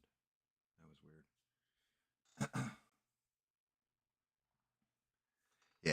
Yeah, it just doesn't. I don't know what it is. There's something missing. Like, he brought something to that show that was just fantastic, and I don't know. The episodes, some of them are decent, but they just don't feel like Rick and Morty anymore.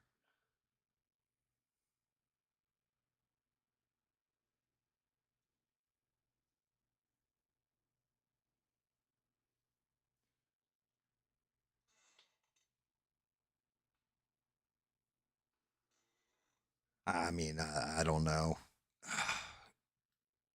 Dear Lord. You know what? I just caught this. Did you say ABL revealed his ancestry? I don't know why this didn't even register. Did he have a DNA swab done? Ladies and gentlemen, never, ever, ever, I don't care if you're curious about where you came from, what your ancestry is, any of this kind of crap, never get one of those DNA samples done. Main reason why is because your DNA sample is then sent off to China.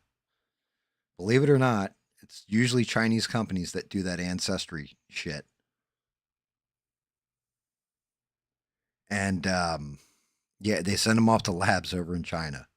So technically, you're kind of giving the CCP your genetic information.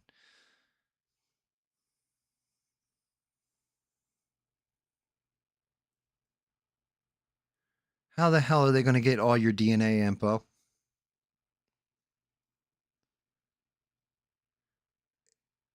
Like, oh my God. Oh, that hurts my head.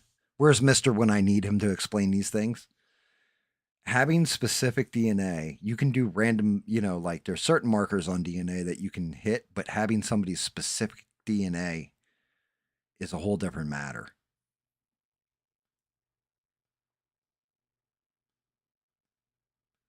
That's even worse.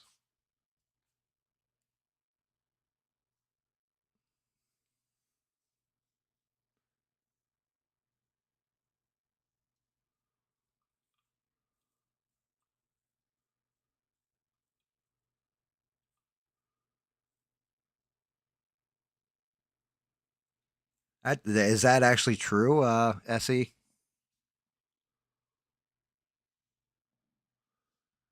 I mean, Steve, you could do whatever the hell you wanted with that info. Let's say eventually he becomes a politician and they want to assassinate him.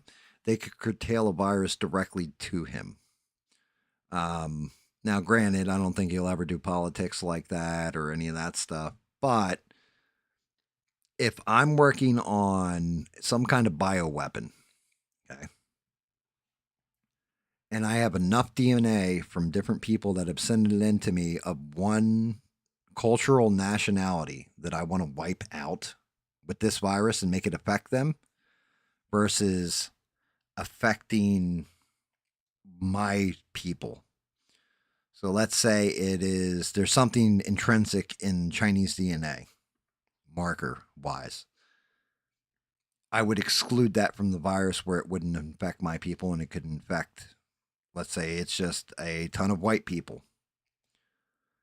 And specifically in America, and they have certain markers to them, you would curtail the virus to that, and then you engineer your bioweapon, you set it free in an airport, and it's over.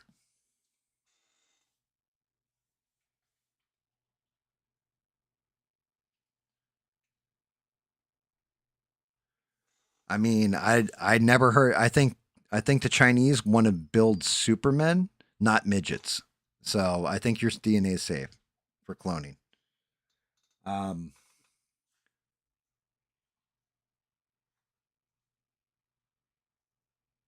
yeah, but the whole thing is, it's still you're feeding them that.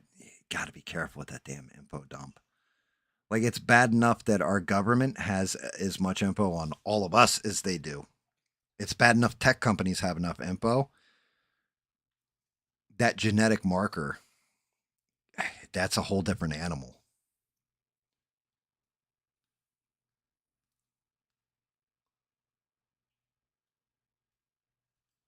Yeah, people do think that's what COVID was. Um, I honestly think COVID was just the flu. The more I look at it, the more I say this was a novel version of the just standardized flu that got out through the lab, swept through China, got spread over to here, all over the world, finally became airborne or what have you. Just the virus evolved. It was a killer strain when it was in like its alpha phase. When it got to beta, it was a little bit less lethal, and then it dropped down. You guys do know that's what Stephen King's The Stand is about, right? A leak at a bioweapons lab that infects the world and wipes everybody out. Now, granted, it changes over to a tale between good and evil, but initially that's the initial thing that wipes out the world for the most part is basically a bad flu.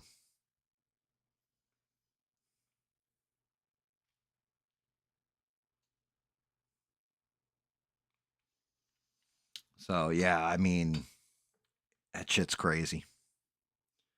Whole thing is crazy to me. All right, so guys, I'm. What time are we at? We're at 3:30. I think I am going to cut it here for tonight. I'll be back tomorrow night at 8 p.m. Eastern Standard. My dog is behind me. Remember what I said about the DTSFA? And when I say it, I'm going to leave the mic on, leave the stream running for an extra like 30 seconds. Listen for the dog's reaction. The dog is sleeping behind me right now.